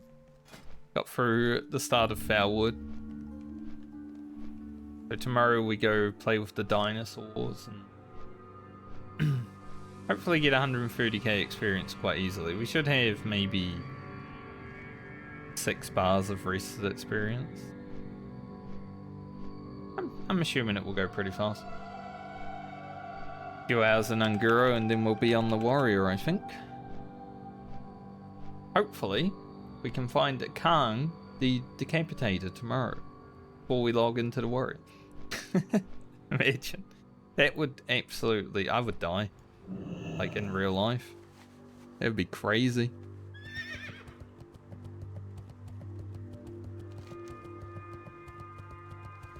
I saw a Southbound warrior with a Kang a few weeks ago. I was like, damn, that is a lucky boy. Glad I could help. Hurry back. But anyways,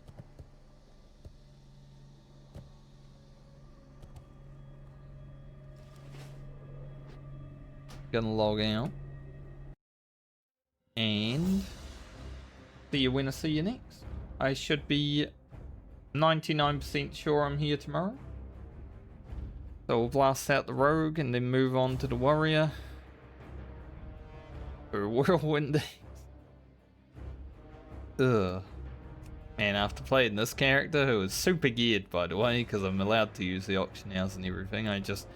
Making sure my friends hit level 60 is this character's priority. This character, however, being part of the Medley, account found, yeah, it's going to be rough. But we do have some upgrades from all the other characters, so... Not like she's going to be terrible, it's just the weapon's going to be awful. But anyway, I'll see you guys when I see you next. Have a good night or day, depending on where you are in the world. And until next time, bye. There will be a YouTube video out tonight as well. Please look forward to it. Bye bye.